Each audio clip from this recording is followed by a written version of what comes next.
Good morning. Today is September 9th, 2025. I'm Kathy Hopkins, District 5 Representative and Chair. I now call the September meeting of the Kansas State Board of Education to order.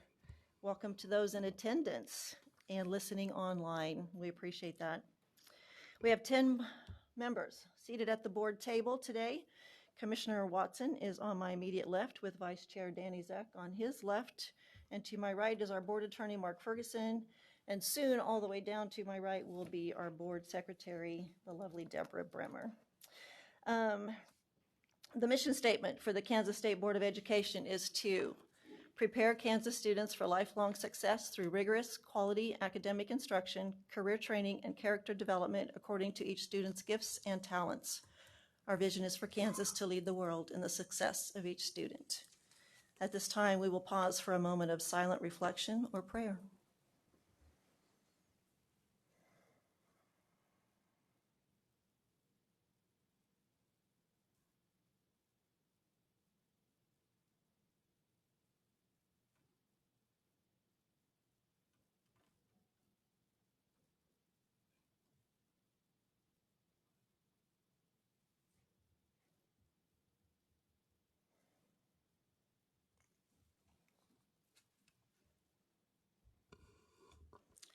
Let us rise and join in the Pledge of Allegiance.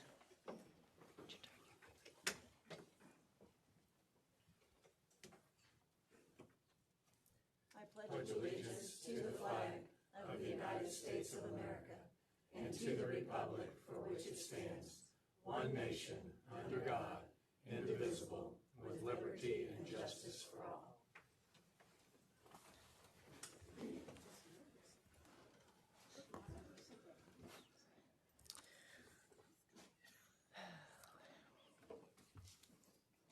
I want to, before we begin, thank this board for our last meeting. I really appreciated the response to my ask of boardmanship, including the non-use of cell phones at the table. It was not a lecture, by the way, Betty. Thank you. It was wonderful, and I really appreciate that. I appreciate your attendance to that. I am ready to receive a motion pertaining to the minutes of the August 12th and 13th, 2025 State Board meeting. Michelle, in a second. Melanie? Jim? Jim beat you? Okay. Michelle on the first, Jim on the second. All in favor? All opposed? Present not voting. So 901. Thank you. Okay, as we move on to the agenda, we do have some changes happening. So, Superintendent of the School for the Deaf, Luann Barron, will not be able to be here due to a family emergency, so she will join us instead in October. We will be adding, right before the break on Wednesday. Hang on, I got to double check my space here. We're after the 11:10 break that's scheduled, we will be adding in a board item called Receive an Act on Resolution to Disorganize USD 334 Southern Cloud and attach the territory thereof to USDs 273, 333, 224, 379, and 239. And that will be presented by General Counsel Scott Gordon. And then at the very, very end of the day, Wednesday, we will be adding in an executive session on a personnel matter. Okay, that was a lot. So are we good? Is everybody with me? Madam Chair, could I maybe speak to the Southern Cloud, why it's coming at the last second? Because their board took action last night, and they have a ballot initiative that's time sensitive, so that's why. Yeah, so it got a little messy. So we'll have to jump on that. Okay. So with that, on the consent, do we have any changes or pullouts? Yes, ma'am. Thank you, Madam Chair. I would like to pull item F, act to change category to post-secondary asset list student officer in any state level high school organization, just for a quick discussion. for a quick discussion and separate vote then? Whatever works. Yeah, we'll do it then, that way. Okay. Anything else? Michelle? It's not lighting up. Is it working? There. Okay. I just want to make a comment and then pull a few items from the consent agenda item. Is now a good time to make a comment on, or should I do it when we vote? I don't know. What are we looking at? Well, I was just going to say that there were a lot of, just to make a public, that there were a lot of bonds. Oh, and yes. I like that to be a, Actually, I do have, I'm sorry, I actually meant to speak to that as we got here. So let me do that and see if it takes care of. okay, and then I just have a few to pull, 3 to pull, to Okay, vote separately on. okay. Go ahead and give me your 3. Okay, B, B, E, B as in boy. she already pulled F, and G. And you do understand G is just a notification? Yes, but I want to make a comment on that. Okay, okay. Okay, so we will be polling along with the 2. So B, F, and G. Well, B, E, and she pulled F, which I was going to pull, and G. Oh, I missed E. E is Yes, 1? E is 1. Okay, Yep. I'm far away. Okay. B, E, F, and G. Yes, thank you. Okay, and to speak to the bond things, there was legislation last session. So they have, the schools can now only have 3 dates a year that they can hold a bond election. So because of that, we're going to see them come in these groups versus a couple every month, basically. And as we, I think all know, Jim Porter is on that committee that oversees to make sure that the legality of that process is happening per state law. So does that speak to your? I mean, it was just a lot to go over because they're going to come at us, and so it just takes a little more time to go through those. I would just make the comment that when you're looking through those at a local level, some places have growth and other places do not have growth, and there's still these bonds coming through. And then I would just make a point to the smaller communities that are doing the early childhood centers in their schools. What type of tax burden that might be putting a strain on the town. And that's all I want to say. Okay. Thank you. Okay, so with the changes to the agenda that I spoke out, taking off and adding to, and the pullouts of B, E, F, and G. Can I have a motion to what? Wait, there's 2 more of us. You have a comment too? Okay. I'm with Michelle on, I noticed there was a lot of school districts that are declining enrollment that have bond issues. And I'm concerned about the smaller communities also. So. Yeah. So we certainly hope the locals are paying attention, right? Okay. So with that, may I have a motion to? Madam Chair, there's 2 more people. Oh, I'm so sorry. I'm It's okay. looking across the table. Okay, so are you polling? I'd like to pull item T, Madam Chair. T as in Tom. Okay, so are you polling you to go with it? Or just? I would like discussion and separate vote for it. Okay, so just T. Just T. Okay. Okay, Jim, did you have something? Yes, it has always been our position in the past that that there are boards of education elected by people, Yes.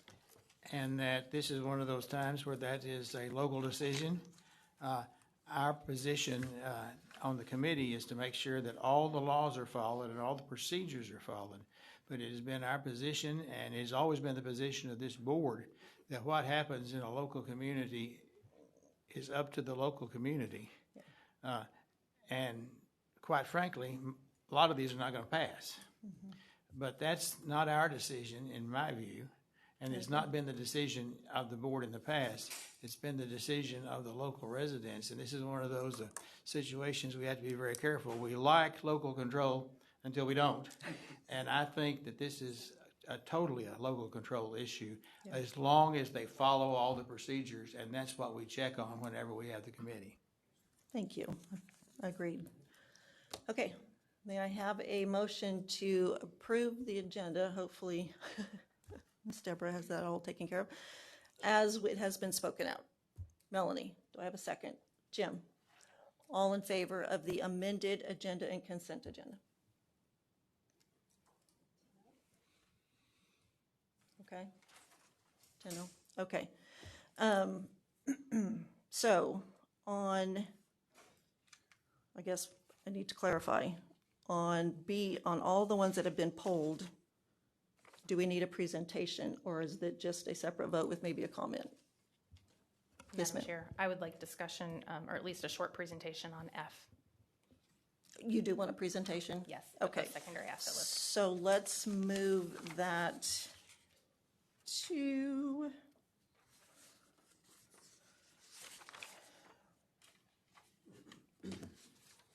where am I at? Sorry. Let's move that to first thing Wednesday morning. Commissioner, do you think that would work for staff? Okay. Let's go ahead and push that there. Does that work? I think they're in the room, but Oh, that's are fine. they? Who did it? You guys good? Yeah. It should be very brief. I just want to clarify gotcha. what the This is change Julie. is. Okay.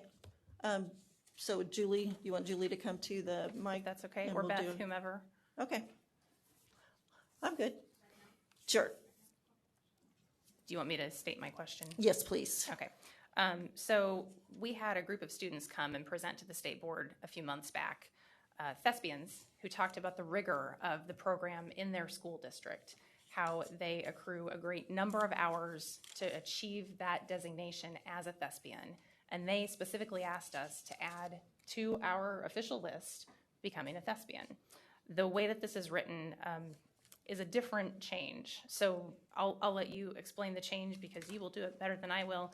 But I think that this can be satisfactory. I just really want to make sure that the students who were here and gave such an impassioned argument for why it was important for them to be able to have that designation, I think that can still happen for them, but they need to hear it publicly stated. This is the process and this is how it happens. Okay, and I need to state, and before I let you respond, ma'am, is that F is the act to change category to post-secondary asset list, student officer in any state level high school organization. So we're talking about the new graduation requirements that have a post-secondary asset list, and this a change that we were making. So So I was going to either take you to the website or print off the current list for you to look at. Don't quite have time to get all that done for you. I can walk you through it if you want to go to the website right now and look. So if you could, and we have it in our board packet if everybody wants to pull that up right, the and look at it. list. Yeah, there's the list. Okay.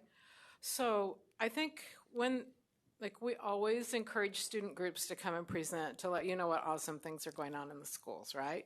And I was here, I encouraged our fine arts consultant to really make sure that the thespian's voice was heard. And the reason it all came to the forefront and why they wanted to come and present to you was because the way it's stated right now is that it identifies specifically CTSO officers. And rightly so, they were offended, right? It was on, I think all of us, whether you on the committee, on the board, the state agency personnel, we should have recognized that there were more organizations out there than just CTSO. So it was just the one that came to the forefront. Everyone's like, well, yeah, that's a no-brainer. Should be on there, right? So what we agreed to do and what the consent agenda item says is to remove CTSO and recognize all those organizations as equals, okay? And we think that's most fair. Now, what the thespians have asked in their letter campaign is that they have a separate new addition to your list that specifically calls them out. And as a staff at the agency, we would say it's not necessary because they're covered in two different places on there. One, the one that says towards the top, that students participating in recognized sports and organizations get their credit.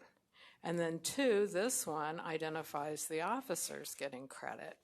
So staff would say that they are getting their credit, but it's not the acknowledgement that you might like to see thespians listed. What I would caution, And the reason staff is recommending it the way we are is that if you decide to identify every single organization, then you will need to identify every single organization because they will be coming every month with why theirs is valuable. And we think they're all valuable. We're not placing judgment on anyone being more valuable than the other. The locals make the decision, and that's that local control piece that you give back to the board and the district personnel, the building personnel, to decide if those awards are earned and should be acknowledged at graduation. We would hope that all students participating in thespians that earn that recognition get recognized at the ceremonies, at the end of the school year award ceremonies for their participation.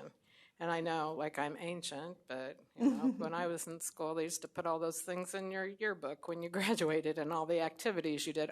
They need recognition for that. I think that was the whole point of you adding that, is to acknowledge the recognition that the local should be doing, and we would encourage that. But to specifically start calling out every student organization in the state, that's on you and your time. And then when someone's not on the list, how, the recommendations that you would give to staff to deal with that. Melanie?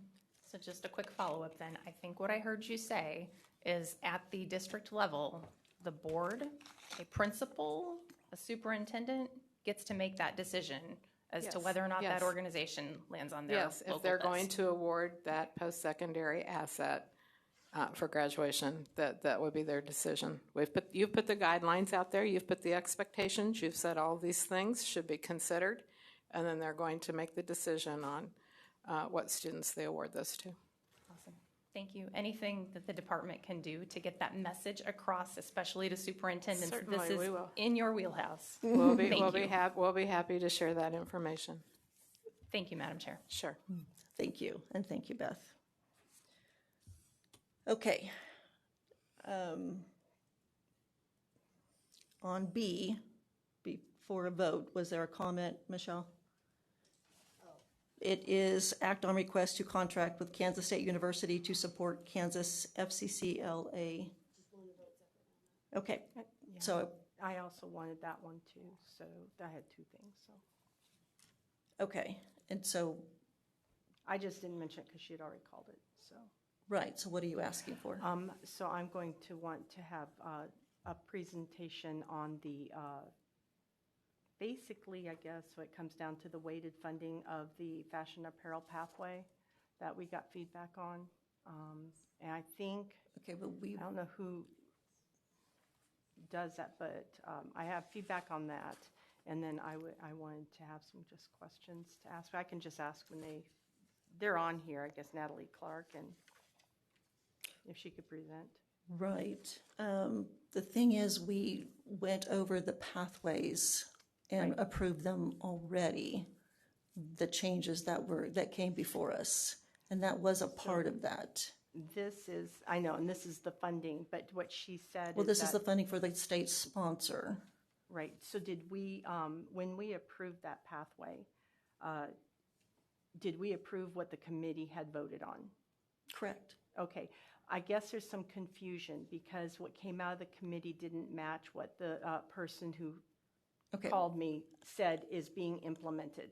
So I guess I wanted to clarify that because they said that this has been removed from the pathways, but in committee it was not removed. Okay. I appreciate all of that.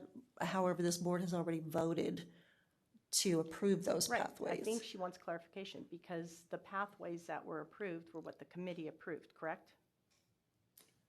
Did the committee, Madam Chair, if I- that's what's confusing. so I think there's two different things. I think the vote in front of you is Exactly. on the student advisor. So that's that vote. That could be another presentation, or if you wanted the board to Thank you. have that And I agree. presentation. Yeah, before us, we have a vote to contract with K-State University to support Kansas FCCLA with a state sponsor. So we really need to keep it And I there. did want to deal with that motion as well, so. Right, so we're going to have a separate vote on B. Okay. So if I can have a motion to approve consent item B, Melanie, and a second. Betty, all in favor? Madam Chair, point of order. I asked to discuss the motion because I wanted to amend the motion. That's why I wanted to have a conversation. Okay, I thought So we I had your would be moving conversation. to amend the motion. Okay, I didn't know we were going to have a conversation right now on it.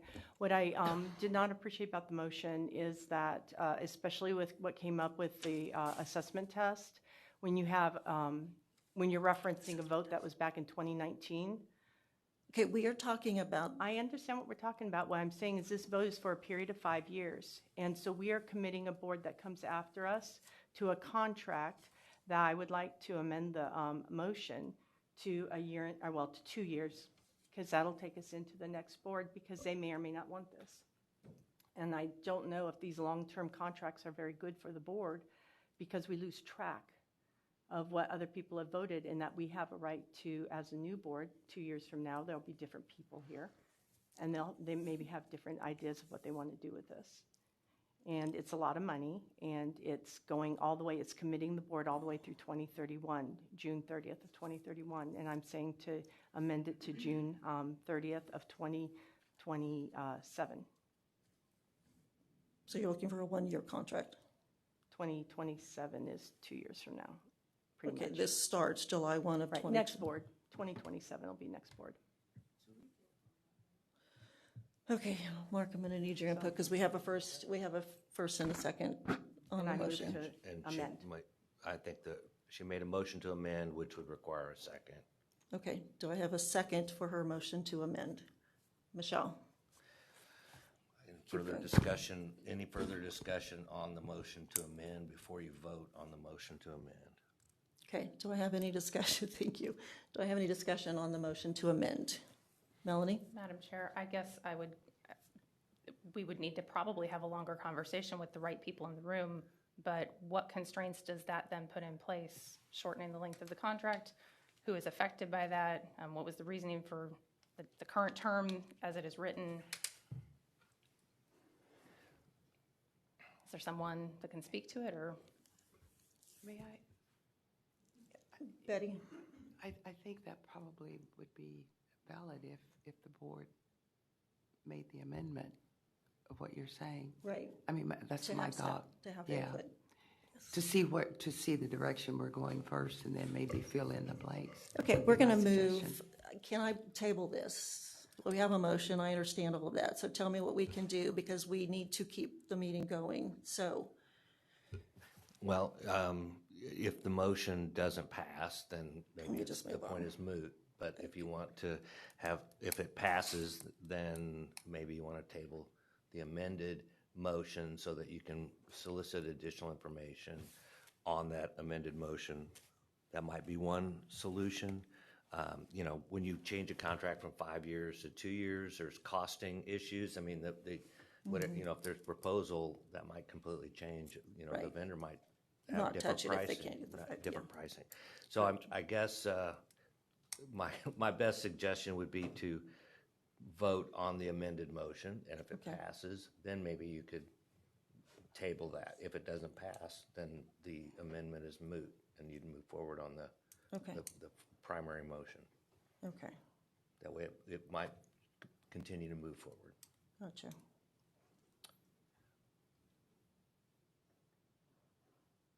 Okay, well, we need to take a vote on amending the motion. On the amended motion. So all in favor of the amended motion to change the contract timeframe to a one-year contract from July 1, 2026 to July 1, 2027? All in favor? I think she's asking Madam for Chair. a Yeah, two-year amendment. It's actually, 2027 is 2 years from now, but you'll also need to amend the amount, just because 300,000 is for a 5-year period of time. Okay, what if we're making it a So- two-year contract, then it would go to June 30 of 2028. With the money just prorated to the same time period, is what I would suggest. You wouldn't want to fully fund 5 years of contract at $60,000 per year for 5 years when it's only a 2-year contract.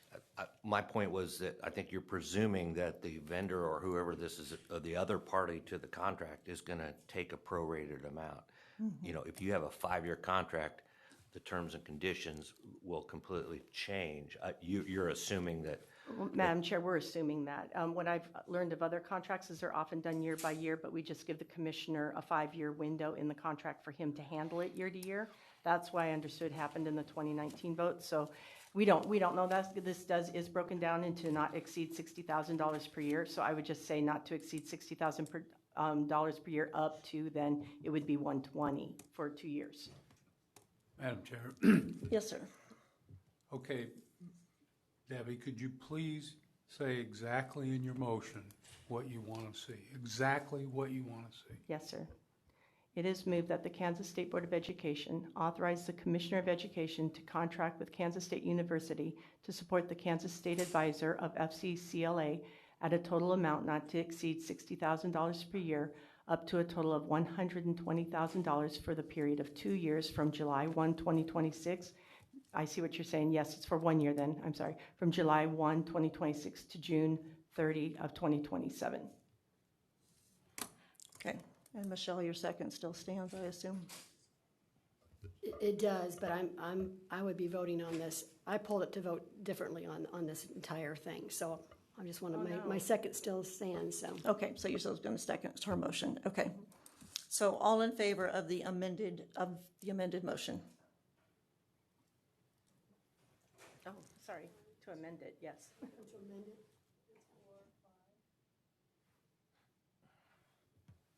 Okay.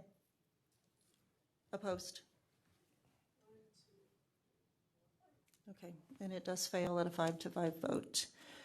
I think if we are going to start changing contracts, we need to have a full board discussion about what that is going to look like down the road. So I would ask that you maybe ask for a future agenda item so that we can start looking at that, because doing these at this time, I think, is very difficult for all parties involved. So if we need to have a further discussion, then we need to have a full board item so we can have full staff on board and make sure that we are doing this in a timely, well thought out way.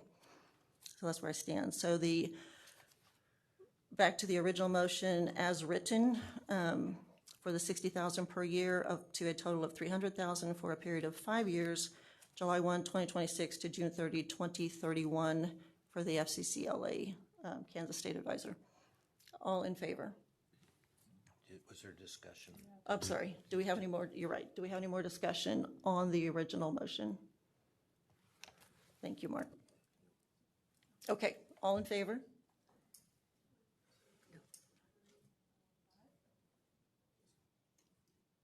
Are you you? Okay. Okay. So I'm sorry. Get all in favor, please. Please raise your hands high. Yeah. Okay. All opposed?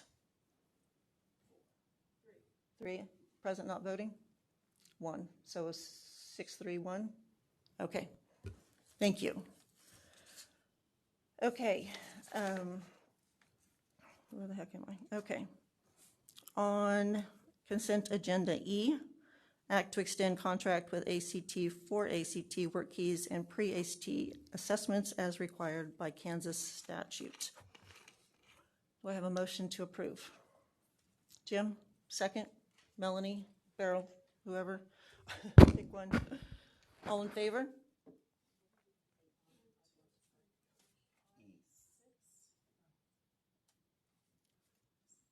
Okay, just making sure we're all present here. So is that 7? All opposed? Present not voting? 1. 7-1. Okay, we took care of F. And the next one is G, which is a notification. Michelle, you said you had a comment. So I just want to make sure, I make this comment publicly, that if a child is going to school there, I would just want to make sure that the parents are aware that the school is receiving this the scholarship, tax credit scholarships, because I don't think everybody in those the new schools that are mentioned here are aware of that. That they're not aware of parents being notified?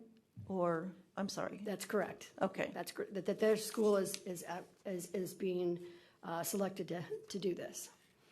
That not all the parents are aware in the school that that's happening at their school. So I just want to That make that school is now being awarded that's grants correct. from the scholarship. That's Okay. correct. Okay. And this is a notification, but since it was pulled from consent, do we still need to vote on it? Do you have an idea? To be pulled to vote separately. So, okay. Oh, Frank, help yourself.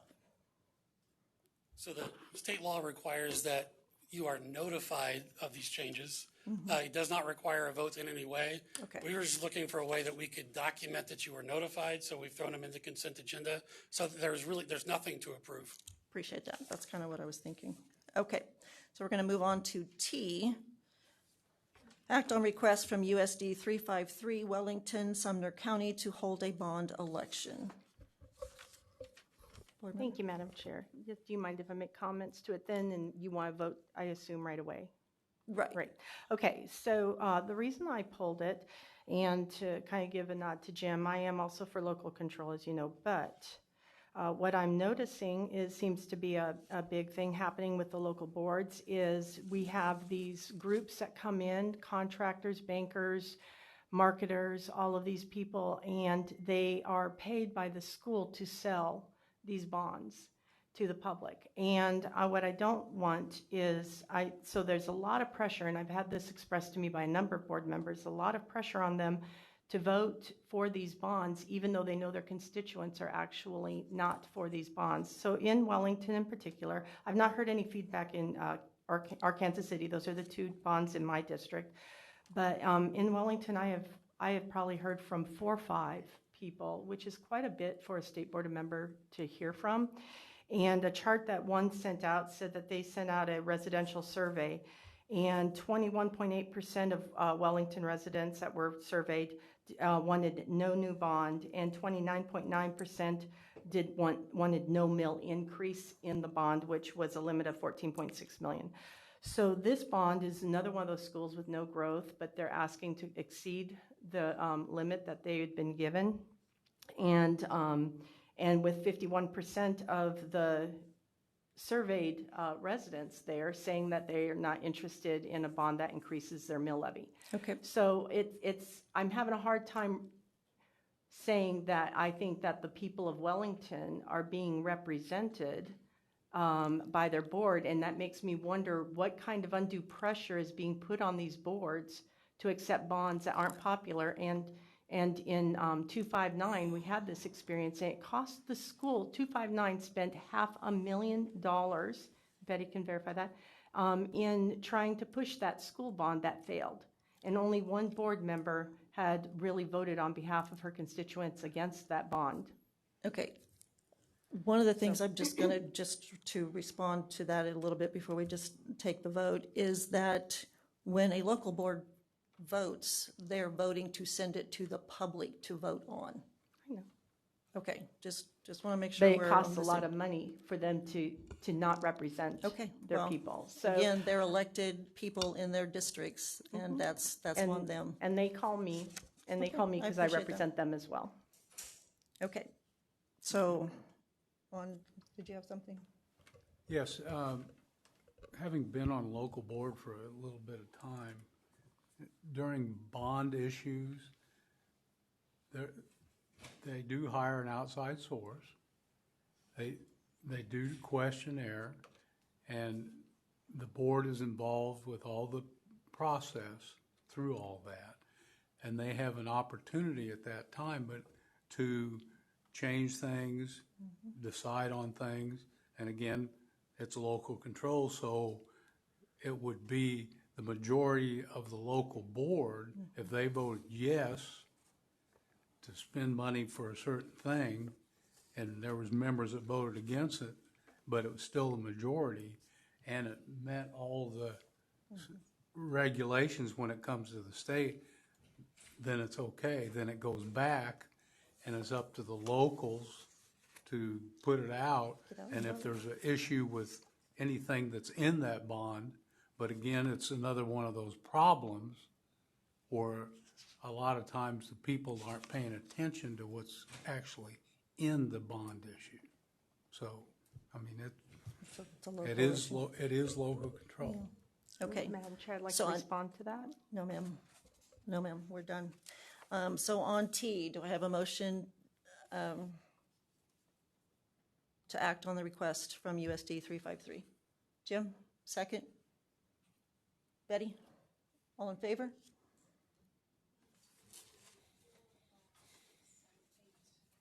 Opposed? 2. Passes 8-2. Okay. Where the heck are we? I have to go through my 3 pages of consent. Yes, did we? Do eight, or all of the items that we pulled, we haven't voted on. I'm sorry. We didn't vote on all of the pulled items? B, E, F, and G, and T. Oh, I thought I said agenda and consent at the same time, but if you want, but we can do a separate, if that was missed, then let's do it separately. I maybe misunderstood. No, we're fine. Let's just, for the remainder of consent, just to make sure we're covered. Betty, second?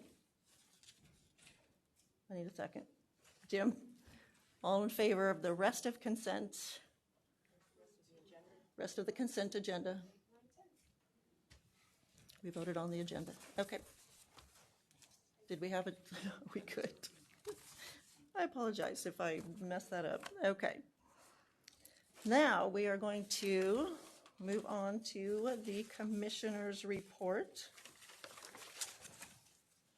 Sir. Morning, Madam Chair.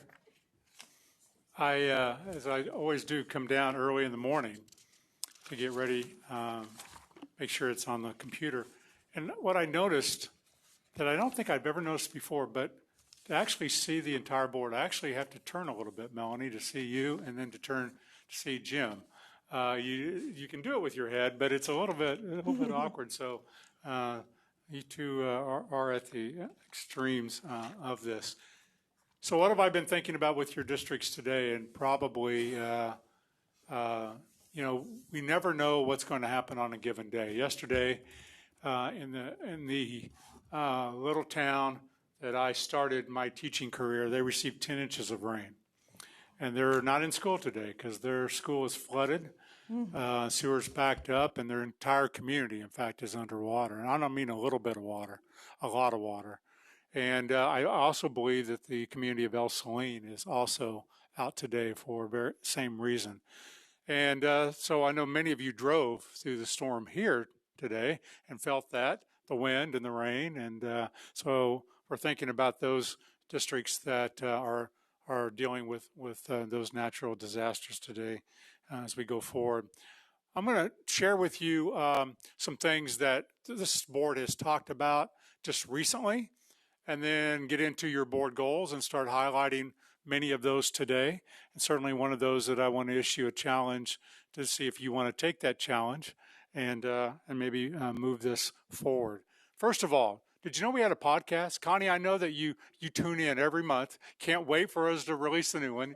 And we had one on rigor last month, and this month it's on literacy, and it releases on Thursday. So every Thursday of the state board meeting week, it releases, and you can see Jennifer Hansen from Gary County, and I think you know Dr. Lori Curtis has been in front of you many times, and we discuss how parents and schools we're trying to deal with literacy and what we should do. So I hope you tune in. If you like to watch it, you can get it on YouTube. And if you like to listen like I do when I'm driving, then it's Spotify or Apple, wherever you get your podcast, Dennis. That's where you need to go and subscribe to that. We are rapidly approaching Constitution Day, September 17th. And there are lots of great activities Constitution Day. And you thought, Danny was thinking, I'm going to slip by this meeting and Randy's not going to put on his social studies cap. And he was wrong. He was wrong. I'm going to put it on. We have a great activity that Olathe started with the district judge there, that we do a mock trial for third graders in the state of Kansas. And this year, it's actually been opened up nationwide. We're going to have other state third graders joining in to determine whether the person should be guilty or innocent. And it's really good. We're really working hard. So the challenge I want all of you to think about is, in your district, let's get every third grade class. Let's get every third grade class. I've told the judge, you better have a good Zoom system.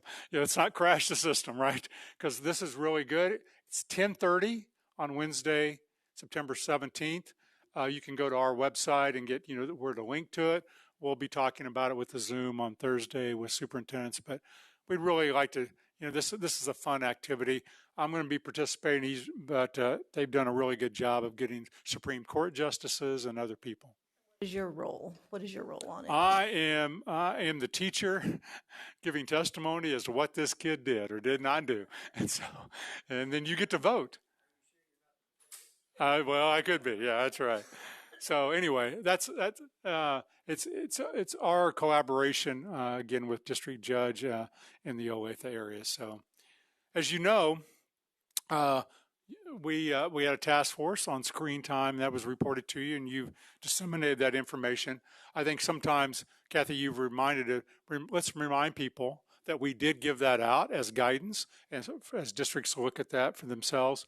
Next month, we're going to start giving you some research on district issue devices. How many, when does it start? And so that will be the start of that robust discussion that you wanted to have around district issue devices. And this month, tomorrow, you're going to actually start talking about AI. And we're going to start, actually, Michelle, with what is it, right? And just start that basic level.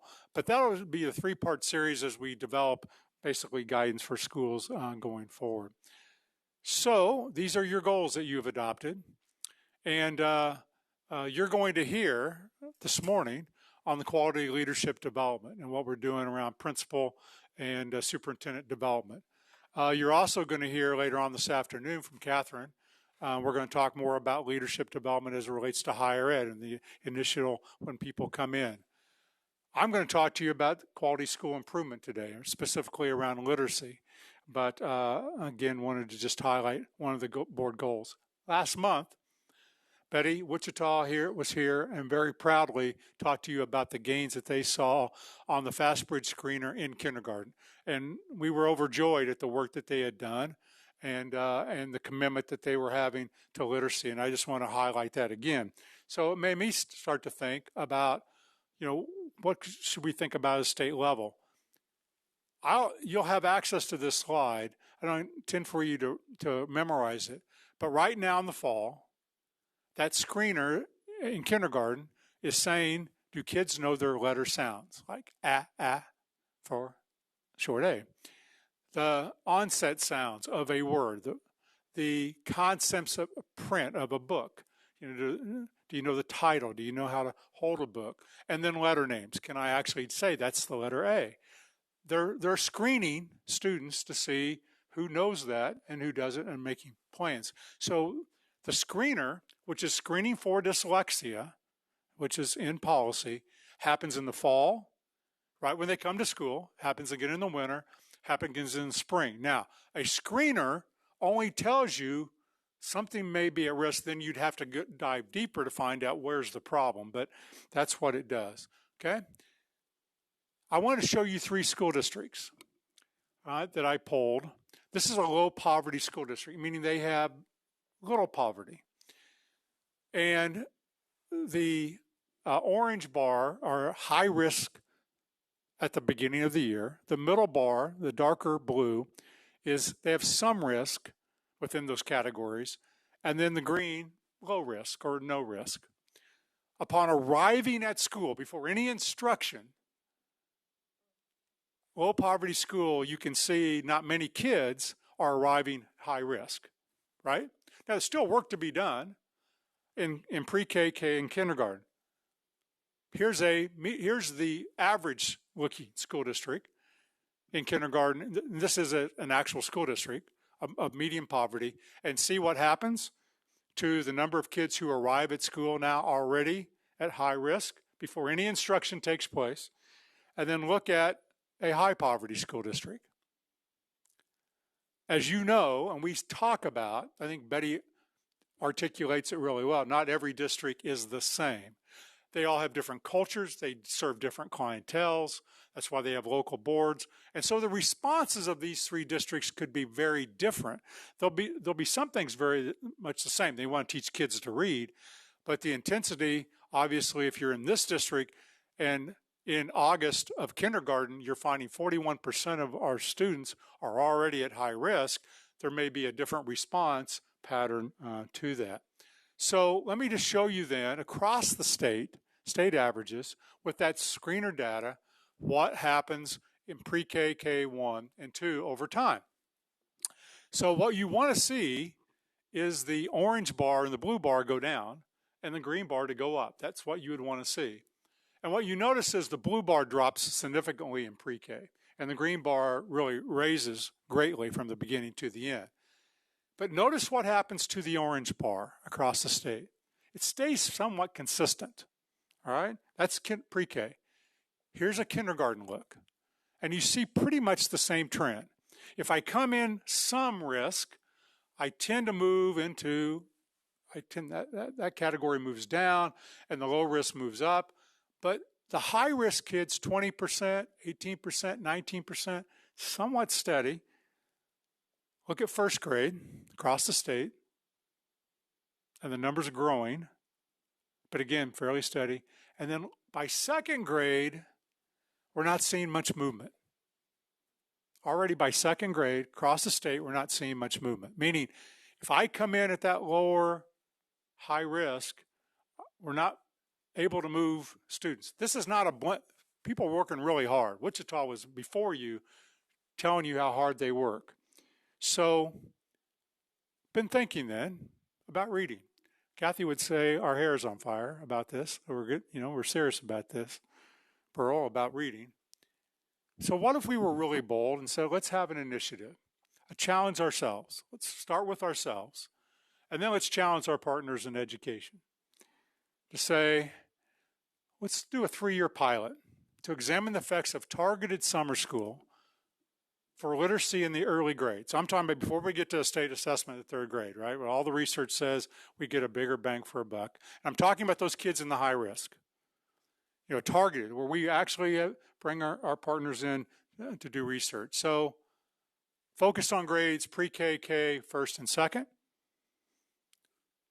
with a sample of urban, suburban, and rural sites that could be selected. Again, over 3 years. And then we partnership with those school districts to say, we'd like to do this. Higher education, our partners in higher ed, where the people that are teaching people to go teach kids how to read would partner and actually, again, fully paid, and the Kansas legislature. Because school districts are going to give some of their at-risk money.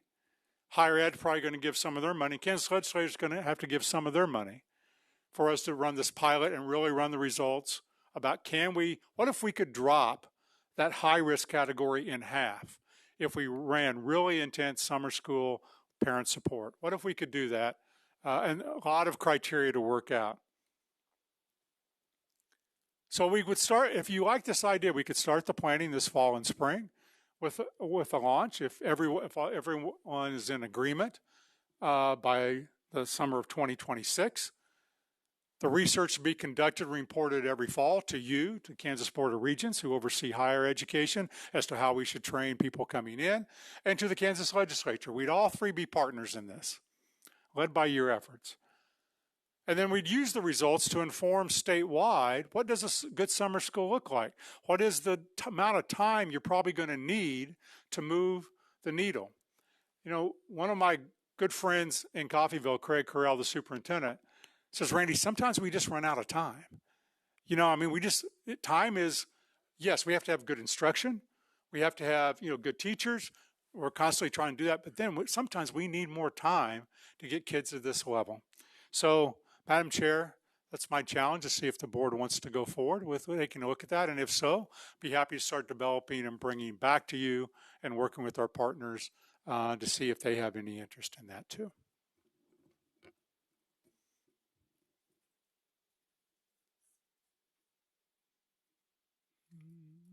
Probably. Betty? Thank you. And I and I love the idea. However, there is a comment that I'd like to make on that.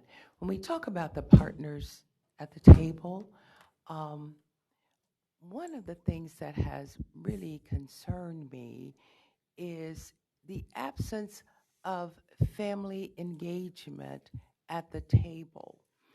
I talked once before about,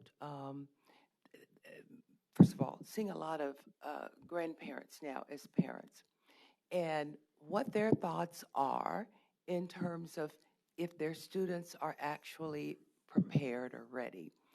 It is surprising how many families still say, okay, my kid's ready. They can tie their shoes, they know their names. They're using an old format to determine, yes, they're ready. Now, to highlight that, when we talked about chronic absenteeism, the one element that could actually have a significant impact on that would be the family engagement. Parents understanding, okay, your kid was late, but what does that represent? In the parent's mind, it might mean, oh, well, they can catch up, but not really tracking the frequency with which the tardiness or the absenteeism would occur.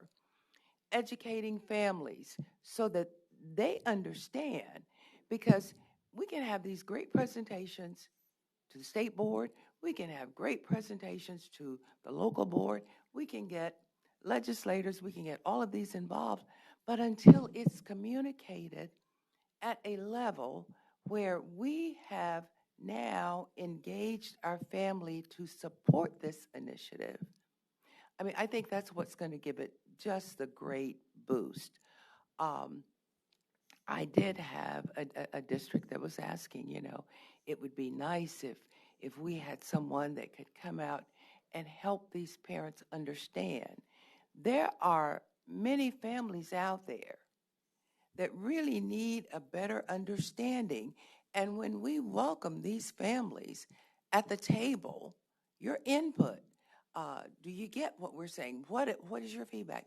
I think we could actually see the progress. So all I am suggesting is that we emphasize family engagement more, get them to understand the difference that this is going to make in the success of their children, get them to support, and I just can't imagine this not being as great as what you're suggesting. I really like that idea, and it kind of goes to what Danny and Kathy and I have been talking about.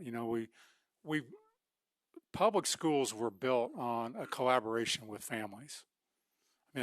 And when that happens, we see great things, Betty, right? And when it breaks down for whatever reason, no fault of anyone, then there's a struggle. And I think that is a component we could look at within this. Yeah, very, very good. I think that would come in at that district level. Because you're going to have the schools that represent those different regions. And so really, really emphasizing with the district and how we possibly frame that if we go that way, that's a key component. So thank you. Debbie. Thank you, Madam Chair. I'm a little surprised that we still haven't had a conversation on the Vanderbilt study and the long-term effects of pre-K on the children, especially as related to what you're trying to do, because although the Vanderbilt study said that they didn't have any clear idea of what was actually causing the children to do poorly, institutionalizing the children seemed to be high up on their list of possibilities, and they had some other things that were maybe more like retrofitting old schools to the preschools and stuff. But I was going to read to you from realcleareducation.com. It says the Tennessee pre-K study showed that by 3rd and 6th grade, participants had lower academic achievement, more behavior problems, and were more likely to be diagnosed with a disability. The Georgia pre-K study found negative effects on reading and math achievement by the end of 4th grade. The North Carolina pre-K study showed lower math skills and worse behavior by the end of kindergarten. And then in the very end, it says it's unlikely that any amount of evidence would persuade the education establishment that pre-K programs harm students. But it is progress nonetheless to see researchers and journalists admit that the evidence doesn't prove that it's a panacea. So I would be a little concerned that we're just not really having the conversation about, we've already expanded out. We, in my generation to kindergarten and now to pre-K, and we have this ever-growing education system, taking the kids younger and longer, and now we want them for the summer too. And we've never really had a good conversation about how institutionalizing these kids might be harming them and what can be done to mitigate that. Madam Chair. Dennis? Well, I'm just all about families, and I kind of want to piggyback on what Betty said and maybe pull in a little bit what Debbie said. I know that there are good things that can be done in the summertime, but I would always build it around families. You know, that's kind of I'm kind of old school, and you need a break, and I'm just wondering, I'm just thinking out loud about all the logistics of creating this idea of year-round school, but I'm hopeful that as we look at that that would be the framework as how involved we have families in that process. So that's my thinking. And Connie?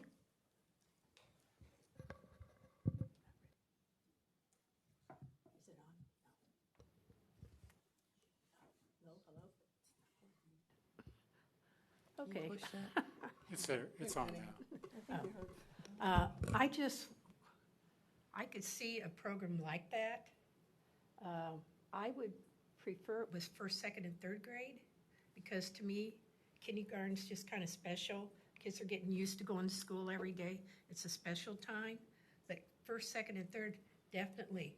But you're going to have to get the parents involved.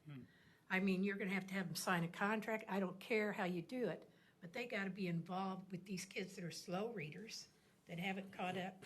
But it's an idea. We should look further into it. I kind of like the idea. Thank you. Beryl?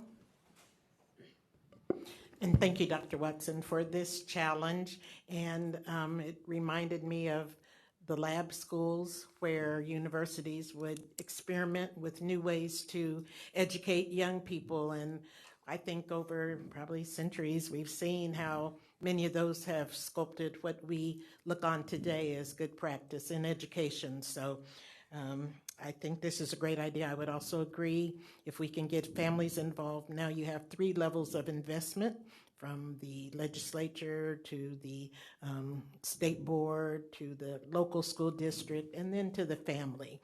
So then that child has a full scope of support. So I'm excited to see what will come of this. And, I didn't go into a lot of the details. Obviously, this would be a voluntary program on the part of a parent, on the part of a school. So, I want to come back to this because as we're thinking about, I didn't mention the policy, regulation, and alignment, but we are putting together all the policies, regulations, and even law, statutes, because as you know, this fall, you're going to have legislative priorities, and there may be some statutes you want to recommend or recommend repeal of.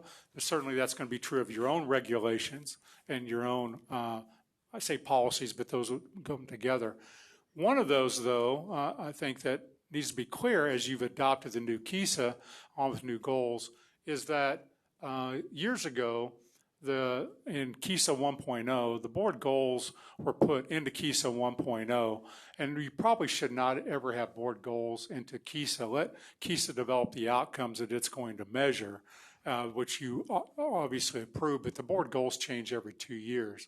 So that'd be one of the things that should probably be coming out of just as one example. Right, and because of rewriting regulation, because of the change with the KSDE process, new regulations will be written that then removes what has been those 5 state board outcomes that were embedded in KSDE and replaced by the outcomes that KSDE has. Right. Yep. So just in conversation, wanting to make sure that has become clear, that with KSDE being changed and brand new, all those regulations are being rewritten, and those 5 state board outcomes are they're moot now. So we have board goals separately, and KISA is completely separate. So we just wanted to make sure that that was very public, so everybody understood that the process we have been going through and what that has been. So I appreciate that, Commissioner. Did you have a comment, Danny? Yeah, thank you, Madam Chair. I think the parents have the right now, they don't have, in the age to go, my mind's screwed up, which you may say it always is, but you don't really have to send your kid to school till kindergarten at age 7. So First grade. First grade. First grade. Okay, so actually the parent has a choice now whether to send their kids to pre-K or not. Correct. Okay. And kindergarten also. And kindergarten. Okay. Correct. Thank you. Did you have some? Yeah. Oh, okay. I took advantage of that. I sent my youngest daughter to school during just first grade. She skipped kindergarten. And she did very well. That's not for all kids, but she did very well. She ended up getting a biochemistry degree. So Can't be done. I chose that because I just couldn't let go. And I kept her home and sent her, she asked to go to first grade, and I said, okay, you can go. Just thought I'd share that. And now look at her, you know? And, Right? yeah. Those individual family decisions. There you go. Okay. Thank you. Thank you, Commissioner. Appreciate that. Okay. We will move next to Citizens Open Forum. So, during the Citizens Open Forum, the State Board of Education provides an opportunity for citizens to share views about topics of interest or issues currently being considered by the State Board. I now declare the Citizens Open Forum of the Kansas State Board of Education meeting open at, by my computer, 11:01 a.m. The State Board asks that speakers identify themselves by name and the name of the group they represent, if applicable. We also ask that each speaker focus their remarks on issues or topics and not on individual people. And each speaker shall be limited to 3 minutes, which Board Attorney Mark Ferguson will be helping with that. And he will have the handy-dandy flashcard, so to speak, to help. Our first, any board questions will be for clarification only. Our first speaker today is Matt Smith, who is the superintendent of USD 208 Trigo Community Schools. Maybe your future. Of course, the new guy's very first, huh? Very first. All right. Good morning, Board of Education and Dr. Watson. My name is Matt Smith. I am the superintendent of USD 208 in Waukene.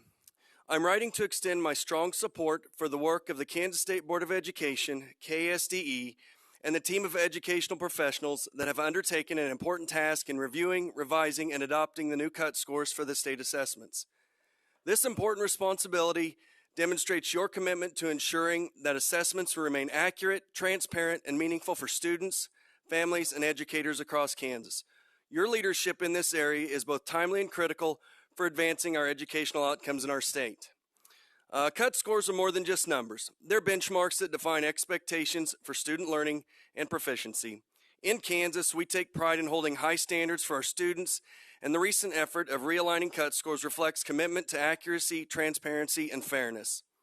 By carefully reviewing Kansas assessment data, collaborating with national experts, and engaging stakeholders in the process, the Kansas State Board of Education and KSDE have positioned Kansas to provide more reliable measures of student achievement.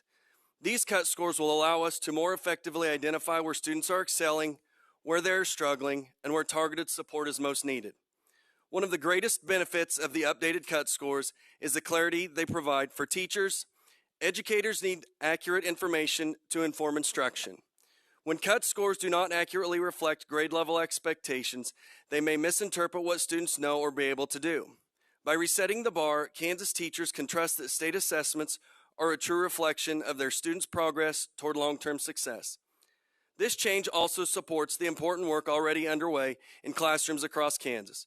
Teachers who have engaged in initiatives such as Letters for Educators or other structured literacy outcomes and have expanded our career and technical education pathways will now see their instructional efforts reflected in more accurate measures of student achievement. I also want to commend the Kansas State Board of Education and KSDE for having the courage to make this change. It's never easy in a leadership role to make a decision that may be met with questions or criticism, yet you chose to prioritize what is best for our students. Your willingness to pursue what is educationally right rather than politically convenient demonstrates true leadership. I want to extend a special thank you to Dr. Watson for his steady leadership and vision. His dedication to keeping Kansas education student-centered has provided reassurance and direction to educators across the state. His efforts have made a difference in guiding us through this important transition. Finally, I want to encourage you to continue connecting with your districts to see how these changes impact classrooms directly. Kathy knows she has an open door policy to our district, and I want to extend the same invitation to each of you. I know we are very far west, but that's okay. Please visit and see firsthand the successes, challenges, and the commitments that our staff and students bring each day. And then again, I want to thank you again for your leadership and dedication to Kansas education. Thank you. Thank you, sir. Next up is Michael Dome from Mays USD 266, and following him will be Shane Kirchner. Welcome. Good morning, Madam Chair, Board, Commissioner Watson. It's a pleasure to speak to you today. My name is Michael Dome, and I'm Assistant Superintendent in Mays USD 266. One of my roles is overseeing teaching and learning for pre-K through grade 6, and I also wear the hat of District Test Coordinator, so kind of those two married together. With my current position, as you can imagine, I work with teachers a lot, almost every day. We have conversations about teaching and learning. And one thing I want to share today is the deep appreciation my teachers in my district have for the work you've done with the Kansas Assessment Program. One example that I hear often is teachers are telling me it's helpful that the descriptors, the 4-level descriptors, no longer focus on post-secondary success, but now they focus on standards and students' proficiency towards those standards. It makes it much clearer, a clearer target for them, not only for them instructionally, but also communicating with their families. One thing that I also had the opportunity this summer, I was one of the 141 educators that you've been hearing about that met here in Topeka this summer to set those standards. I was a former 5th grade science teacher, so I was assigned to the 5th grade science team from teachers all across the state, from north to south, to east to west. And really, it was such a great experience working with them on setting those standards, and what a thoughtful process that was for them. And teachers hold themselves to high standards, and they want what's best for their students. So it's encouraging to me that process was followed to set the new cut scores. And to my advantage, I was able to go back to my district and share that with the teachers in my district, that process. And our teachers are so encouraged that the teachers actually working with these students every day were the ones involved in setting those new scores. In the past, I've heard apprehension from teachers about the fairness and usefulness of state assessment data, but now I'm hearing excitement. And those scores were released today, so I'm getting tons of texts and messages and so forth, people so excited. I've never had that before. So I think it really goes back to standards that they're trusting in, and really those cut scores that they're going to be able to use to make instructional adjustments to affect teaching and learning. So on behalf of our teachers and families, thank you for listening. Thank you for making thoughtful changes. And thank you for trusting our teachers' knowledge and expertise in this process. And we really appreciate that partnership, and really appreciate your partnership as we look at teaching and learning across our state. Thanks. Thank you. And next is Shane Kirchner from McPherson. And after that will be Emily Brownlee. Good morning, Board. I'm Shane Kirchner, Chair of Teacher Ed at McPherson College. I'm also the licensure officer. I'm here representing CAPCODE, which is the Kansas Association of Private Colleges in Teacher Education. So that's Ottawa, Bethel are here as well with me, Friends, Newman, McPherson, Bethel, Bethany, Tabor, Sterling. So there's about 15, 17 of us. Just want to make sure we stay on your radar.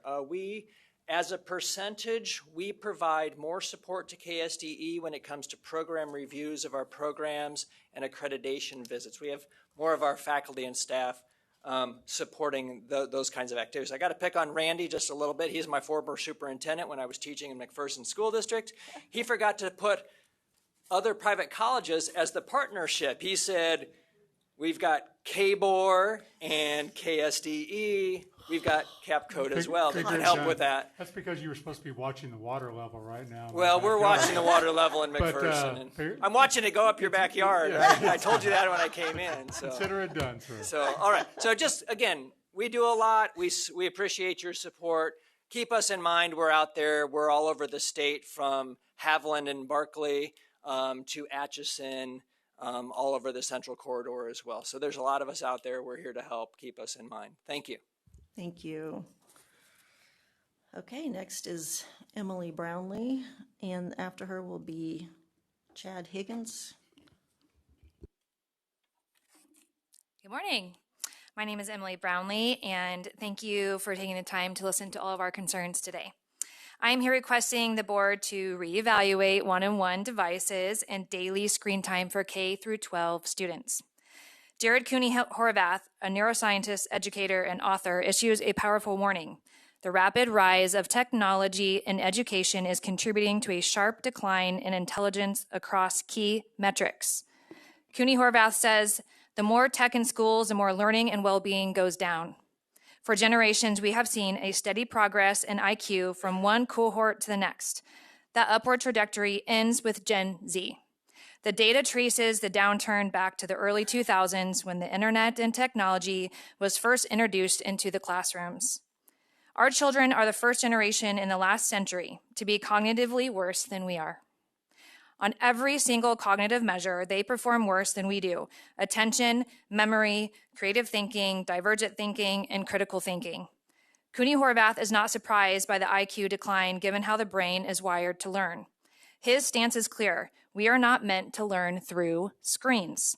While screens have a role in teaching digital skills like typing or Excel, they are not a tool for deep learning. Unfortunately, the argument, we should teach computer skills, has morphed into, we should teach all skills through a computer.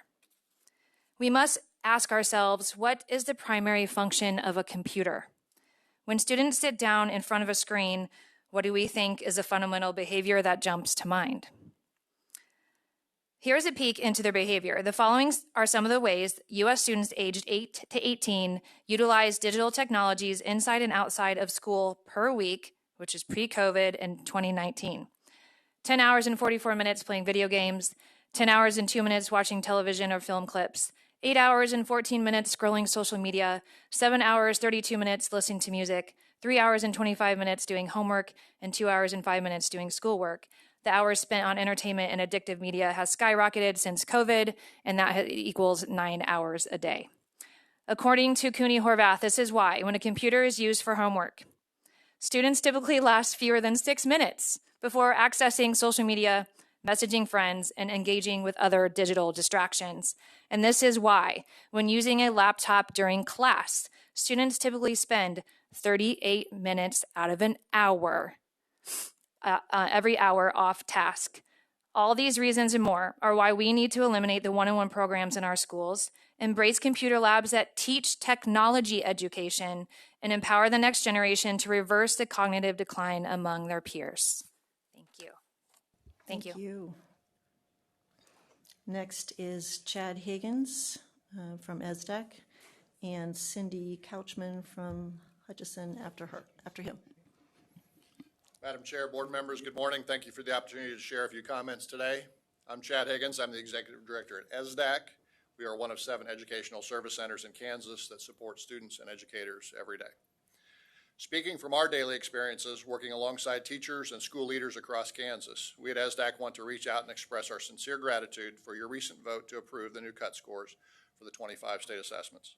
This is truly a common sense and impactful decision that we believe will make a real difference for our educators and most importantly for our students.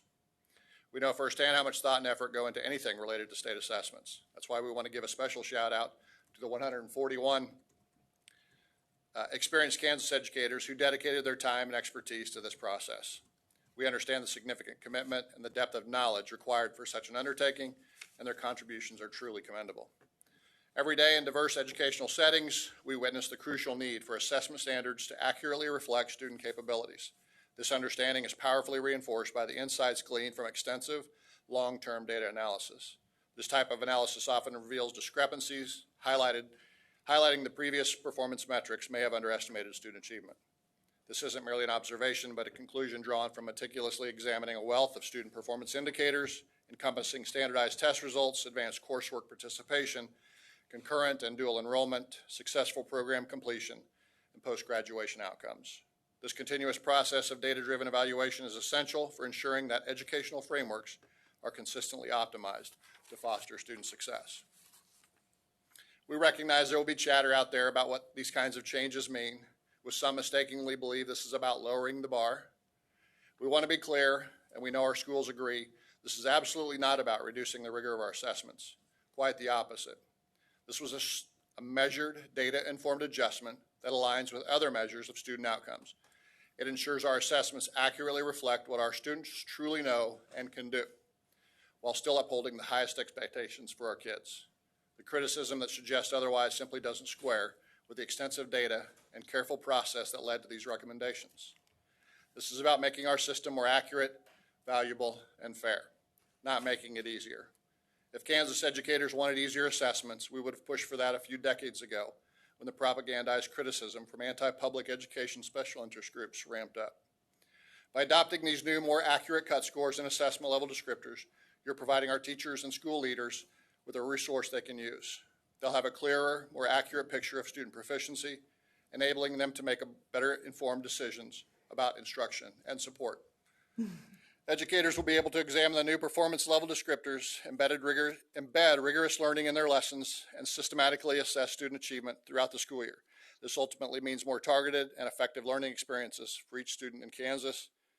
Thank you all, board members, Madam Chair, for making the critical move to strengthen the integrity and usefulness of our state assessment system, and again, our deepest appreciation to all the educators who served on the evaluation committee.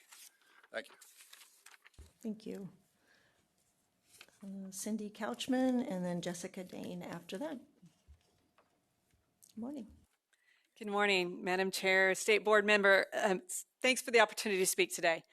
I'm Cindy Couchman, Superintendent at Buehler Schools, USD 313.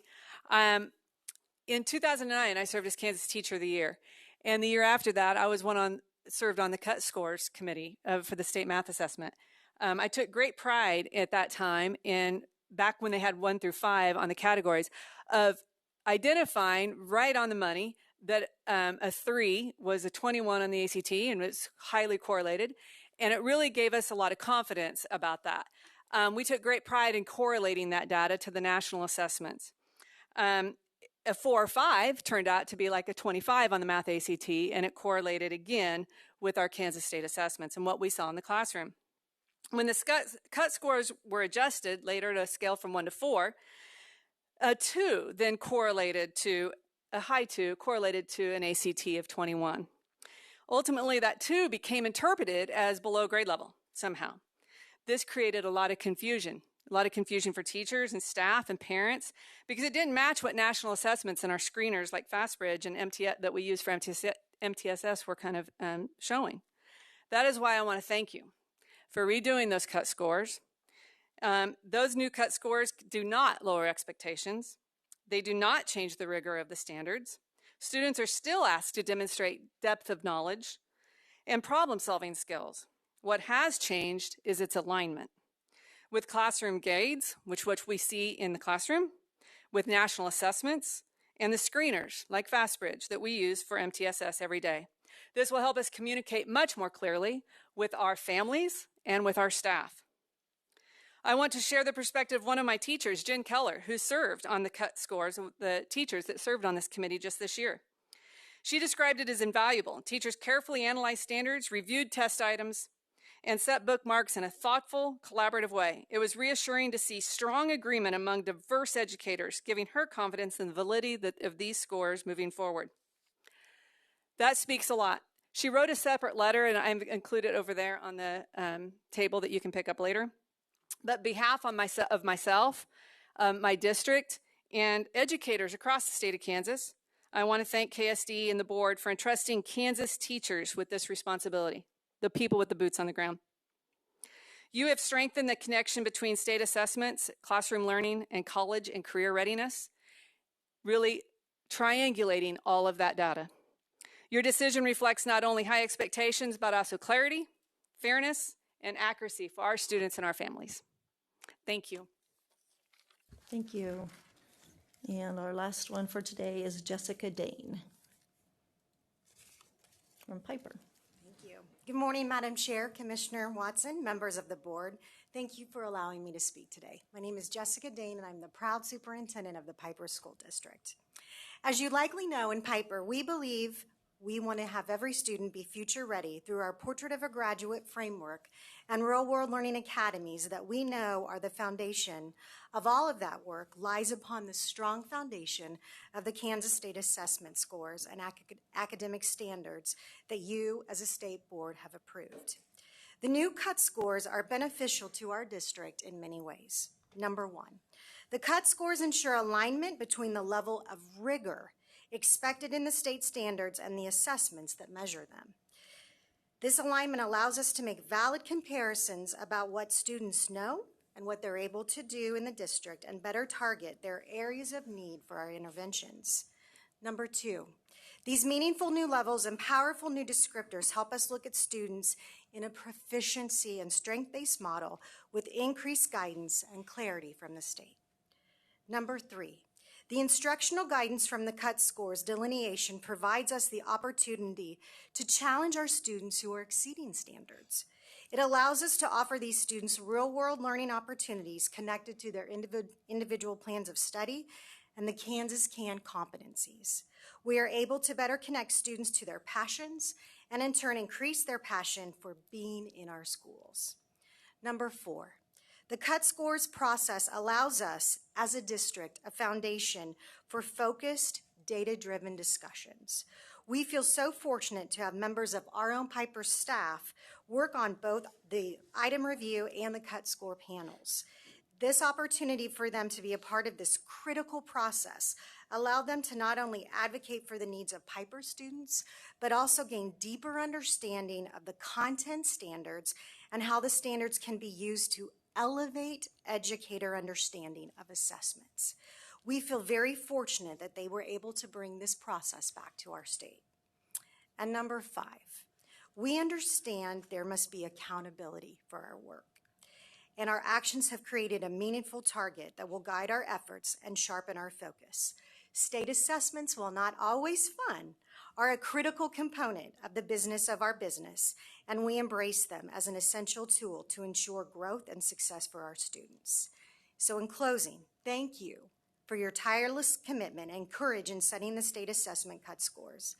This challenging work done as volunteers demonstrates your unwavering focus on doing what is best for children and ensuring their success.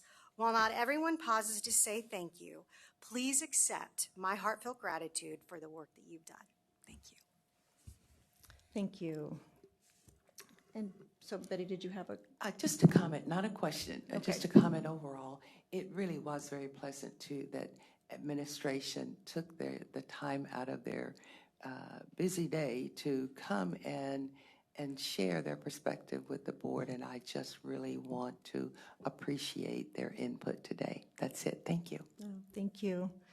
At this time, I will declare that the State Board Citizen Open Forum is closed at 11:23 a.m. And we would like to thank our speakers, as Ms. Arnold just did very nicely, for taking, and everybody else who came as well, for taking time to come and share your thoughts and your ideas with us. Thank you very much. At this time, Board, we will take a 10-minute break. Back at 11:33.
Go ahead.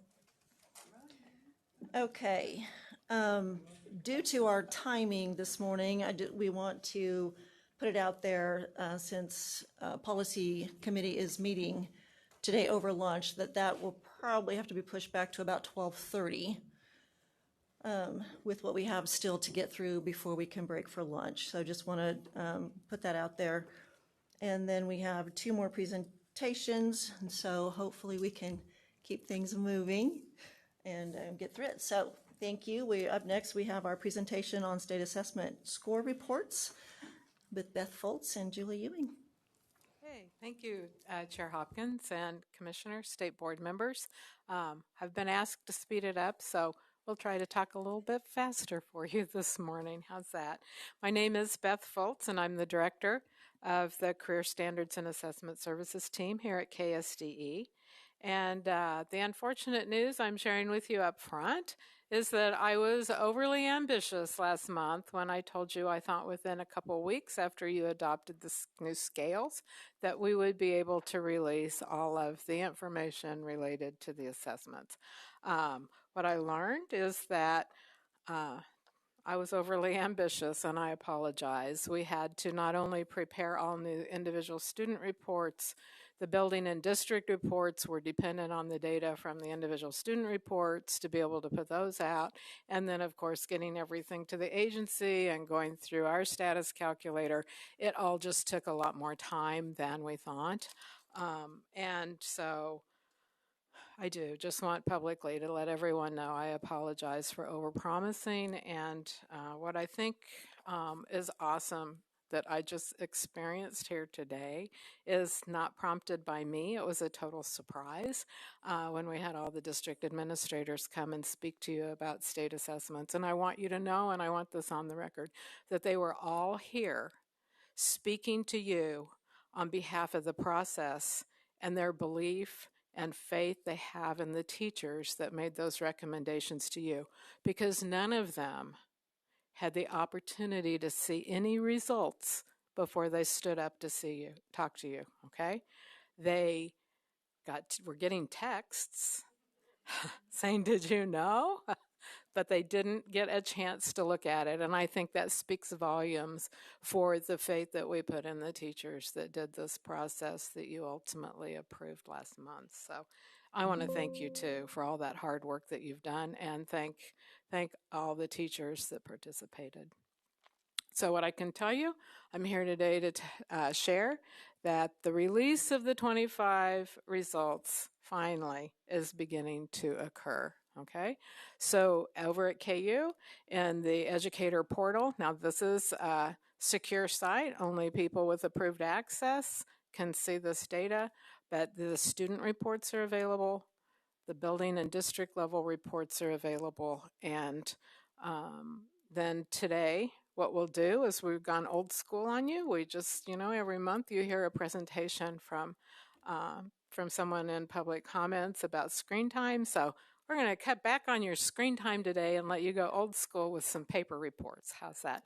We'll walk you through everything with the aid of a few PowerPoint slides to guide you into what you're looking at.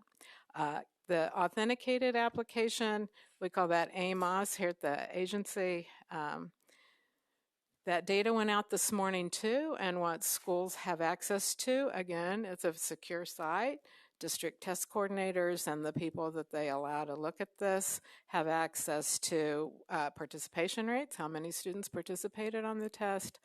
We call it performance by grade report, where they can go in and look how their students performed.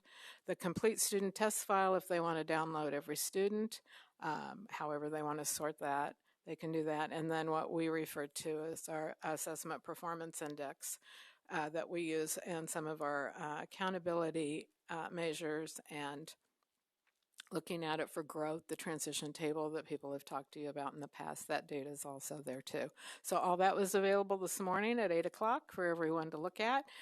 We're super excited, and the good news is that you're going to get a tutorial on all these reports so that when people reach out to you, you will know what they're talking about and you'll be an expert that you can answer their questions, right? And then Or we can say, at this point in the video from the first day, you can watch That's Beth give us right. that. You can. And then the public reporting doesn't happen until probably October, when the commissioner will actually share all the assessment results for the state. What I want to just let you know, because you'll get questions, to let you know that the KU reports that are out there are all the students that took the assessment that you voted on the scales for last month, okay? That's all the general education students taking the report. When the data comes back from KU to KSDE, we add what we refer to as the DLM assessment that we administer to our most cognitively severe students. So the data is going to look a little bit different, not a lot, but we have students that can't take the general assessment because of their disability. They take the alternate assessment, and that we combine both of those, all of that data together for the data that you would see in that. And then when we do the public report card, of course, it will include all students, so it'll have the alternate students included. The public report card, I'll just let you know that you can always access that when the data goes live after your board meeting, in all probability next month, that you would go to the performance level reports on from the website and see that. Beth, just remind the board of what percent of students are taking the DLM. The DLM, well, so they know, because they'll get that question. The federal government has a pretty strict expectation of about 1% of the population. So if you think, 1% of our students would take that, but it will change a few tenths of a percent, the performance, depending on what, it's still the same 4 performance levels that we assess. But. And again, these are the students that commonly, as you're in schools, will be referred to as severely handicapped students, that severely cognitively handicapped students that generally are spending most of their day in a special ed classroom. Yeah, there would be some mainstreaming, but they're not just the students identified with disabilities on an IEP, right? Those students all take the general assessment. These are the most cognitively severe. I mean, they also have IEPs. I'm not downplaying that, but they need a lot more than what the teacher in just the general classroom can provide. So. Yes, so today the presentation's organized in 3 parts. Julie Ewing, the Assistant Director here on CSAS for Assessments, is going to walk you through the CAP website and show you the new performance level descriptors that you've heard a lot of people reference over the last few months. Susan Martin, the Director of ATS, is going to actually walk through the reports that you have in front of you. And finally, to end the presentation today, Matt Copeland, who's the Associate Director at ATS, will walk you through the concordance table that you've all asked for so that you can look at how this year's test and last year's test on a concordance table, you can actually see those scores. So that's the organization of the presentation today, and I'm going to let them take over. Thank you, Beth. Madam Chair, Commissioner Watson, members of the board, I'll give you a little screen time for now, okay? I'm going to take you to our CAP website, and you may log in and look at the website yourself. It is ksassessments.org. So everything I'm showing you today is public. Anybody can go to it, look at it, and that information is available. Our website is targeted to 3 different types of audiences. So families, educators and test administrators, and technology coordinators. Now, I'm not going to spend a lot of time on any of them because I could talk for hours showing you all of these things. But I do want to let you know, if you have people, your constituents are asking you questions about how do I understand these scores? Where do I go for this score report? This is where you could tell them to go for the ksassessments.org, and then they're going to click on that families, and it has parent guides. It's not open. There we go.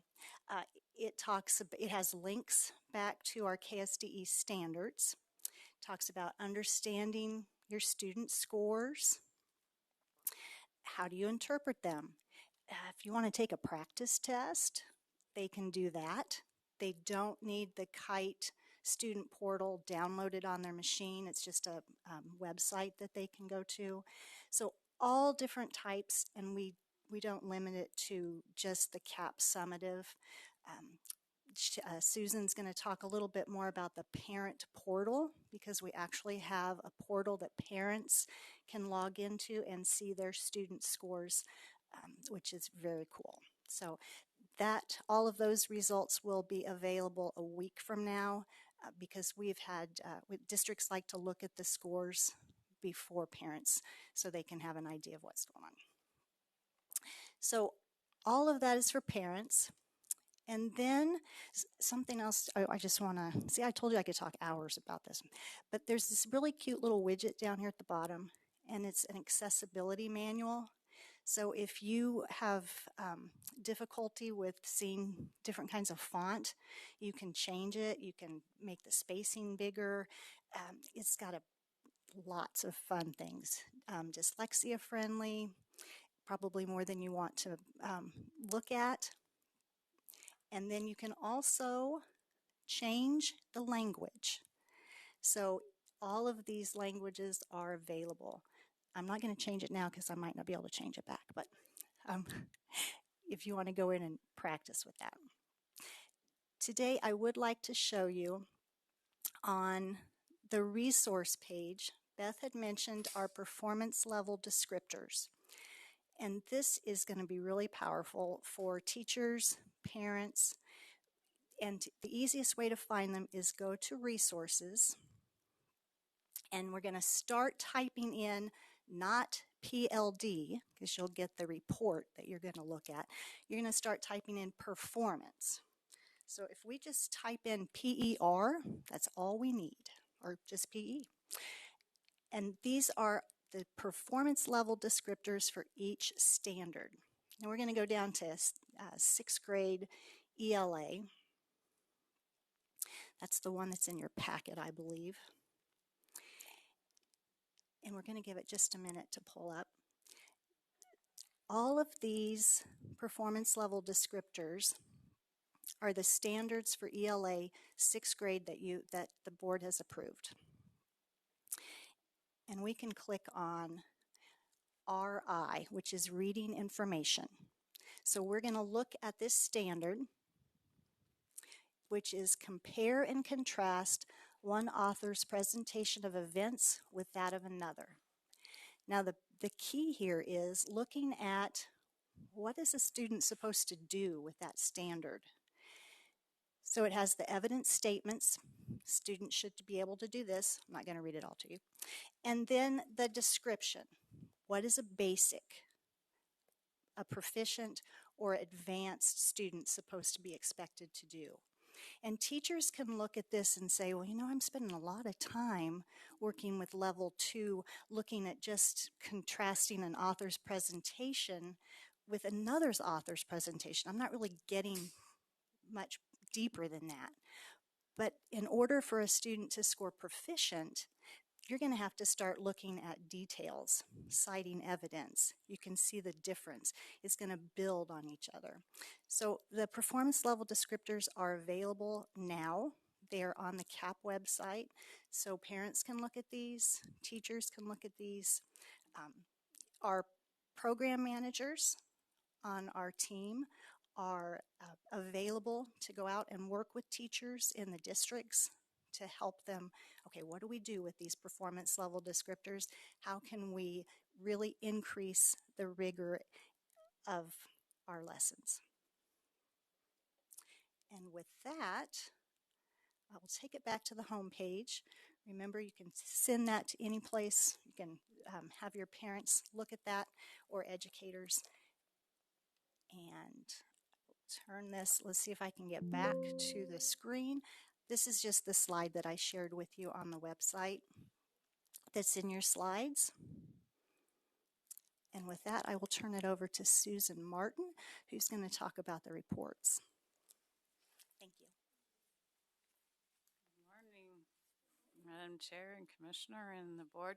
So I started my morning this morning and I actually turned on the reports for all the schools and districts. I could have let my staff do it, but it's been a long road and I just wanted to do it, so I did it this morning. So it was kind of exciting.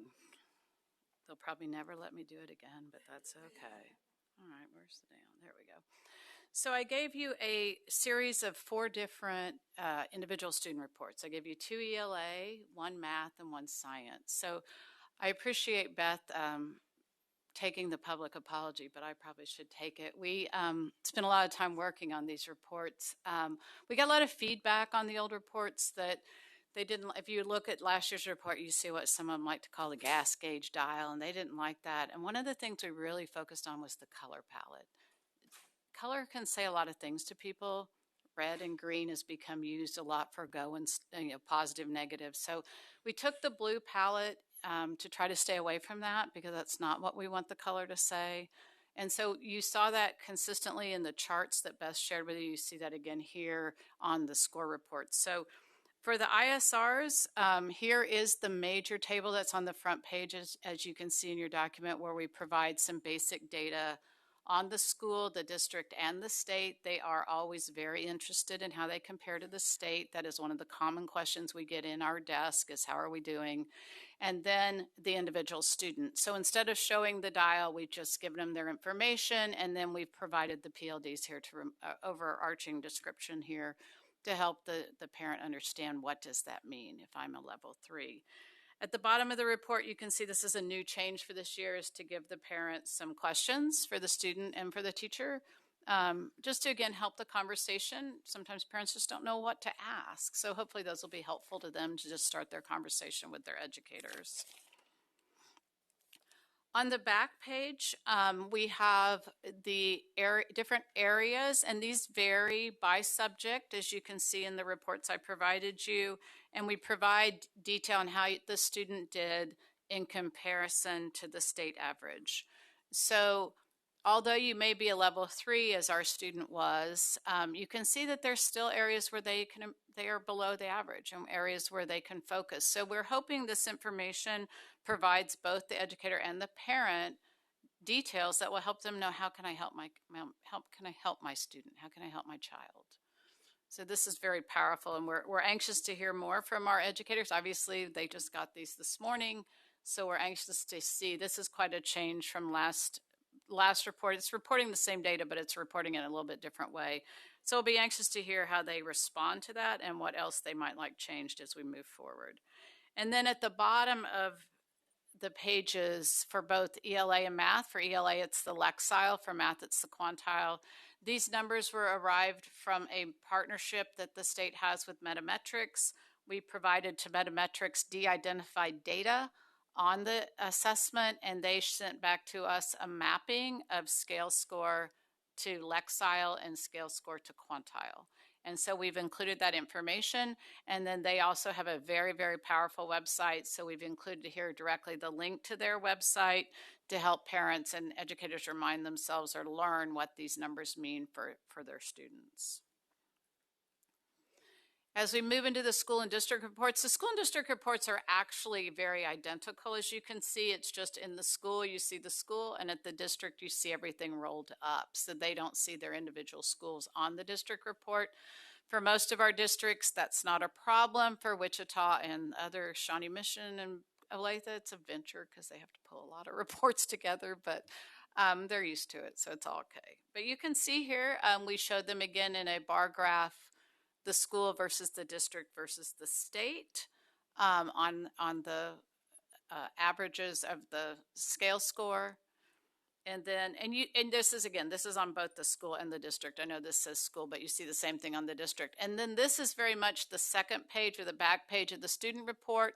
And this is telling them the percentage of their students who matched or exceeded the state average. So these categories are exactly the same. They vary by grade. On ELA, they're very standard. You see on the math report, they change by grades. There's a lot of different blanks on the math, and if that's not applicable to that grade, we don't show it. And so that's what you see there. But again, you'll see this same chart. It says school report, but the reality is you see the exact same chart on the district. It's just at the district level instead of the school level. And then the other chart that is on both the school and the district is that percentage of their students at each of the performance levels. So again, you see the blue palette, trying to be very consistent with the individual student reports and sharing with them how their students are performing across the 4 different levels. And then here's that same page that we were just talking about for the district report. So you can see where the blanks are. That means there's nothing to report at that grade.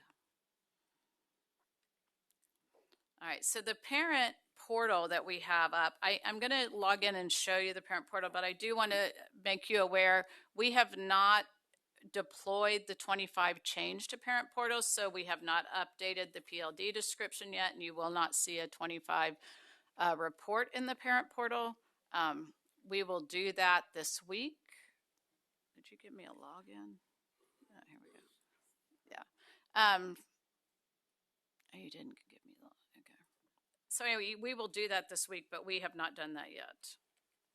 This is also an area that we're anxious to get some more feedback from our folks in the CAC and some of our parents, because we'd like to make some updates to this application as we move forward. So the districts are responsible for connecting the parent or the guardian to the student. So they, through Educator Portal, can upload as many connections as they want in email to a single student.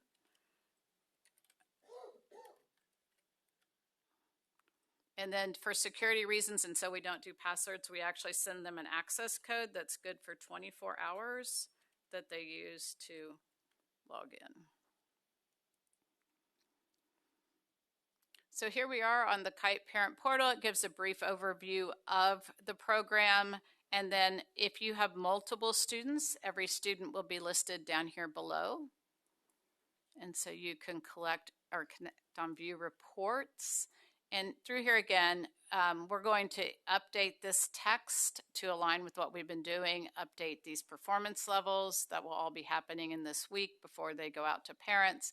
And then you can see this student, our test student here, has 3 different years of reports. So the parent can download each report so they don't have to remember where they filed the paper report if the school sent one home. And they can see all the data for their students that way. And if you have a 10th grader, we have and have been in Kansas your entire life, you would see every year you ever took the state assessment in here. So they also can see, you've heard us talk about our balanced assessment. If they've taken the CAP interim, those reports are also available here. So it's a nice repository for parents. And I only laugh because I never could keep track of my 4 kids and their paper they brought home from school. So this would have been a blessing when my kids were little. But anyway, so that's all here. This will open again, as Beth mentioned, next week. We will add the 25 reports and make these updates. And the districts are getting parent connections loaded right now. And we'll be all ready to go with our parents by the end of next week. Okay. Melanie, did you have something right now? Just a quick question while you're here. I'm curious if you can speak to how much traffic this parent portal gets and how parents are notified. The notification, I mean, we have it on the Kansas Assessment website, but if they call us, we push them back to their district because the district has to be willing to make the connection. I don't have stats from last year, but that's a great point. I will be sure we're capturing stats for this year. We may have them and I just don't know it, but I will be sure we are, because that would be great to know. The other thing we really want to think about is we clear these every year. I think there's probably a better way to manage that to take some load off the district, because the parent relationship is there all the time. It really doesn't need to be cleared. So some opportunities, I think, there that we've been talking about as well. But we'll gather those and then we can share those back through KSDE to you all and how people use it. Thank you. Yeah, absolutely. Thank you, Madam Chair. comment for now. Yes, thank you, Madam Chair. I had some questions.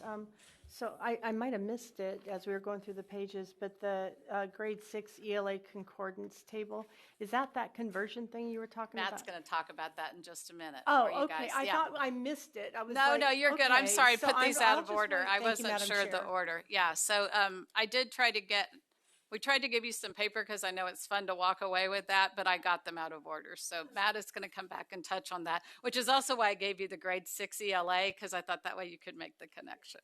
Yeah, absolutely. All right. Susan, once a student graduates, are those scores archived, or are they?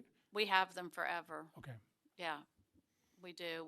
We have an archive system that archives off every summer, not the prior year, but the year before. So we have them, like I said, since KITE was started, we have all the scores. So, all right. Well, with that, I am going to turn this back to Matt, and he's going to talk about the concordance table.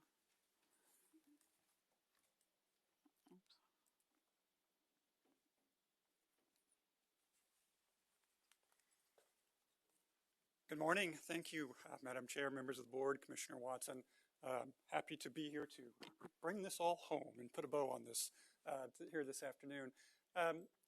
Concordance tables. At the request of the board, at the request of KSDE, the data analysts at KU have been crunching the numbers to build the concordance table that you see in front of you here. What we've done, you'll see the same blue color palette that we used previously to try to create a general representation or the general relationship between the former CAP summative assessments and the new expanded and enriched version of the CAP summative assessments. So for each of the 16 CAP summative assessments by content area and by grade level, there is one of these concordance tables. Again, it really is going to help educators and stakeholders around the state to be able to make some rough comparisons between the old assessment and the new assessment. Now, certainly there are some caveats that go along with that, right? Many people will say, well, you can't compare the old assessment to the new assessment. It's kind of like comparing apples to oranges. In this case, it's not that extreme. Yes, we enhanced the new CAP assessments. We created new items. We tweaked the blueprint. We made some modifications to the range and the variety of item types that students see. But we haven't shifted from apples to oranges. If I had to give a better metaphor, we've gone from a Red Delicious apple to a Honeycrisp apple. And that makes a little bit more sense in my mind. So when we look at these concordance tables, you'll notice the white column in the very middle. And I want to take just a moment to explain how the data analysts actually arrived at these concordances. So what they did is they looked at the percentages of students from 2024 who scored at all of those score points that you see on the left. And they compared that to the 2025 students who took the 2025 assessment, and they matched those percentages. And so what you're looking at is not an exact translation from the 2024 score to the 2025 score, but is the most similar score. And being the old high school English teacher, I'm going to throw you another metaphor. Okay? Think of a bilingual dictionary for just a moment. A dictionary that takes 2 or more languages and kind of shows you what word in language A translate to what word in language B. If you look at the front matter of any of those bilingual dictionaries, they will always say, these words are not an exact match. They are 2 words from 2 different languages that are most similar. And I would say the very same principle, the very same concept applies here. The scores from 2024 that you see on the left are the most similar scores to the 2025 score that you see on the right. Okay? They are not exact. You can't just swap one out for the other, but they are the most similar based on the 2024 students who took that assessment and the 2025 students who took this assessment. So as you scroll down that list, you'll see every score point that's available on those assessments as you go down. And again, we've color-coded so you can see where the levels correspond across the two assessments. This will be very, very helpful, again, to make some comparisons. The percentages of students that were in level 1 in 2024 versus, let's say, the percentage of students in level 1 for 2025. Again, there are 16 of these concordance tables, one for each content area and grade level. So you've got to be looking at the right concordance table to get the right most similar score.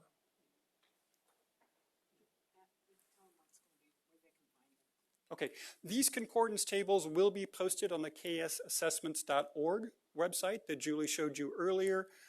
They will be there for folks to take a look at and see and go from there with their planning and data analysis.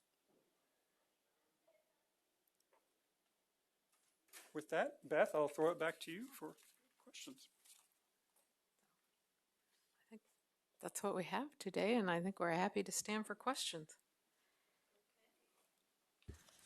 Thank you for this. I appreciate that you guys got this. Truly, if you have questions, you can, reach out to Julie or I. Yeah. Anytime, and we'll walk you through anything that you have a question about when you're looking at it. Hey, Debbie? Okay. Thank you, Madam Chair. So on I just want to understand point number 2. Additionally, this table should only be used to convert 2024 scores to a 2025 scale. It should not be used to retrofit 2025 scores to a 2024 scale. What does that mean? It means that it's a concordance between 2024 and 2025, okay? You can't, the percentages won't be accurate for 2023, right? Because different percent at each score point, right? 2022, you're not going to go backwards.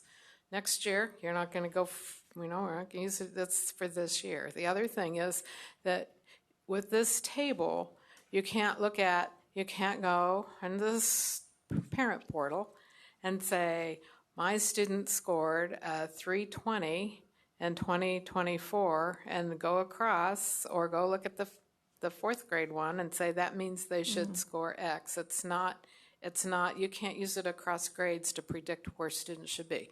This is just looking at the scores that assumes that the conditions were equal across both years, that the same types of students took the same test, and you're just looking at matching the scores. That's what it does. It's not making it's not. It said 24 to 25, but not 25 to 24, so I wasn't Well, you're wondering not about going 23. backwards, okay? So if you're looking. Yeah, that was just confusing to me. You're supposed to go from 24 to 25, Not 25 to 24. Great question, Debbie. Yeah, very simply, the answer is we want people to move forward. We want the old scale and the old assessment to be archived and in the past. We want everyone to shift forward to the new scale and begin thinking about measuring growth and measuring trends using the new scale. Okay, and I had an additional question. Can you tell me how much did it cost to produce this new test? Do you have that number? The contract we have had with the University of Kansas over the last, what would be 6 years, was to develop all new assessment items for both the summative, the 2 interims, and then the additional mini tests. So that contract, I just have been putting some information together on that. It had 7 different amendments to the original contract that was approved through the RFP process, and some changes along the way. In general, just a rule of thumb, the accurate information will come from our fiscal department on how much we spent each year. So you can't attribute, you have to look over time and the items that were developed over time, the amount of money spent with the interims and mini tests. But in general, when we talk about how much resources would be available, cash resources, Commissioner, I don't want to overspeak here. But if you're looking at the whole system that we have, including KELPA and the alternate assessment that we have to have for English, math, science, and English learners. We generally, fiscal tells me I need to stay in the ballpark of around $5 million a year to get everything, and that's from all the item development that we have for all those tests. That's for administering it with the whole platform, the reporting, and all the psychometric work that goes through it. So we get a lot for our money, we think, because there's so many different things they have to do. I can tell you the most expensive test over time that we developed was the science assessment, because the standards are, to measure the standards, it was just more complicated. And I know our science program manager would love to come and talk to you about science at some point in time. She's begging, when can I get on the agenda? When can I come and talk to you about science? And when can we really demo some of the science things that we've developed? But in general, there's just a lot more to developing that. But that would be the general rule of thumb. Then with the ESSER money, we were able to put more money into building out more mini test items.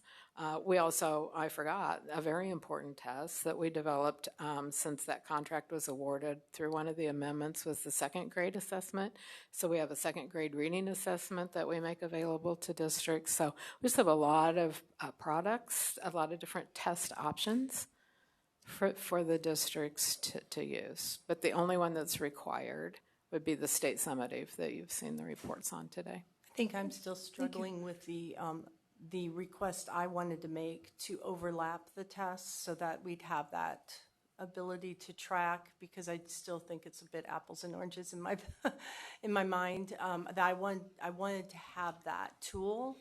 And I went back and looked at the November 2019, and so since that is clearly not a motion to replace the test, and you're saying there were amendments along the way, that's what I was kind of looking for, is maybe it would be nice to have a list of when those amendments were made so I can go back and look and see when that happened. So one thing, and I know you're in a hurry. I don't know how much you want me to speak to this today. There was a change from when the RFP went out to what we ended up with, and we can certainly have a lot of conversations about it. But one of the interests back in 2019 when the RFP went out was to really shift from having one summative assessment that was, in the words of a lot of people, high stakes, that everyone was just going to look at, the results just from that one point in time. And there was a real desire, and I would say there is still a desire, to look at how students progress over time.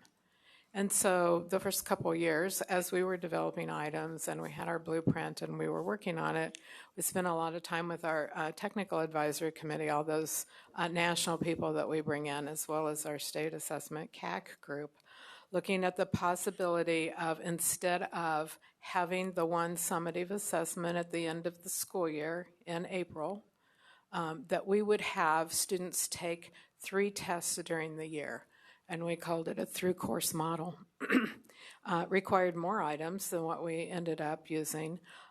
In one sense, it required a test, especially in math, being scope and sequence specific, like you'll teach this math concept on this first test, this math concept on the second or the third, right?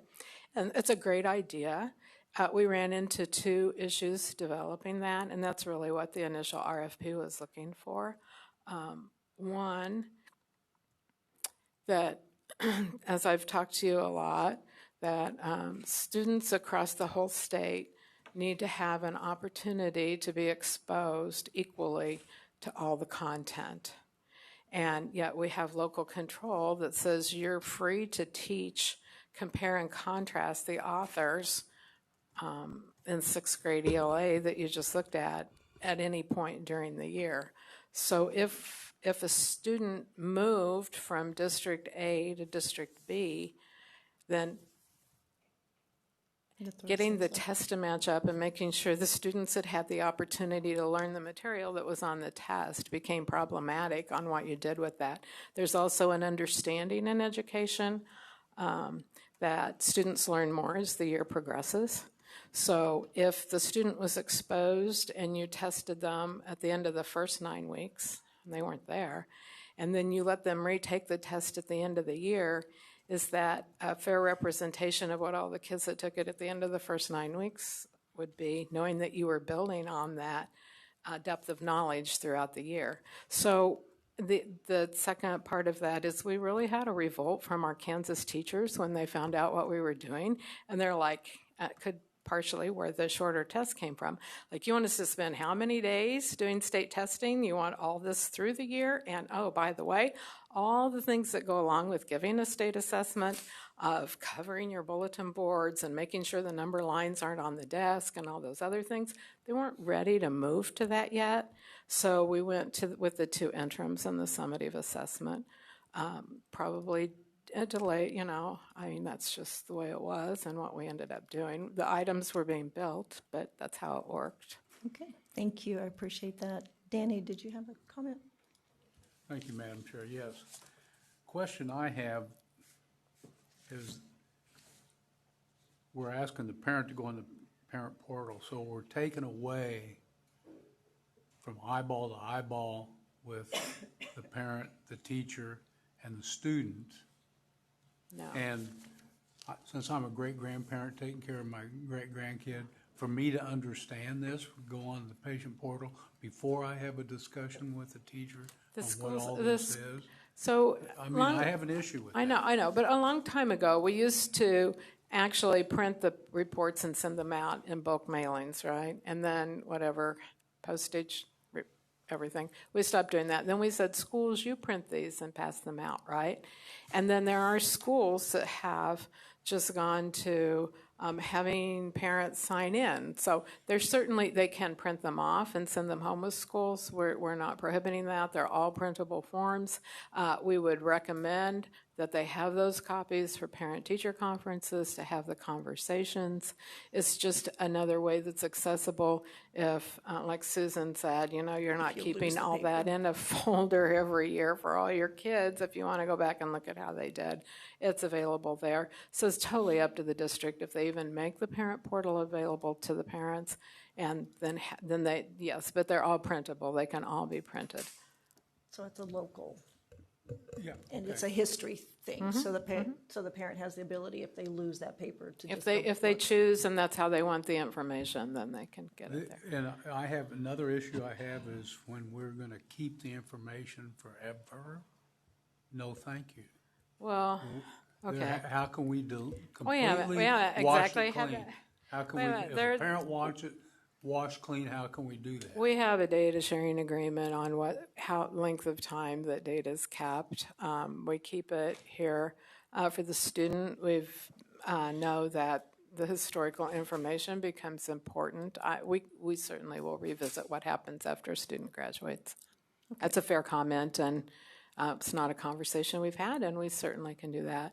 But there are data sharing agreements in place that Scott Gordon would be happy to talk to you about to make sure that that data is not going someplace other than where it's supposed to be in a secure environment. Thank you. Michelle? Yes, Beth, just a quick question. So if we're going, like, let's say going into the beginning of the year and you get like a syllabus or whatever, what the students are going to be learning, most parents get, here are the books we're going to discuss, here's what we're doing in science class. We're going over cell structure. So, maybe the kid missed cell structure, the chapter on unit tests or whatever on that because they were sick or they were gone or something happened in the family or whatever. So in real time, you might have to just catch up, right? Your parent's going to go, okay, how did you do on your test on cell structure? Well, we didn't even cover cell structure. It was a lobotomy. Well, why was that? So you're in real time based off of what's going on locally, what's being taught.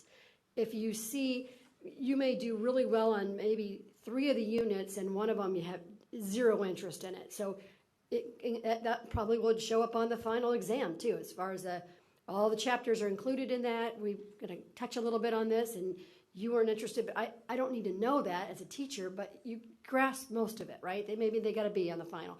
So what I'm trying to say is you're saying it's not fair if the kid comes in and they're moved to a different district and they missed out on that, if they know what's being taught, if they can see the curriculum and they know what they missed or what they might need to go back and catch up on, that's the parent's responsibility to go in and direct that child and say, ooh, we gotta brush up on the Constitution, or we gotta brush up on the Bill of Rights, or because you missed that part, because we've moved from another state even.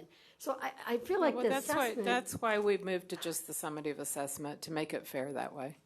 Yeah. We couldn't figure out how to make it have for an accountability test to deal with all that mobility, because you're right. I mean, that's what we heard loud and clear. So you're right. That's why it's just the summative assessment that you're seeing the results on.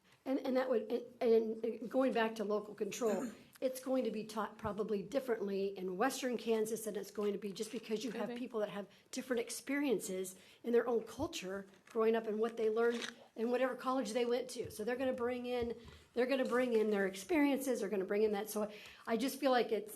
And that's why we've spent so much time on the item development, right? Because the items, they're written, and then they go through the review, and people look at to see if they're biased, or they're asking questions that wouldn't be fair because you live in different parts of the state. Yeah, we really have to. Yeah, I'm just again, it's an assessment thing. It's Melanie? It's back to local. Thank you, Madam Chair. I will try to make it really quick because we are between two different conversations about data that are going to happen today. And so to Danny's point about how long do you keep the data, I mean, it seems to me that it's an important piece of data integrity that you are always preserving those scores. The moment I thought about you deleting my kids' scores, I was like, no, but that might be the only place that I have access to them. But my question for you, or maybe someone from the team, is when I look at the KITE parent portal, you register as a parent using the email address that the school has on file. The school then has to, you have to, I shouldn't say the school, but you have to get a registration code, and then they never ask for your student's name. They ask for a state student identifier. So just to be clear, data that is stored in the system is obfuscated and stored through some other form of ID, the state student identifier, not the student's name. Is that correct? That's right. That would be correct. We don't do any names back and forth at all. All right. Okay. I know we've had that discussion No, before. we don't do names. But let's keep it on the record. No, Thank we you. don't do, no. Okay. No. Thank you so much. Appreciate all of you and the information. And for getting that concordance. Appreciate that.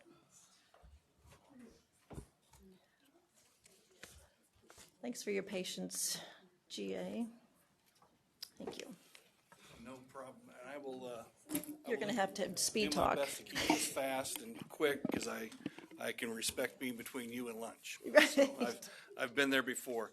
I just want to say thank you. Appreciate the opportunity to visit with you today, and I want to thank you for the continued support with the work that we've been doing with leaders across Kansas over the last heavy work over the last 6 or 7 years, but we've been doing the work since I started with USA Kansas 11 years ago. And part of that passion came from my work with NASSP when I was on the board of directors with NASSP, which is the National Association of Secondary School Principals, and had the opportunity to serve on that board and then eventually serve as the director. And one of the things that came out of that time, or serve as the president, is a book called Building Ranks. And what Building Ranks really did is it took 15 skills that have been identified as critical leadership skills for building principals, and it broke it down into a teachable manner. Oftentimes, we go through life talking about leadership skills. We talk about, got to be a good communicator. Well, that's awesome. How do I do that? Or we need you to be strong in instructional leadership. Well, that's wonderful, but how do I do that? And what we have done is we've taken the work from the Building Ranks program and incorporated that into a program called Elevate Leadership for our principals. Elevate Leadership 1, Elevate Leadership 2, and then eventually we've also moved to Elevate Forward, which again, these are collaborative opportunities for our folks to work together, principals to work together, and really dive into the work that we're doing. And so we're really pleased with the opportunities to connect with that and the support that you guys have provided with that. I shared with you a poster from a gentleman called Jamie Vollmer. Jamie was a former business person. At one time his ice cream was the #1 seller in the U.S. And it seems funny, but you know, one of the things that Jamie talks about, and I had a chance to meet Jamie when I was on the board, and so this is about 15 years ago. But Jamie said, I was, on top of the world. My business was thriving in a company in Iowa. We had just taken the market. We'd won some awards and prizes, and I was standing in front of a group of teachers on a back to school, and I was just telling them how great my company was and how good the work I was doing was, and you need to do the same thing. And he said, it was like a trap. I asked for questions, and I looked right down the middle, and there was a young lady in the middle of the auditorium that said, Mr. Vollmer, when you're making your blueberry ice cream, what do you expect from your blueberries? And Jamie says, you know what? When those blueberries come to the back door, we inspect them all. And if they're not the best blueberries in the bunch, we ship them back. And we only accept the best blueberries for our ice cream. And he said that was like a trap. And I never realized it, because she said, that's wonderful for your ice cream, but we don't get to send anybody home. We have to teach them all. And I think that's the challenge we've run into in the world that we work in education today, is we teach everybody that walks through our doors. And so when you look at that list of things that Jamie has put together from the early 1900s, from the industrial age of what our schools were about, and you look what's been added to the expectations of our schools, and you look what's been added to the expectations of our leaders and our teachers along the way. And the thing that's really remarkable about that is you look at the very bottom, and the thing it says, and not a minute's been added to the school day. That's really crazy when you think about it. And you guys were talking earlier about the time we put into schools, and we need, Debbie's talking about the respecting the time of the parents and having the kids at home. And I've got 4 kids, and I can appreciate that, but I also respect the opportunities that we need at school. And as we've crunched dollars and crunched everything we've crunched, but we expect all these things to be kind of incorporated somewhere in our schools, it becomes difficult. And lots of that pressure falls upon the building principal. How do they put those pieces in play? So the role of the building principal has become much more than just the disciplinarian. The vice principal was a disciplinarian, and you had the principal that kind of guided the schedule and did that work. The work continues to expand and continues to grow, not only for our leaders, but for our teachers. And so we've developed a program called Elevate Leadership, and our pathway, this is the district leader, oops, there it is. And what we start with is aspiring leaders. We try to recruit people into the program. We try to recruit people into leadership, and not necessarily leadership into the principalship, but leadership in their buildings. Good teacher leaders as well. We incorporate a new principals program. We have over 100 new principals every year in Kansas. That's out of about 1,800 roles in Kansas between principals and assistant principals. We turn over 100 every year. That's a lot of new people in the role. So we have a new principal program. We have our Elevate 1 program. We have an Elevate 2 program and a coaching and Elevate Forward program. And the other program that I'll talk about in there that we really appreciate the support that Dr. Watson and the board helped us with this over the last couple of summers was working with teachers, a leadership team of teachers in the summertime, and them working with their principals and developing professional development plans and building programs together to support their schools. We did that with 38 schools, not school districts, schools this year. And the report that I had back from superintendents was overwhelming. This was the best start we ever had to a school year, because it was our teachers and our principals working together, building the capacity to what our teachers needed throughout the school year. And they worked on the PD together, they developed the work together.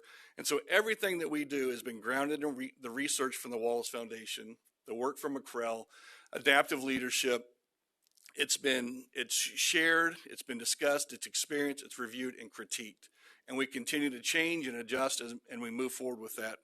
The other program that we've worked very hard with over the last couple of years, again with the support of this board, is our district leadership pathway. Again, I'm going to ask a simple question, and again, a quick response here, but how many people, last 3 years, any idea how many new superintendents we've had in Kansas or new to the state of Kansas?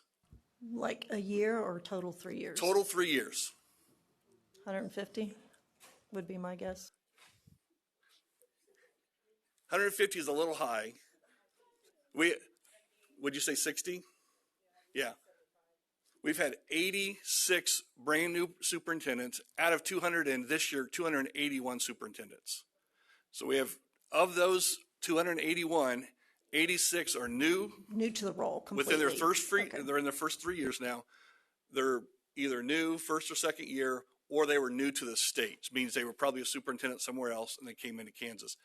Again, a huge turnover in what we have in Kansas with our leadership. And with the added expectations, the added work that is put out there for our leaders, principals, and now our superintendents as well, it's really important that we work with them and help them grow together. Because as you look at the work that they do, it's impactful from day one. And the time that, I look at Mr. Porter, I look at Dr. Watson, myself, when I had brown hair, I got to work, Dr. Newell knew, I got to work as a young man in a building as an assistant principal. I got to cut my teeth. I got to make some mistakes. I had someone there to kind of support me along the way.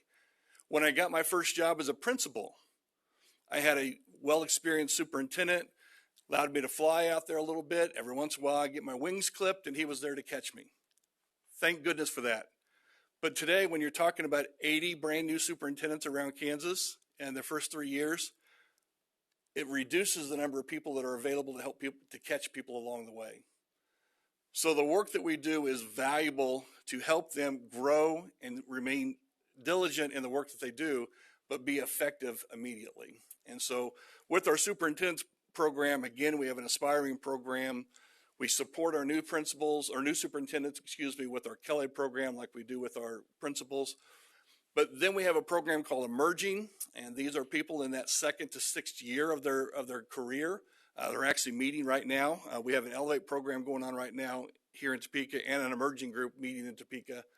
But this is, right now we have, first year of it, we have 23 enrolled, and we have also another group of 19 that are enrolled.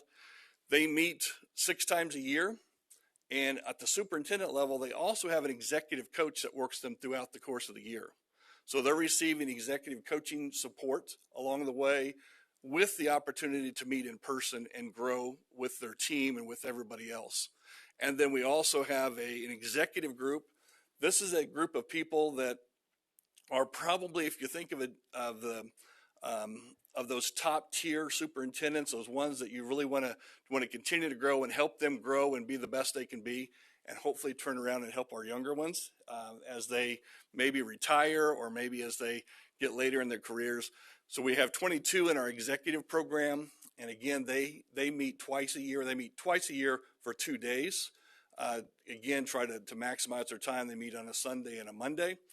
And again, they also receive executive coaching, that goal-oriented work. So really proud of the work that we're doing it with USA Kansas. We're coaching in Kansas right now. We have 71 superintendents that we have a executive coach, and we have 14 principals that have an executive coach of some kind.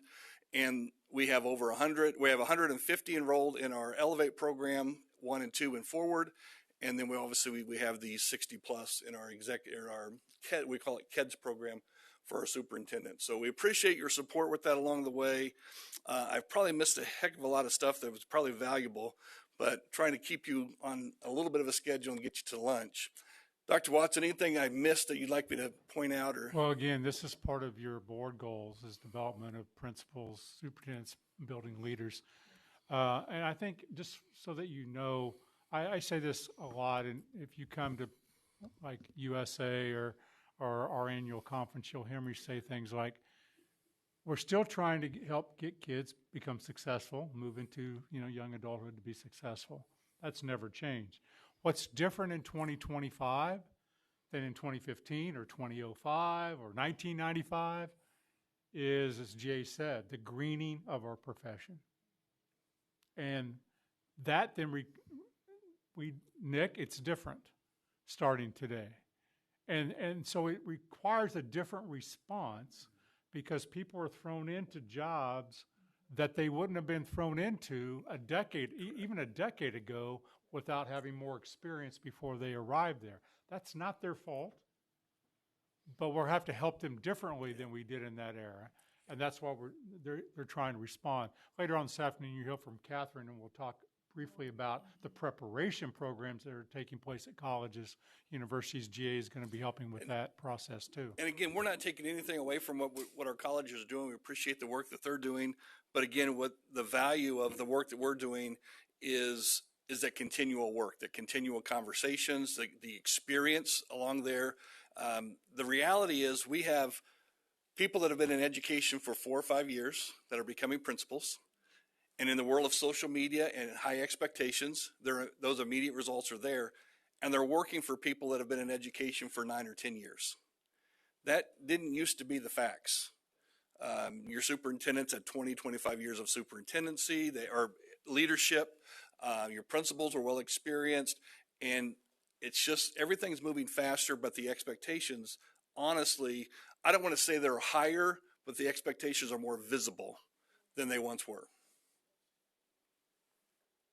And we certainly appreciate the superintendents and principals that are doing the mentoring and working through the program, because that's a lot. I mean, that's a lot. They're fulfilling their roles and they're trying to help and work with the newer ones. And our superintendent coaches, the folks that are coaching our superintendents are all retired individuals, except for the ones that are on my staff. And they, again, it's their opportunity to give back. Right. And that's what we're Yeah, looking, we we're appreciate excited that. about. Yeah, okay. Well, thank you very much. I appreciate that. And Board, we will recess for lunch. We will start back up at 1:30, so eat fast. I know policy has to head that way for their meeting, so thank you very much, and we'll be back.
Okay, we are back from lunch, and first on our agenda is Mr. Guillermo Rodriguez, who is the director at the Salina Central High School of the Jazz Combo. Please introduce your group with you.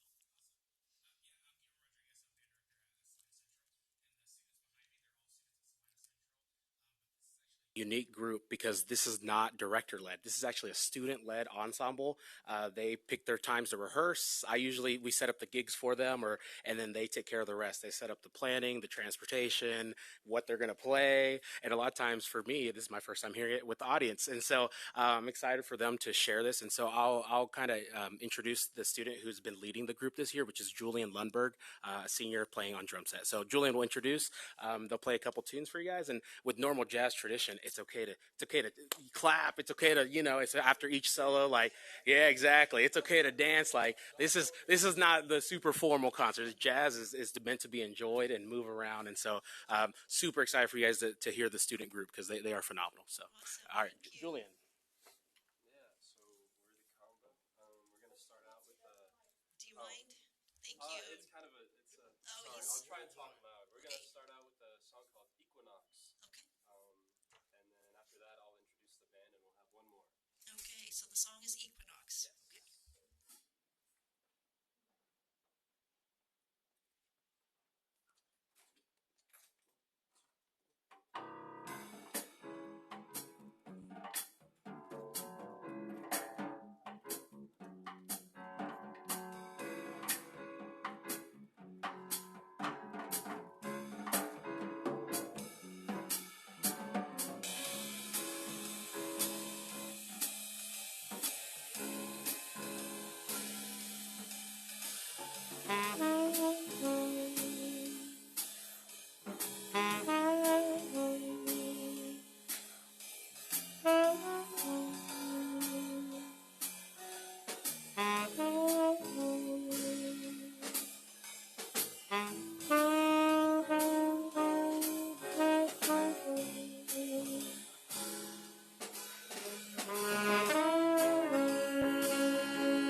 Thank you.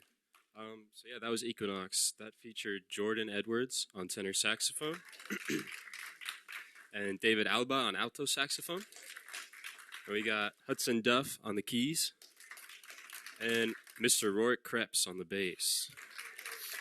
And my name is Julian Lundberg. Thank you so much for having us here. Our next tune is called Blue Bossa. Thank you.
used to. Thank you so much.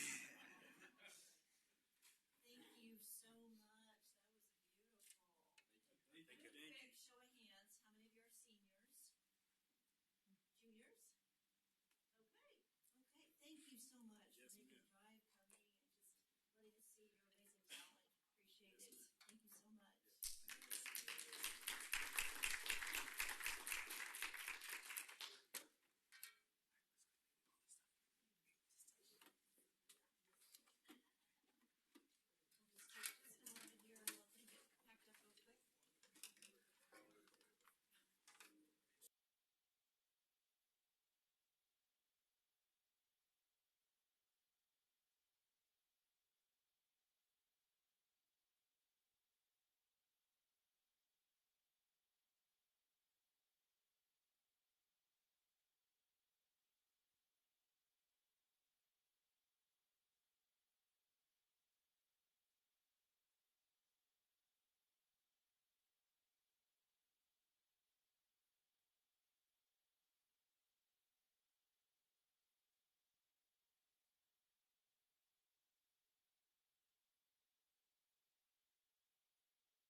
Great. Okay. Well, Chair Hopkins, members of the board, again, I am really grateful to be here for the Reading Corner. I want you to think back to the first time we had Reading Corner. We had a special education teacher and a student, one who had graduated, who came back and shared their story. And we've had kindergarten, we've had summer school discussed, and today you're in for a real treat, because I want us to remember when I know the state board results, or the state assessment results were released. Each one of those represents a student. We kind of look at it as a bar, but it's an individual story of a child and a student that's growing older in our systems. So I want to talk to you a little bit about, we have a reading specialist PLC, professional learning community, that meets once a month. And the individual that is standing right here, Sarah Newton, I met Sarah because she joined the Reading Specialist PLC for KSDE, which means she meets on her own time after school with others to network and to learn from one another. They share problems of practice, things that have gone well, answer each other's questions, provide information to help mentor new reading specialists as well. One of the things I've asked them is for them to bring forward success stories, challenges that they might have. When we talk about these things, we never talk about a student by name. We just talk about the data. And Sarah shared with me a success story, actually 2 success stories she's going to share with you today. So Sarah is a reading specialist in USD 336 Holton. And as I talked with her about coming today, she said none of this could have happened without her incredible support, the incredible support she gets from her administration, from her building administrators, and many of them are here. She can have them stand and introduce them in a little bit. But I thank her for the time. But as we discussed these 2 success stories, she talked about these students, which I just knew by a letter name.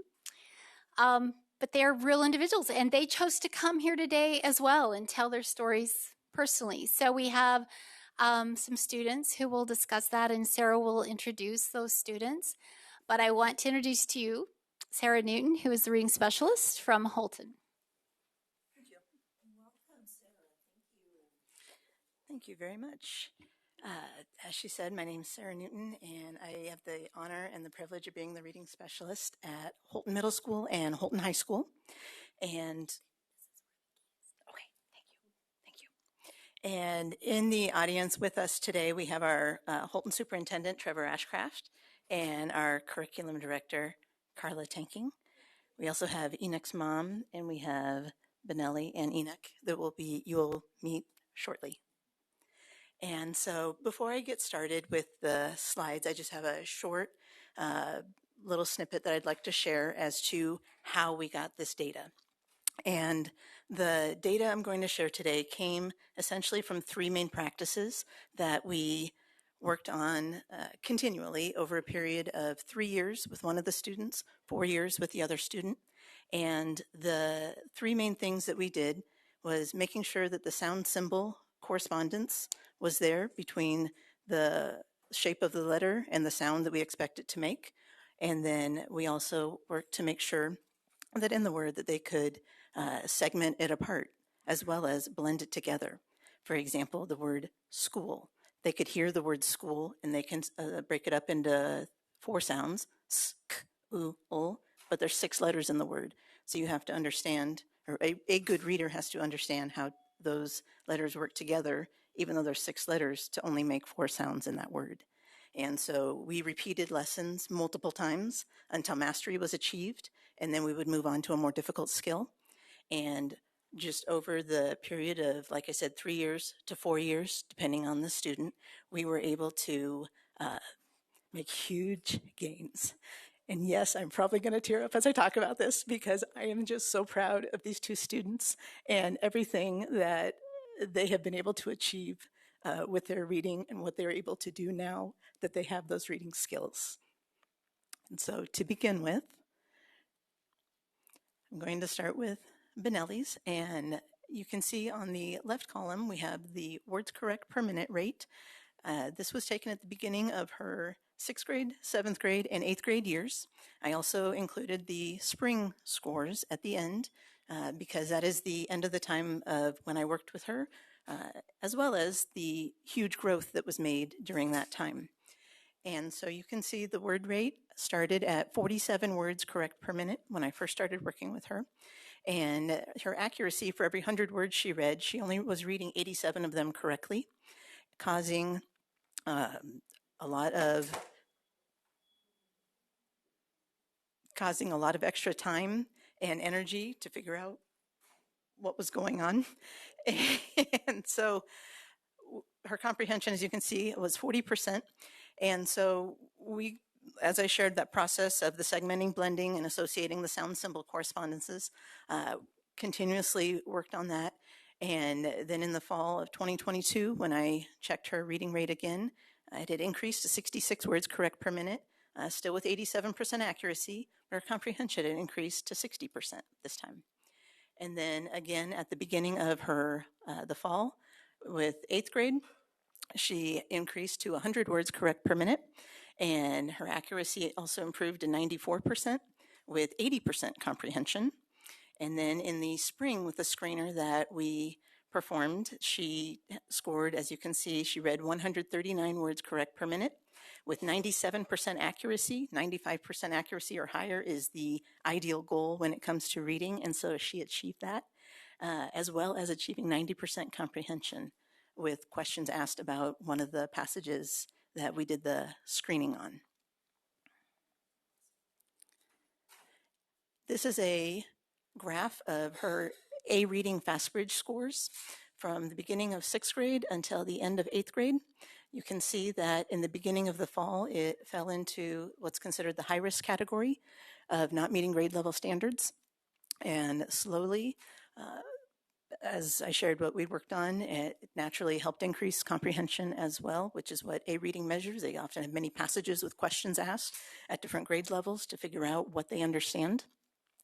And so by the end of her 8th grade year, she had moved fully into the some risk category of not meeting grade level standards. And by the beginning of her freshman year, she took the pre-ACT and achieved at or above that minimum needed score to be able to test out of needing reading intervention or reading screening any further. right? So with that, I invite Benelli to come up and share with you a little bit more about the narrative of her journey.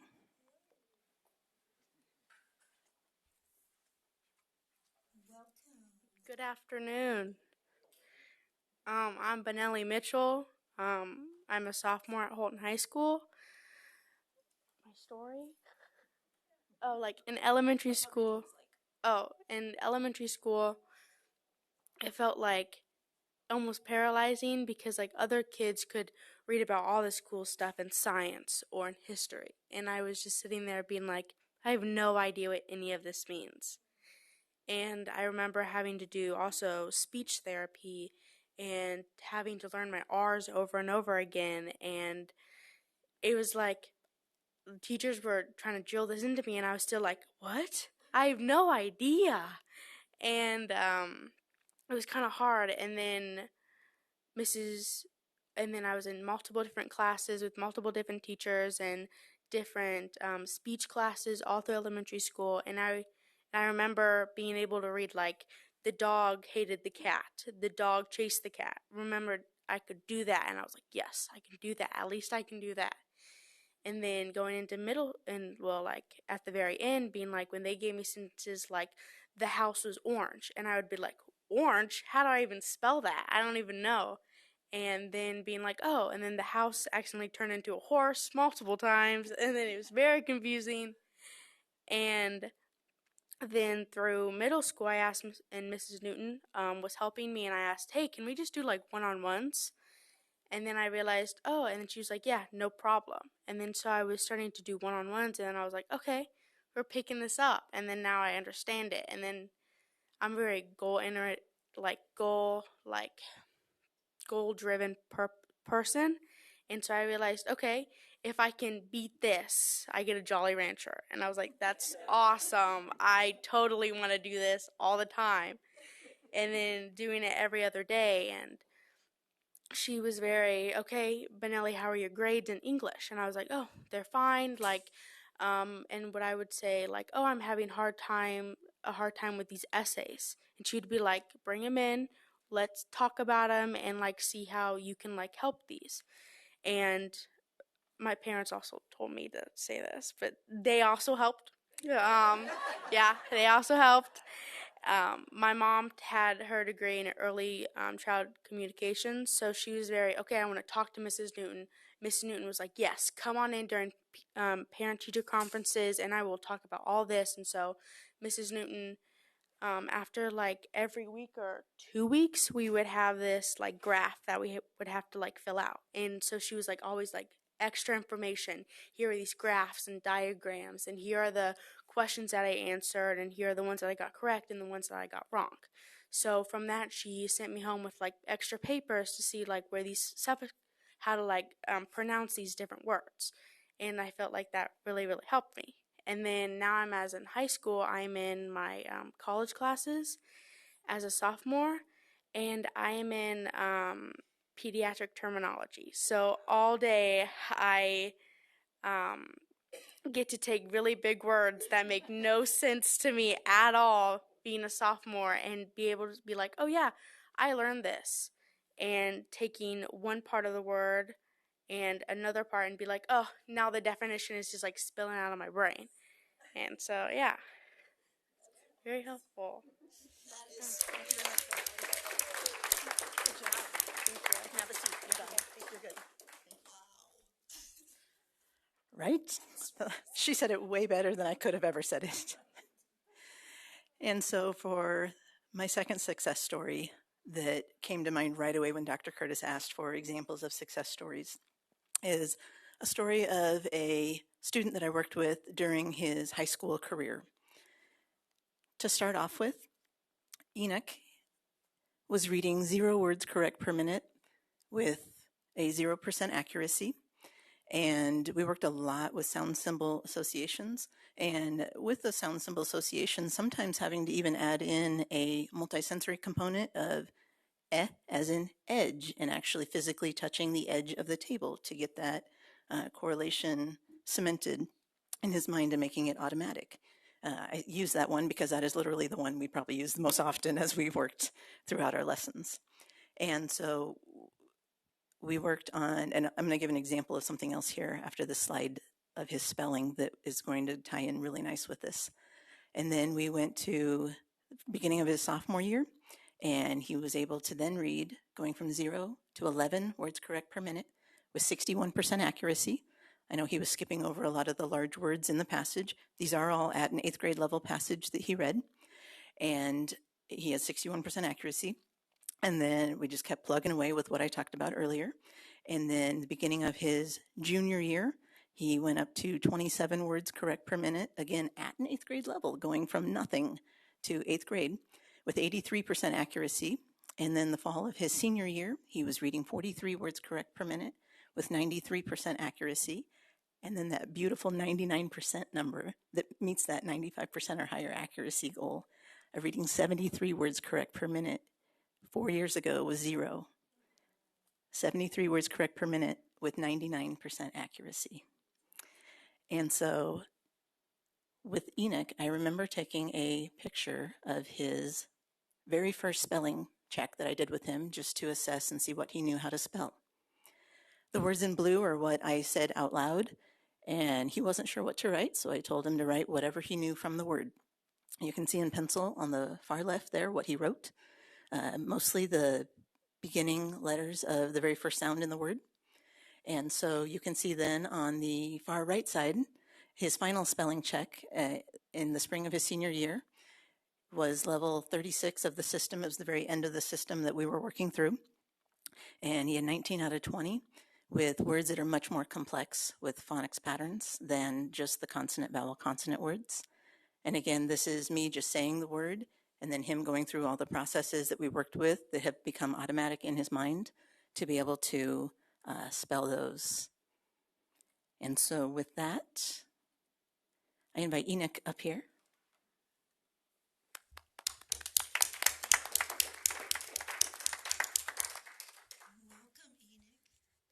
Hello.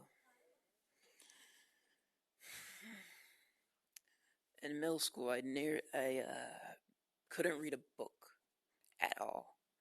But when I was working with Miss Newton, she helped with that a lot. And same with video games, really. I could barely read the missions or whatnot. But now I can just read them and it's nothing. And every time I was struggling with a word, I just think of a Jolly Rancher.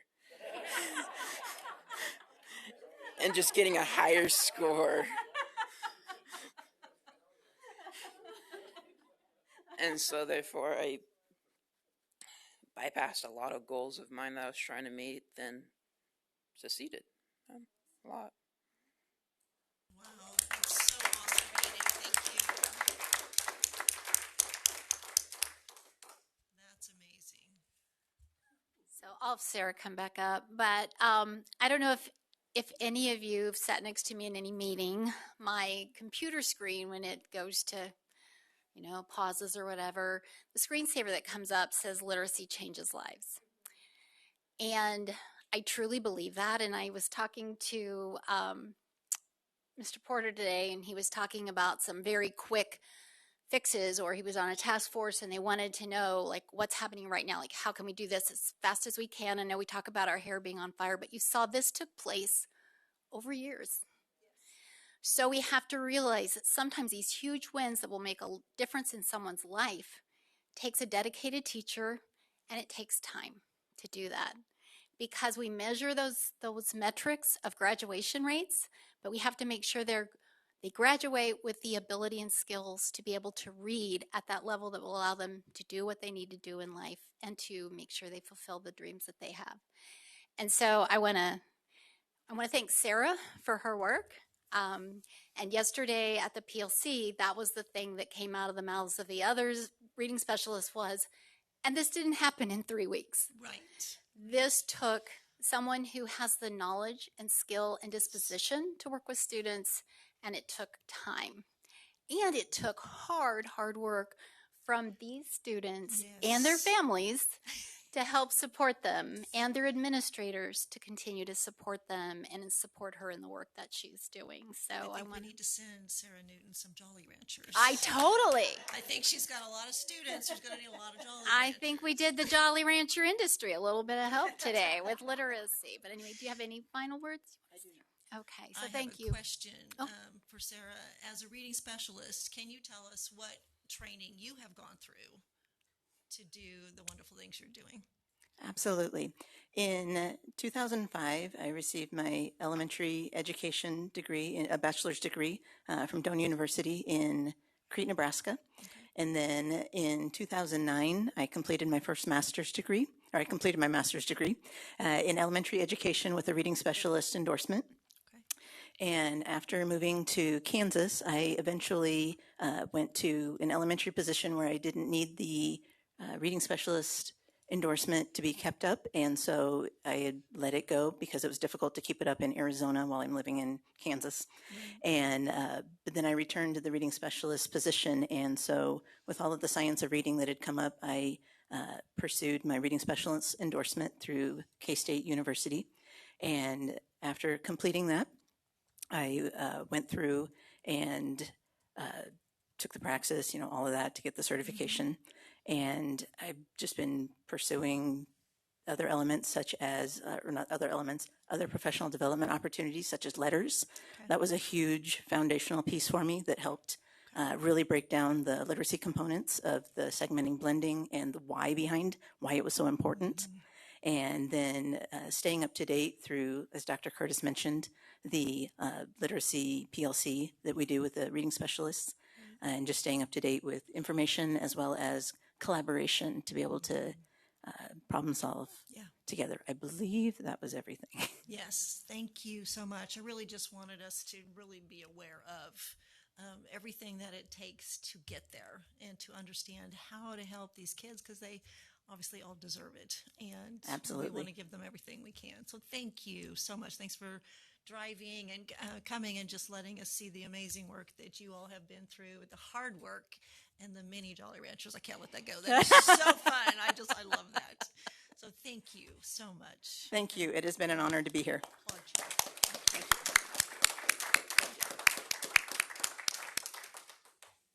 And thanks to the moms and dads too. We recognize that very much.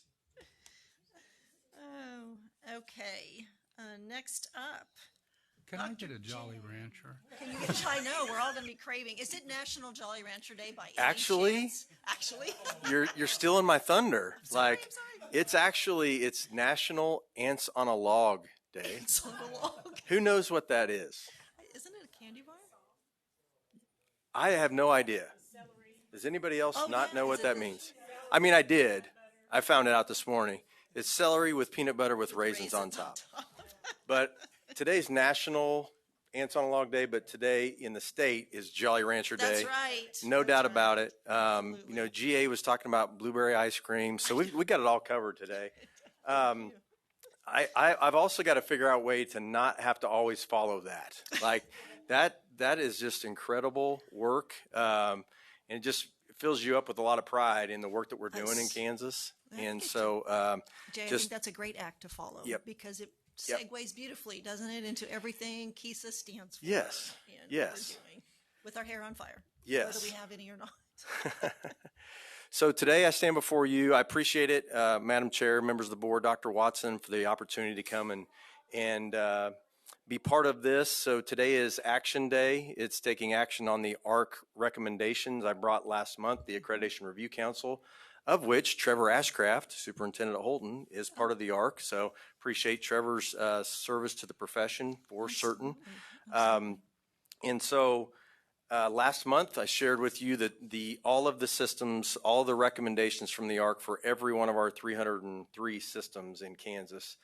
And the ARC's recommendations were fully accredit each system based on two things. One is that they met the standard for a ready-to-implement KISA action plan, and that means it was clear, that means it's aligned with the school improvement model, and it means it had data to back up that action, right? So systems had to meet those standards, and every system did through a lot of hard work at the system level, but also at our level. Our accreditation, or not our accreditation, our action plan review team, made up of staff from our standards team, our research and evaluation team, they were so diligent. They reviewed every one of those 303 action plans and got feedback back to the system within 2 weeks. That's awesome. So it was a really strong process, a lot of time and effort put in by a lot of really talented, smart people. So we're excited about that moving forward. The other criteria that systems were evaluated were each of the 13 compliance areas. And so while some systems, and you could see in the reports that I provided, that some systems were not in compliance in some of those 13 areas. And that, remember, that doesn't mean anything for their accreditation the first time it happens. Right. So next year, if those systems are still not in compliance in that same area, that could impact their accreditation. So that's what led us to bring you all of these systems in the state of Kansas as fully accredited as recommended by the ARC.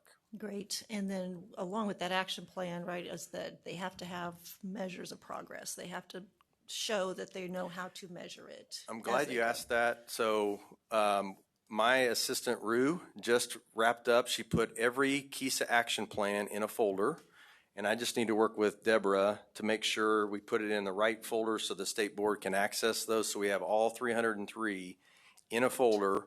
You can take a look at any of the ones that you want, but you'll see that they identified a fundamental that they want to focus on, or two fundamentals. The structures, so things like we're going to focus on structured literacy through professional learning. That would be a structure. And then, as you said, a measure of progress. Mm-hmm. And those measures of progress are generally what the adults need to do. So if it's a structured literacy fundamental focus through professional learning, generally that's teachers getting trained in letters, which you just heard. So the measure of progress, then we have them identify where do we want to be in 6 months, where do we want to be in 1 year, and we follow up and check in with systems at 6 months and 1 year. Great. So, and they answer a few other questions, but that's the gist of the action plans. Right, great, thank you. And with that, I don't see any questions on the board, so if somebody wants to make a motion, that would be wonderful, which is on your handy dandy suggested motions paper provided. So, whoever would like to go, Beryl? I move that the Kansas State Board of Education accept the recommendations of the evaluation, no, wait a minute, is that the correct one? Yes. Number 9. Of the Evaluation Review Committee for... Accreditation.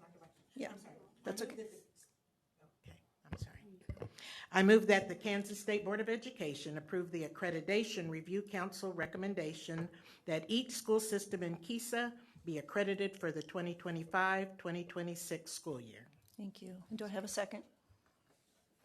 Michelle, thank you. Anything? Okay, all in favor?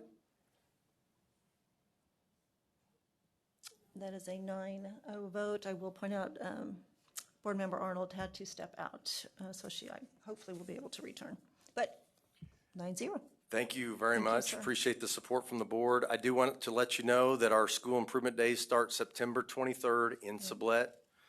You're welcome to attend any of those. I'll make sure Deborah has the school improvement day calendar. We have 77 opportunities for you to come out and interact with systems doing the hard work of school improvement. I am so looking forward to that. I think it's just going to be amazing. I only managed to get to one last year, so I'm really hoping to get more on my calendar this year. But it's so good to watch those districts come together and just have those amazing conversations. So thank you, Jay. I appreciate it. Okay. Next up on the agenda is Dr. Jessica Dorsey on the act on request to contract with America Learns for AmeriCorps performance, progress, and financial reporting. That was a mouthful. Yes, thank you. We presented about this last month and shared the information that this is the platform that we use to monitor our AmeriCorps programs, to collect their member files, their member timesheets, as well as their financial and progress reporting. The money that we receive from the federal government for the AmeriCorps program is the same money that we would use to pay for this platform. Right. Okay, I would stand for a motion. Seriously, board. Dennis? I move that the Kansas State Board of Education contract with America Learns for AmeriCorps performance, progress, and financial reporting. Okay. A second? Jim? Ms. Betty is back. Thank you, ma'am. Okay. All in favor? I don't see any questions on the board, so all in favor?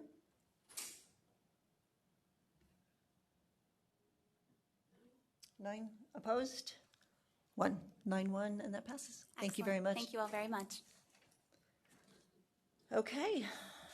Up next will be Dr. Catherine Schmeidling. I never say your name right, I swear. Schmidling. Schmidling. Pretend Why I have can't an I F get that? at the My front. God. I'm just That's going to call you okay. Catherine and give it up. That's okay. what I'm going to do. That works. All right, Madam Chair, Commissioner, members of the board, thank you for letting me come back before you. I have the action item of the Evaluation Review Committee recommendations for program approval for several programs at Emporia State, and then a new program from Kansas State. The programs for Emporia are Building Leadership, Chemistry, District Leadership, English Language Arts, Gifted, Health, Instrumental Music, Vocal Music, Physical Education, Speech Theater, and World Languages, all recommended for approval with all standards met and no areas of concern. And then Kansas State University has a proposed new program of Elementary Unified. This is a residency program. Again, recommended for new program approved with stipulations, so that abbreviated approval because it's new, but all standards met, no areas of concern. Okay. And I do want to say right here, based on the building and the district leadership pieces with Emporia State, as I would, no matter who it was, this is not anything about Emporia State. But as is part of our leadership, our goals is about leadership development as a board, and in line with what G.A. Bowie was sharing with us before lunch, we do want to, and we're obviously leaning into staff, but as a board, working with staff who will be presenting to us, we are looking to really revamp higher ed expectations, standards of those programs. So while we will be approving all of this for the 7-year cycle, when the standards change, that automatically puts in play. Yes. And we will decide how long at that point we would say they have 2 or 3 years to get in line with the new standards for those programs. So I just want to put that out there so we're aware that in line with everything, with leadership, everything that's been going on with that, we do want to start really looking at our higher ed programs in line with that too, to make sure those things are happening. So it's going to kind of start happening, looking at all those different things and seeing what staff wants to bring to us and what we want to add to that. We'll have those discussions. So I just want to put that out there. That's in line with our goals, that we'll start looking at those things. But again, this has nothing to do with Emporia State specifically, just leadership as a whole. Mm-hmm. Okay? Absolutely.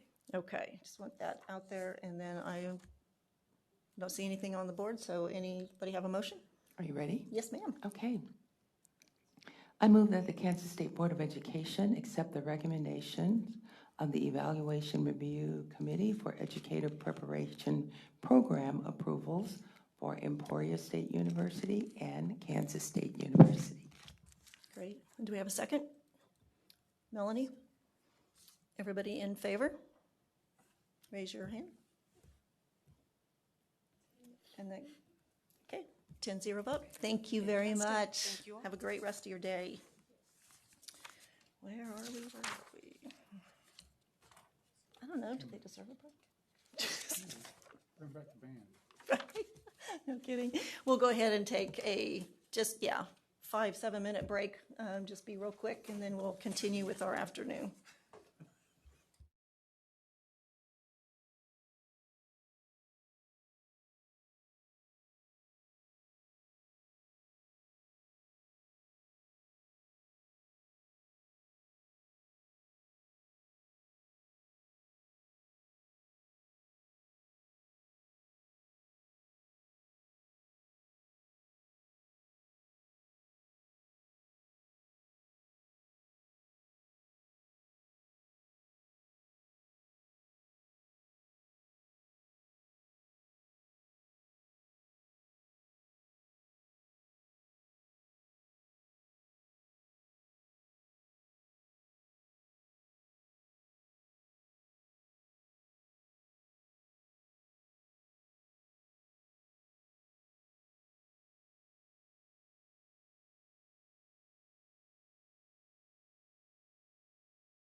Up and running? Up and running. Okay, we are back.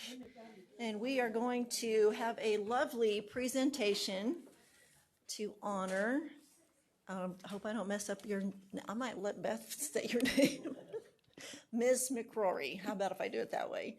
For her many years of service with ESDAC and CTE. So Beth, we will hand it off to you to begin this. Thank you. It's I'm actually the second choice today because Natalie Clark had a prior commitment with career and technical education, and I said, sure.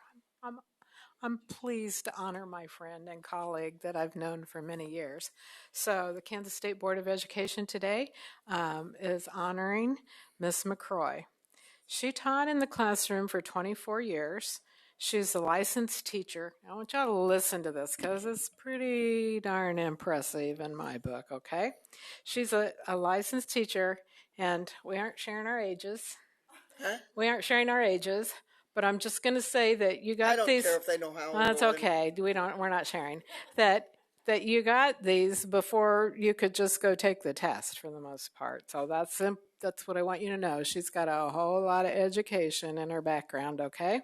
She's a licensed teacher in elementary education, math, biology, physics, chemistry, English language arts, facts, and this is something many of you might not know, but I do because I've been here forever, like you've been around forever, maybe, that she has 3 endorsements in special education back at the time when we expected our teachers to be endorsed for the different types of disabilities that students in special education had, okay?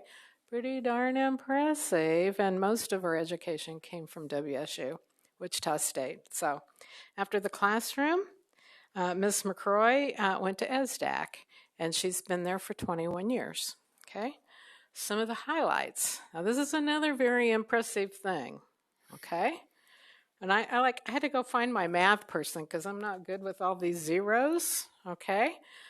But what I've been told is that she has successfully written and secured grants through August of $97,240,000. So she's brought a lot of money to the people that she works with. She helped bring anatomy and clay to multiple classes in Kansas districts. She helped Kansas school districts in acquiring, maintaining, and improving their career and technical education programs and developing approved CTE programs in the areas of business, technology, agriculture, family and consumer science, and trade and industry. She continues to help districts as they develop new pre-collegiate education and health occupation programs. And I know that health occupations is near and dear to your heart. It's kind of exciting, Beth. We've gone from, back in 2012, we only had 7 school districts that had a health science pathway. I'm happy to say there's 265 now. Yeah, so I know. She works closely with KSDE and the technical education consultants and has served on peer review committees. We talked about peer review a lot with assessments. They do this in career and tech ed too, right? Evaluating programs. And she served as co-chairs on 3 comprehensive regional needs assessments. Her training workshops are designed to keep teachers abreast of changes and to help schools improve their career and technical education program quality. Clelia is well known in Kansas as an educator who never gives up. She faced her own struggles in life, and when she found a path forward, she decided to spend her life helping others find better lives than they might have ever imagined. She is courageous, persistent, full of hope, and has been a true gift to the students, families, and communities in Kansas. So today, we want to celebrate you and the life that we hope that you continue to live to its fullest. So I believe you have a presentation.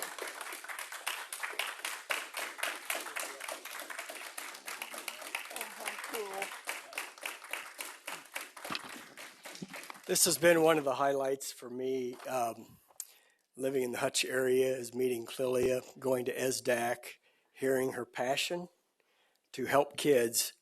And I just have to say her own story is amazing, but then she also has stories of personally helping kids that maybe would have been just on disability, and they're now working and earning a living, and they have a life. And it's all because of her passion and the commitment she has to loving and caring for kids. And I just appreciate that, Clelia. So, yeah, thank you so much. Okay. So we're gonna have a celebration, I think next Thursday. Chad, is that correct? At SDAC also. Okay. Afternoon. Yes, I'd love to get a picture with you. Come on, you must stand over here.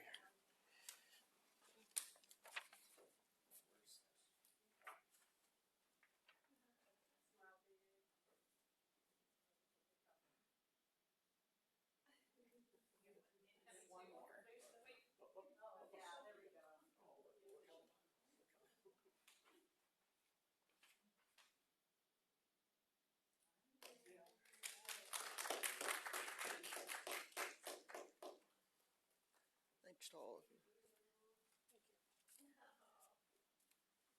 It's so good. We have so many passionate educators. It's so wonderful to be able to celebrate them. Is Julie hanging around? We're a little actually early for a minute here, so I didn't know if she had made it down. It's true. True. Beth could.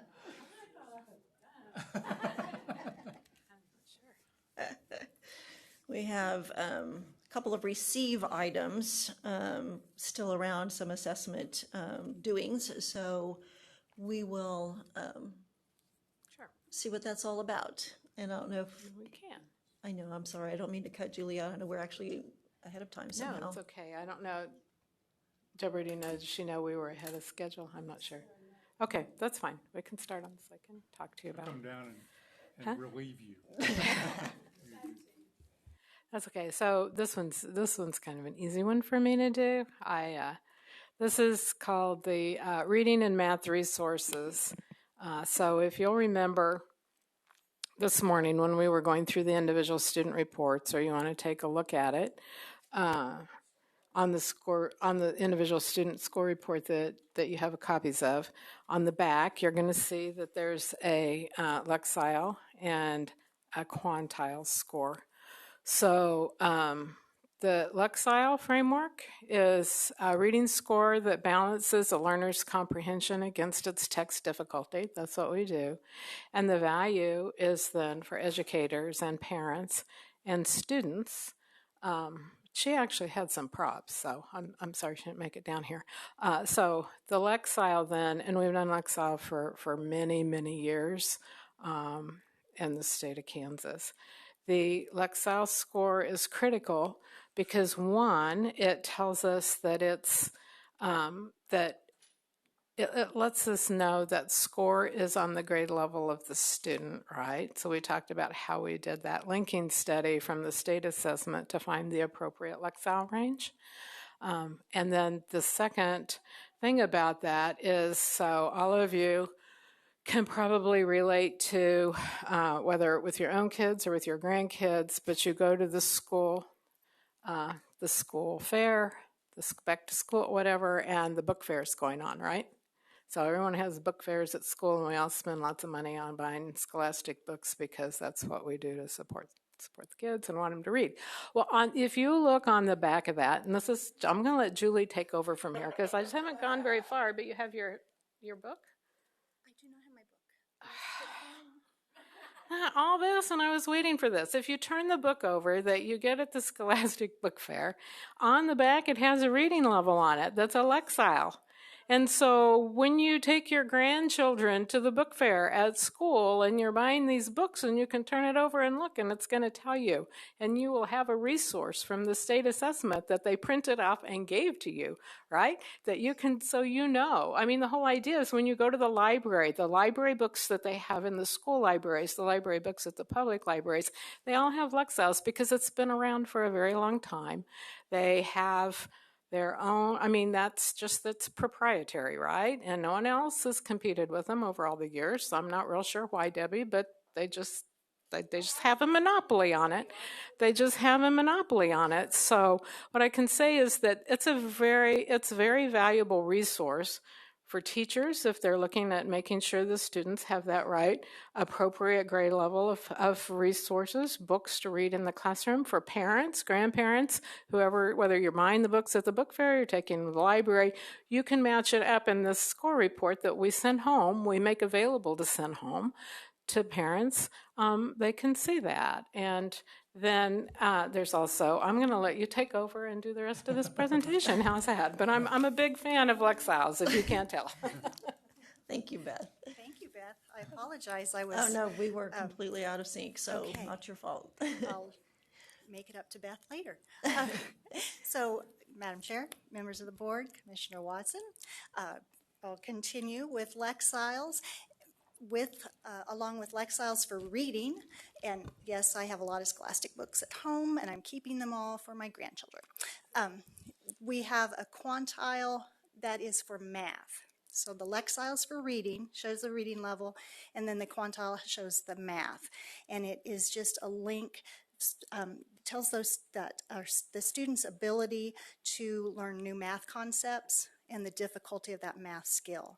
And along with the resources that Metametrics provides on their website, there are also lots and lots of resources that not only teachers can use, but parents as well.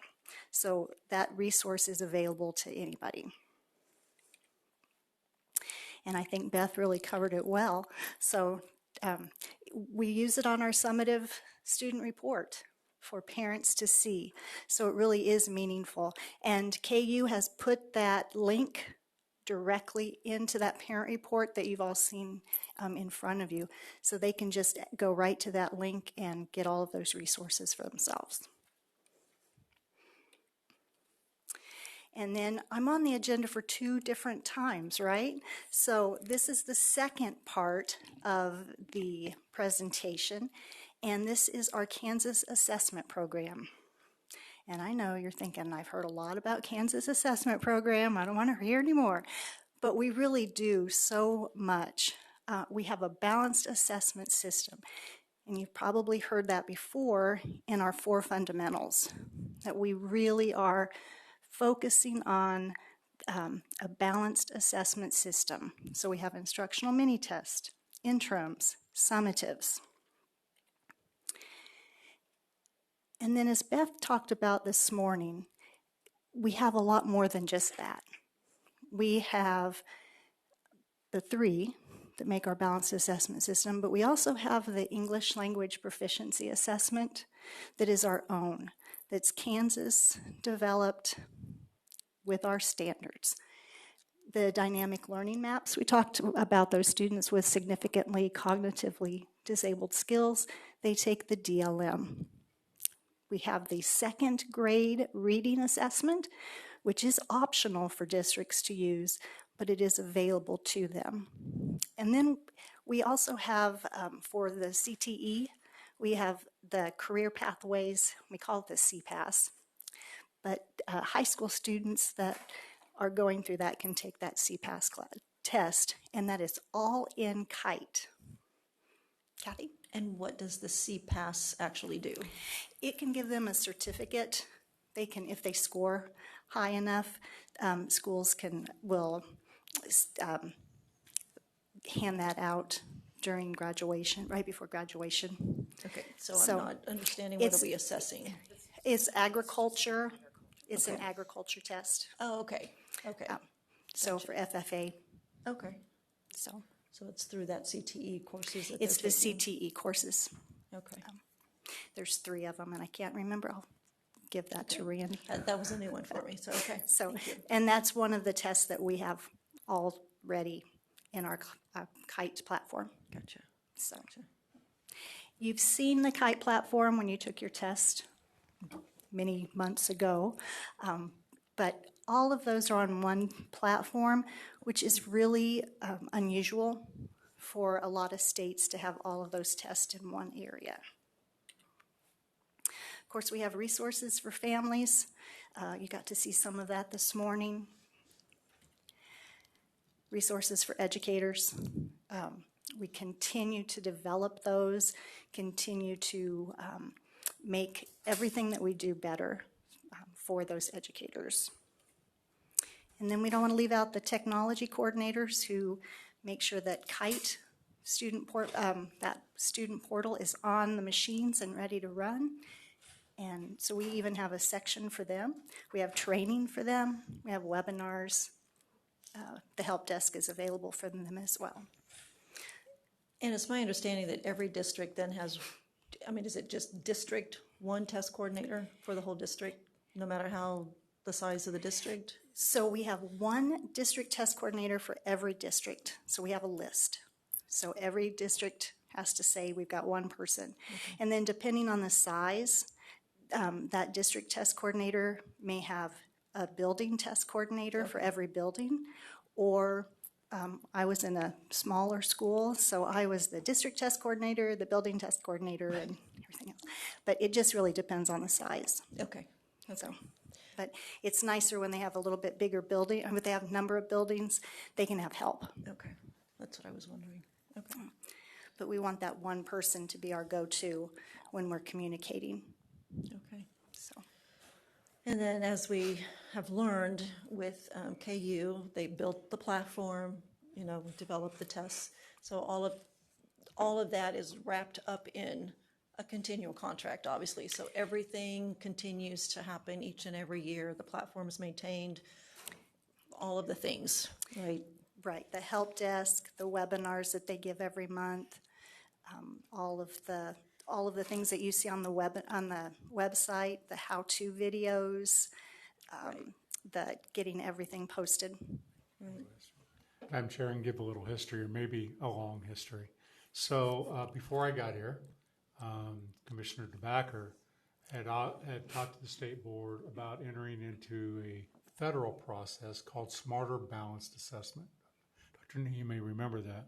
Mm-hmm. And the state board discussed that and directed her and Brad at the time, Nuenswander, we wanted this to be in Kansas. It had been in Kansas. We didn't want to outsource it. So the state board said, can't KU do this? And so what KU did then for the state board was develop an entire system into one. So it put every one of those assessments, including the delivery mechanism. Mm-hmm. And for a while, that was, well, it still is a little bit separated from the development versus the assessment item. It's more, seems to be more tightly coordinated now. So they developed that at that time, which would have been, Julie may help me here, I'm going to say maybe 14, 15 years ago. Maybe even a little bit more. A little longer than that. Yeah, but at the request of the state board, they pivoted and went in a completely different direction. And KU said, yeah, I think we can do it, but they developed it from scratch. And so that's what you have today. We have different iterations of it, but that's in essence how it came about. Gotcha. And we are always continuing to get better as we work. We know that we've heard from you that getting released items from the test is really important. Mm-hmm. So that means that would be in this contract as well. But that's for every grade, every subject. So that's a lot of items because you probably want more than one item released, right? Yeah, the other thing, I think, in some ways, you own this assessment. And I say that because Danny had a question around one of the score reports. Could we put parent on there? The answer is we could do that tomorrow. If this was outsourced, I'll use ACT as an example. What that just does, you don't get to change the assessment. You either get to purchase it or you get to not purchase it, but you don't get any input on it. Yeah. So that's one of the advantages of staying within the state. And I believe, unless it's changed, Julie, North Carolina also does theirs through a university system. But many states buy something off the shelf.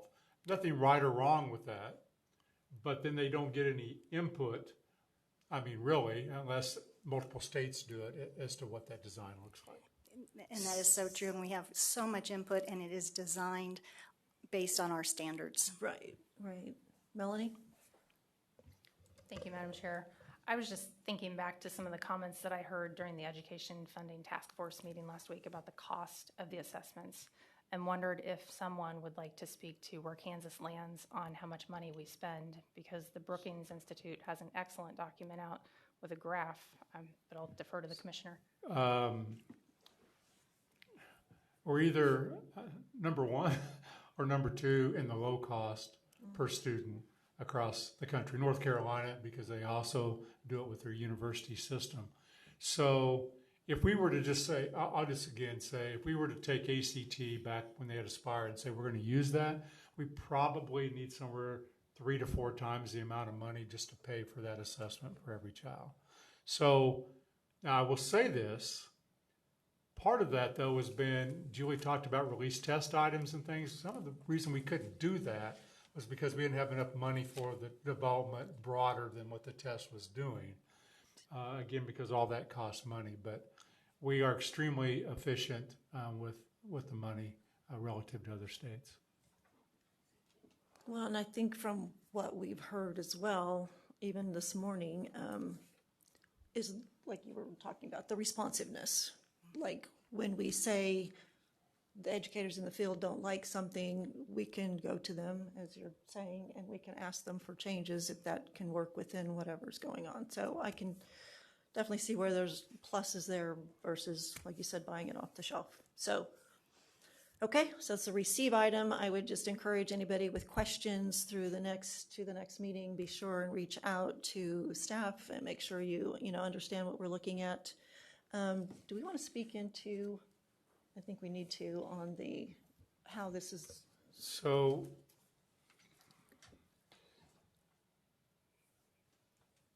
within the state of Kansas, looked at that because this, I think it's interesting. We have to go through, as you all know, a procurement system that requires an RFP. I think most recently we've talked about that as it related to an attorney contract for the state board. That process is really slow, and so this contract ends at the end of June of 2026. But we're starting this because what we don't know is, because KU, the testing and assessment area, I'm not getting the correct title right, Susan and Neil would be upset with me. They've actually spun that off as a 501(c)(3). Oh. And so the question is, can we sole source that, or do we have to RFP that? We don't get to answer that question. We have to. The Department of Administration answers that question for us. So Beth and Julie are bringing this. We've got to get that question answered. Before then, we need to know what's going to happen as the next steps. Which is articulate that okay? You did. So the situation with the Metametrics contract is it's expiring. We're committed to committing to putting lexiles and quantiles on the student report, and because other people know a lot of other things, the procurement office has said you have to bid that contract, even though lexile and quantiles is proprietary and there isn't anyone else that puts numbers on the back of library books that says what your reading level is. So to go through that whole process to renew the contract with Metametrics, we have to start now with your, we'll ask you to approve it next month, and then it will go to the procurement to post something for Metametrics to bid, and then we'll have to go through whatever negotiations there could possibly be and come back and have a contract in place so that we can put on the score reports again. So that's just the process on that. With the University of Kansas, we're working towards, so there is that intergovernment agency transfer, so we would be hopeful that we can run the contract through the University of Kansas. May or may not be allowed. If it is, we can move the process into negotiations much quicker than if we go out for a bid.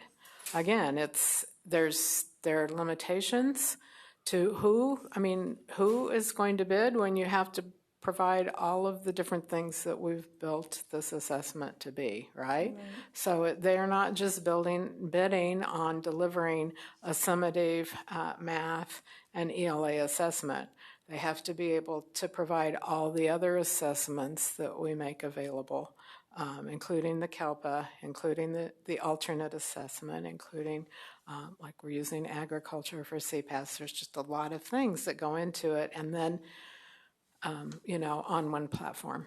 Right. So we'll be working through all that process, but if we don't start now, when the contract runs, we have to have something in place July 1st.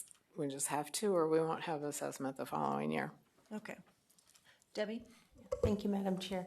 So I just wanted to understand the proprietary, you're talking about the assessment test, or are you talking about the quantile Lexile numbers that are proprietary?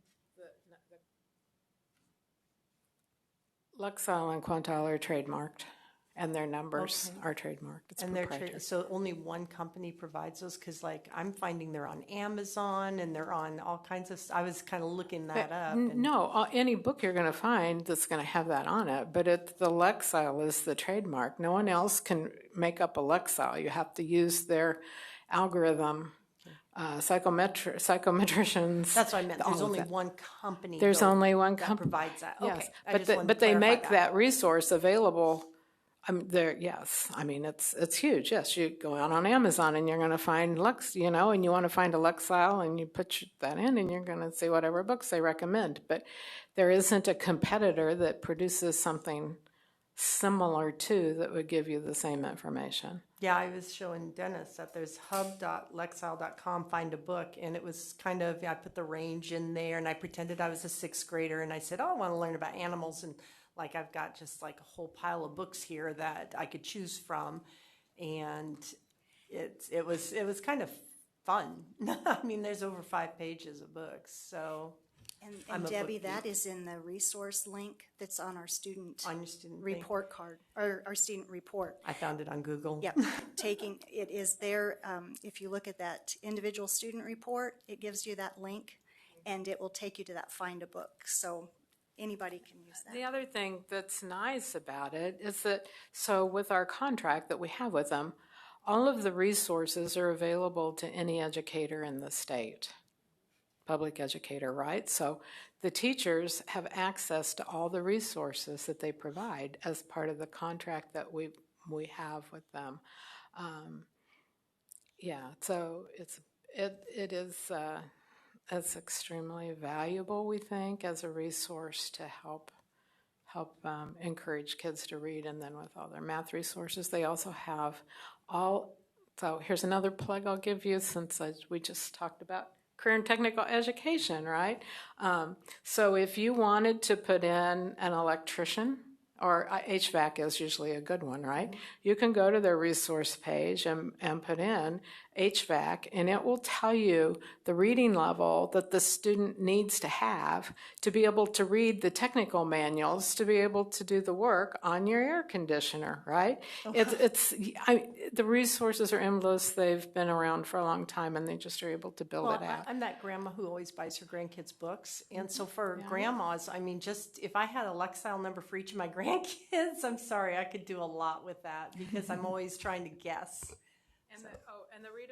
One last thing. So remember when we were talking about on the assessments with all the passages, right? And how we have all new passages on the assessment we just gave.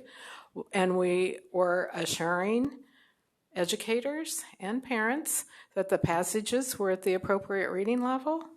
Well, they have a tool that you can drop your text in, just like, I know that you can do it on Microsoft too, but we use the Lexile, right? And our blueprint will say what range of reading level those passages should be within, so that we know that the kids are getting passages that are at their reading level, and it's all Lexiled. It's all Lexiled, and we use that as our primary one. We check it with a couple others, Flesch Kincaid and that type of thing, but it's all tied to the Lexiles too. So we're big believers in it, if you can't tell. Thank you. We also have it on our mini test as well. When you go in, a teacher's going to create a mini test in English language arts. that Lexile is on that passage. So maybe they're just starting at the beginning of the year and they want a little bit lower Lexile level to give their students, or they want a more challenging one. So Gotcha. we do like Lexiles. Well, thank you. I really appreciate that. Definitely helps me understand more of what we're talking about. I know I really went after Dr. Watson when I first saw it. I'm like, what are we talking about? So thank you for the great explanation. I really appreciate it.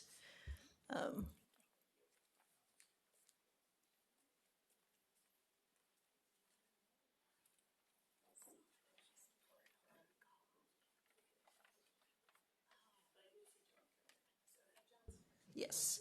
I think since Mr. Harding was so kind to come early, and we are just moving this afternoon, our next up will be Kansas School for the Blind, the overview and budget request to the legislature. And just as a reminder, Luann Barron will not be here, so she will come in October due to her family situation. So, Mr. Harding, how are you, sir? Yeah, thank you for letting me join you today, and Well, thank thanks you for being here. Yeah, it's great. Pleasure to see you all again. It's been a minute.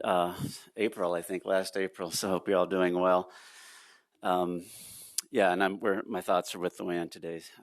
But hope to represent our schools. And Dr. Watson asked us to share a little bit about budget, and happy to do so. And then a proposal we have for your consideration once your input on tuition change. So. Again, prettiest spot in Wyandotte County. This is a photo of our campus outside of my office. I snapped that last week. Park University came down for a blind soccer demonstration with our kids, so always fun to host community members on our campus. Just a reminder, so you know that you oversee our schools, of course, you know that. I hope you know that. And we're funded by the legislature, so through state general funds. Typically, we submit our budget this time of year. Actually, I'm wrapping it up this week. We then send it to Dr. Watson and then send it to the governor's office. Typically, they make recommendations and then pass it on to the legislature. As long as I've been here, it's been Senate Ed and then House K-12 in reverse order. House K-12 usually meets first. Correct me if I'm wrong, Dr. Watson. And then it runs through committees. They make decisions about what they want to, how they want to fund us, if they want to fund us.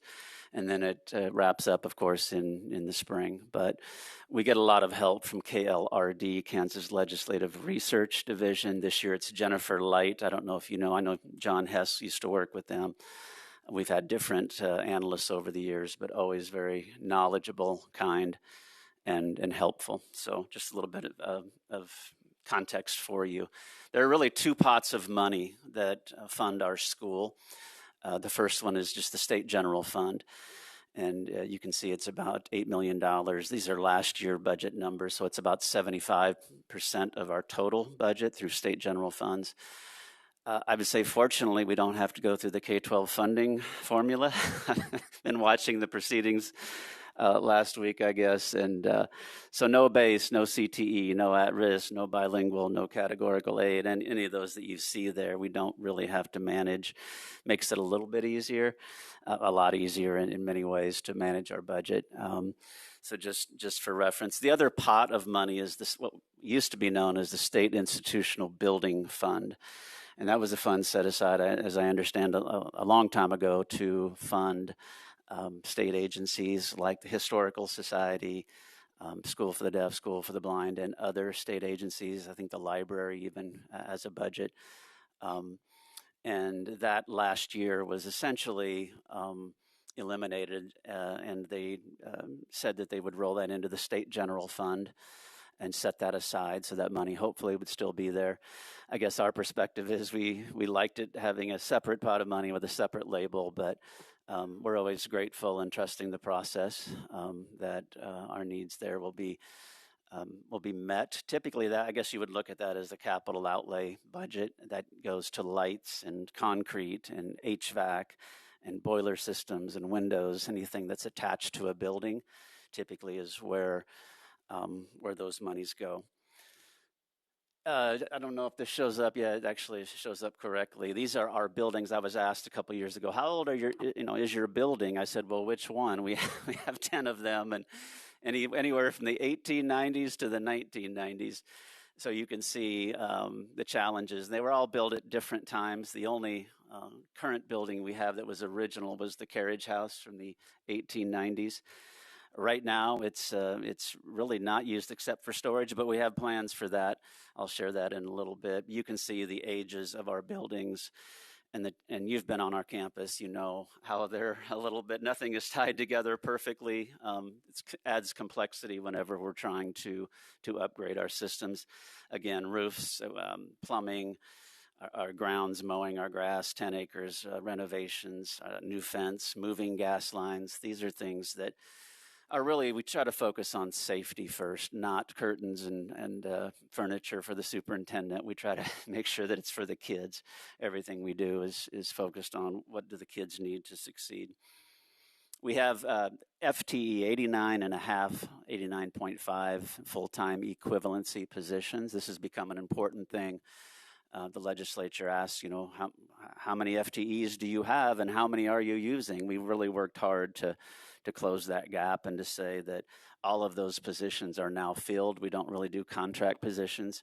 We used to contract a lot on the instruction side with occupational therapy, physical therapy, speech and language. We've hired those. Nursing, the same. When you find good people, you want to hire them, and so that's what we've been able to do. You can see the totals there. The majority are still on our campus. It's a pretty intensive program to educate students with pretty significant needs. We have 25 in outreach, and then the numbers drop off pretty quickly in our support services. So I notice, somebody will notice also that these numbers don't quite match. On the graphic, it says 77% instruction and 23% admin and support. It's really 78 and 22, but that's how it's broken down. Really, the vast majority of those instructional costs are salaries and benefits. We hire almost exclusively individuals who have master's degree, multiple certifications, specialty certifications, and they cost a little bit of money, as you can imagine. So we try to keep that around 80%. That's one of our goals, to say, hey, it's going to kids, not to other places. But you do need cafeteria. You need to pay people to do nursing. You need to pay people to do your budget and IT. And we, as a reminder, we do share those resources. Way back in 2009, a study was done, and they said, hey, you need to share some of these resources with School for the Deaf. So we do. Business, HR, IT, facilities are all shared. This is who we are. This is where it goes when we talk about salaries and benefits. This was taken this year at the back of our Brighton building. So outreach staff, campus staff, support staff, all shown there. I always put up three numbers. People ask me, how many kids do you have? Well, that's a complicated question, but I make it simple by saying, there's 1,500 kids in this state with a vision loss significant enough to impact their education. In one way or another, we touch 800 of those kids. And then we have 63. I updated that number after I turned this in to Deborah. We now have 63, and I just got a request today. So those numbers fluctuate a little bit, around 70, 65, somewhere in there. Our campus program has an early childhood center. As you know, that's growing. I said we'd have 25. I think we're at 24 right now. We asked for a one-time supplemental from the legislature for $300,000 to hire staff, and that was a couple of years ago. We're not asking for any more money. We're self-sufficient. We know the need is there, and parents are going to find daycare when they need it. And our split is about 2/3 students who are blind and about 1/3 who are sighted. Often those are siblings who come along with, which is a nice mix, but we do serve 6 months to 6 years. Our K-12 program, kind of a one-room schoolhouse. We have elementary, middle, and high school that go in groups to the different classes. We have a transition program, so some kids are going to the college. Our project search is something we're really proud of, community-based experience at the YMCA, and then our dormitory is serving about half our kids stay in the dorm. Our outreach is tremendous. these are just babies, and this is who we serve and how many we serve. 238 was the last count. So really, when we talk about infants and toddlers, we're serving parents as much as infants and toddlers. So we're going into the home, working alongside early childhood special educators with the infant toddler networks, and providing assessments and providing information and resources, giving parents the tools they need, answering questions. So as they go through this, matriculate through this system, they know, where do I go next? Who do I ask for this? How do I get a doctor's appointment? Where would I go? All of those circles are the locations of the existing infant toddler networks, and then the colors are, and the names of the people on our staff who they serve. And you can see Melissa's got basically the western half of Kansas, but of course there are fewer kids, and we're really proud of the growth of that program, working alongside the infant toddler networks. Our 3 to 21 outreach services, 440, that's just in August, basically 1 month. We hit the ground running and go. And the red counties are those counties we're serving for students that have direct services. Those are like cane skills or Braille instruction, where they don't have a teacher, and we contract with those local districts. The blue are what we would say technical assistance. I'm doing assessments. We're going to IEP meetings. We're answering director questions, giving presentations, things like that. So that will grow as you come back in April. That will start filling in. We only have 2 enhancement requests for this year. So there's supplemental requests for the existing year at the legislature, and then there's enhancements for the following year for FY27. Really trying to limit those. I know the budget director had asked, be cautious with those. Don't be asking for a lot of extras. And we took that to heart. The only 2 we're asking for are not on the instructional side. One is a roof replacement. Our dormitory roof is in pretty bad shape. I think it's also the cafeteria. And then just a 10% inflation and rehab and repair. The costs are going up, as you've heard. Some of the tariffs that we're going to kick in for aluminum and things like that. So we'll ask for those 2, but nothing else. And be grateful. We're always very grateful for the support we get. No FTE, no salary, no additional requests. Just some events coming up. We'd love to have you come out. Our 5K is always a lot of fun. September 20th, we're hosting a blind baseball clinic with the Fellowship of Christian Athletes. Our kids are actually making clappers for them. Blind baseball is a thing in Europe, and they'd been purchasing these from an Italian company. So the Italians will charge lots of money for their products, which are fabulous. But they brought some to us and said, Can you make these in your makerspace? And so we said, we'll give it a try. We made some prototypes. The kids are involved with that, and we'll make clappers for blind baseball. So we'll demonstrate that in October. We have a new gym coming very soon, an arduous journey, but we'll have a ribbon cutting November 6th on our campus. Invite the community out for that. Super excited for the accessibility, the safety of that, new lighting, new flooring, bleachers, an accessible stage, all kinds of amazing things. So please come to that. The next day, we host a huge vision symposium, over 70 teachers, vision teachers across the state, and I think we'll have close to 200 total attending down at the Drury. 3 students, at the bottom you see, we had 3 students who entered a Make 48 competition, and they were competing against very bright children. I know the DeSoto School District has a CAPS program, I believe, and they had a team at this competition this summer at the Art Institute. But guess whose kids won that competition? Our kids won that competition. And they won a little bit of money for that, and they'll go on to nationals. Their challenge was a she shed. It was an all-female event, women in STEM, and they took home first place. So they'll head off to nationals in Indianapolis. And they're even working with a patent attorney to get their invention patented, so they can hopefully pass that on to marketers. But that's happening in November. We advocate at the Capitol, one of my favorite days. We take kids down. We do not have a booth down in the rotunda because people just buzz by the rotunda. We move around, and we make appointments with legislators. We try to get the legislators who are on those committees, Senate Ed, House K-12. And if possible, we like to bring kids with us when I testify, because it's a great experience, and often they get a tip of the cap or an acknowledgement from the committee.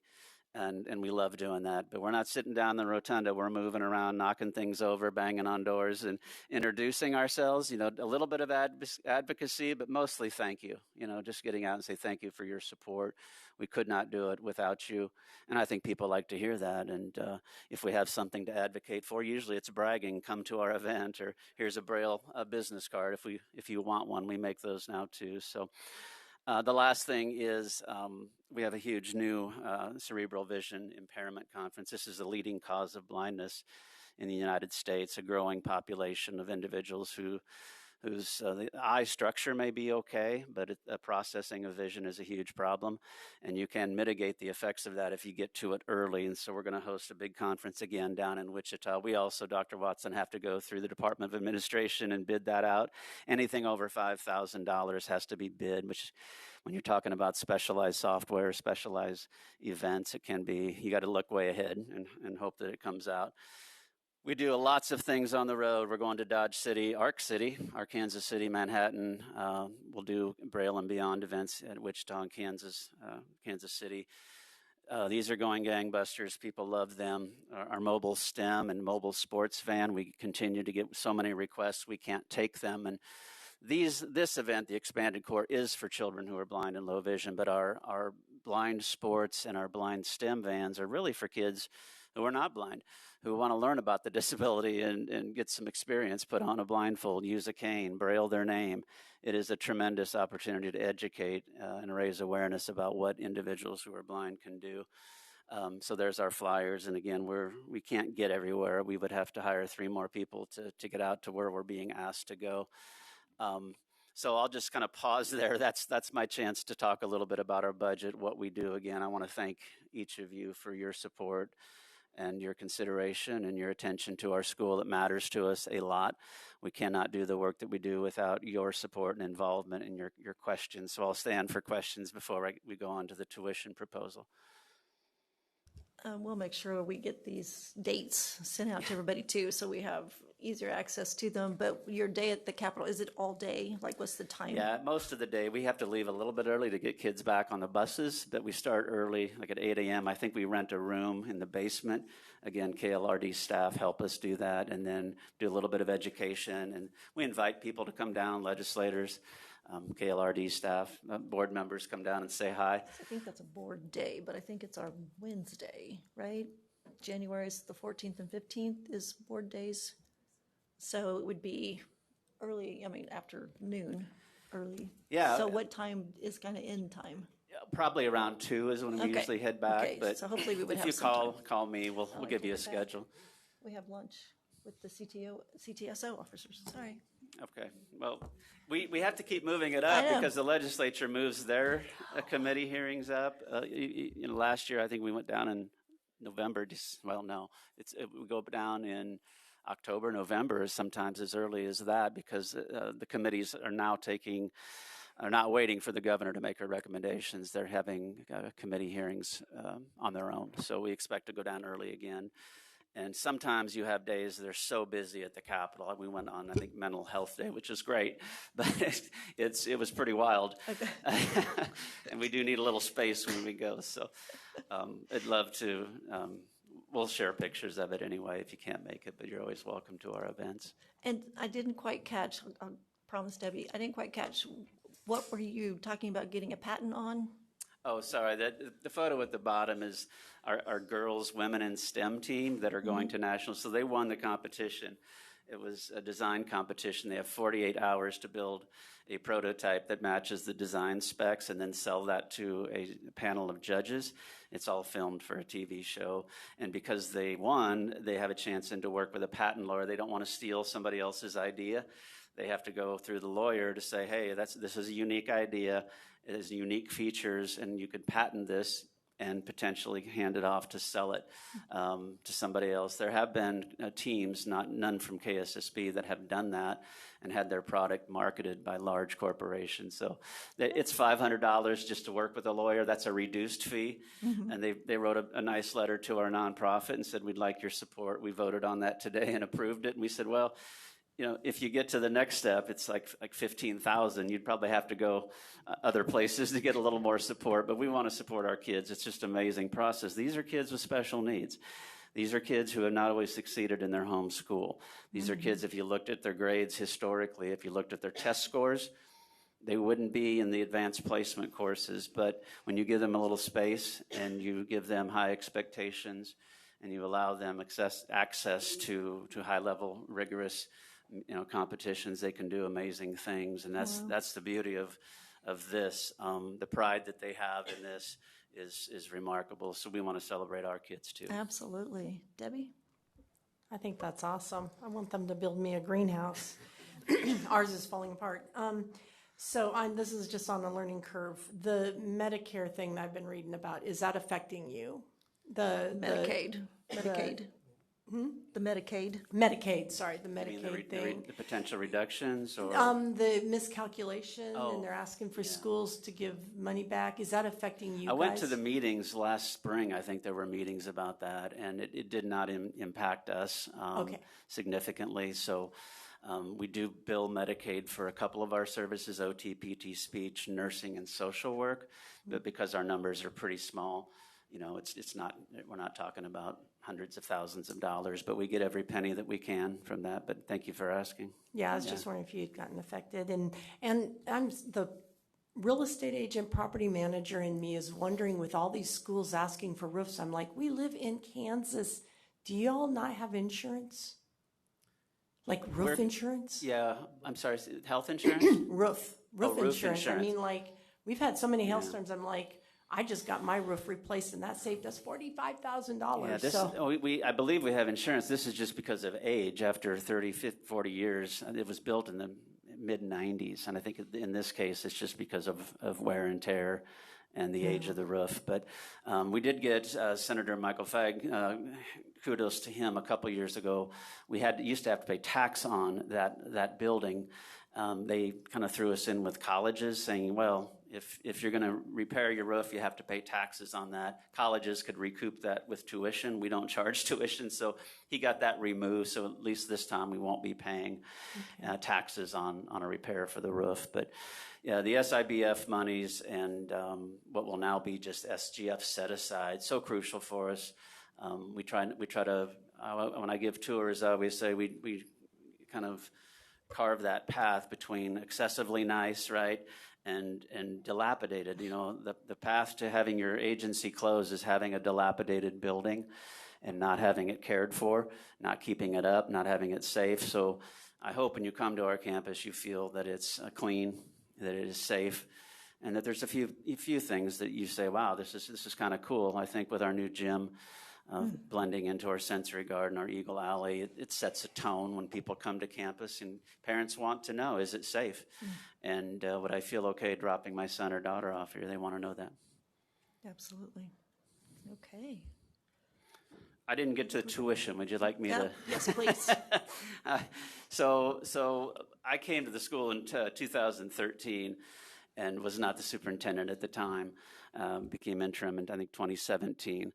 And since I've been there, our tuition really hasn't changed. It's just one of those things that you probably weren't aware of. You didn't think about it. I'm just bringing it to your attention for consideration. We've always charged, since I've been there, $40,000 for day students. These are out-of-state placements. Remember, any student from Kansas who comes, that's free for the parents. And the district only pays transportation and if they provide a one-to-one. But for out-of-state students, I think everybody agrees they should pay some money. And so most of our out-of-state students have come from Missouri. That's still true today. Those numbers have always been relatively low, 2, 3, 4. This year it's gone up. It's 9, 10. I just got a request on the way here today. I think there's multiple reasons for that. Some of you have heard the Missouri State Schools for Severely Handicapped are reorganizing. Part of that plan is to close schools, open some new ones, and then return some students to public schools. So my expectation is, I don't really know, but I would not be surprised if we get even more requests as that reorganization happens. I think 40,000 is really pretty low. Inflation alone, I just calculated how much have we lost in inflation over 13 years. About a third of that now goes to inflation. And the 20,000 is for students who would choose to stay in the dorm. Actually, most of our Missouri students are just day students. They come and they go, and they live within a radius close enough to do that, to be bussed in and out. But I just want to bring that to your attention. This is an expensive population if they have multiple disabilities. You're talking about specialized mobility equipment, technology, nursing services, OT, PT, speech, the gamut. They pretty much get it. So it isn't free. It does cost us, plus with food and the typical things you would provide. So the request would be to increase it $10,000 for day students, from 40 to 50, and then from 20 to 25 for dormitory students, which I think is pretty reasonable. But would entertain your thoughts, welcome your input, and answer your questions. So just so that you understand, because this obviously hasn't come before the board, sometime before 2013, we don't even know when the last time, right, John, that it was set. Yeah, but I don't know the actual. I've asked some staff and said, do you remember? Nobody can remember when it was last changed. So if you don't charge at least what the cost is going to be, then Kansas taxpayers subsidize another state. So that's not what you want.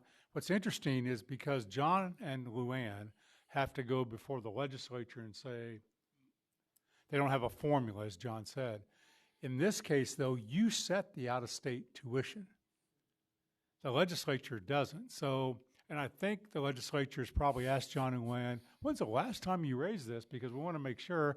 And they went, not very long. So John and Luann both agree that this would be the same tuition, same dormitory fee for both schools if you adopt it, and it is your purview to adopt it. Thank you, Dr. Watson and Madam Chair. I think the point is that we're helping ourselves, right? We're not getting cheated. I have had legislators ask me this question, and this is a small piece of it. This isn't going to make a major shift for us in terms of income. I think it's fair and it's equitable, and I think Missouri schools will be willing to pay for a service they simply can't provide. Often these cases are pretty desperate. They either have to go to St. Louis in some cases, which is a 5-hour trip one way, if their child gets sick, or if they need medication or have doctor's appointments, they have to drive, 10 hours to come back? I mean, it just doesn't make sense. So we try to be good neighbors, but we also want to be fair and look after our own interest. I didn't mention, one of the things we're trying to do with our carriage house is to help ourselves, go to our community and ask for support. We did get a donation to our nonprofit for a development director who we're interviewing Thursday to go seek money for the carriage house, and something we're calling the Future Skills and Mentor Network. It really fits in with the CTE. We don't have CTE and the programs and the approval process. We just want our kids to be engaged in their community with a skill. We all know that college is wonderful, but it's not for everybody. And having a skill is for everybody, whether you go to college or not. And because we're at Ground One, we want to provide opportunities for kids, whether it's bike repair or coffee roasting or making Braille signs or repairing Braille writers. These can be small volunteer opportunities, part-time work, or even full-time work, and we're asking our communities to support that. So this is just another example of saying, hey, where can we help ourselves a little bit, and what's fair for out-of-state placements. I'll ask you to consider that and then give us feedback. Right, and this would be a receive item this month and an action item for both schools for next month. Debbie? Yeah, you actually answered my question in your speaking, because I was like, now this is charged to the other state districts, right? Exactly. Yeah, not the actual parents generally. Okay, I just wanted to clarify that. But I just wanted to tell you, I always appreciate you guys in the School for the Deaf. I enjoy you guys the most. And I went to purchase a T-shirt. If you bring your own T-shirt, we'll embroider it for you. There you go. We're running out of thread. We may need more thread, but people like the swag. I did also bring, and I think I've shared this with Deborah, just our annual report.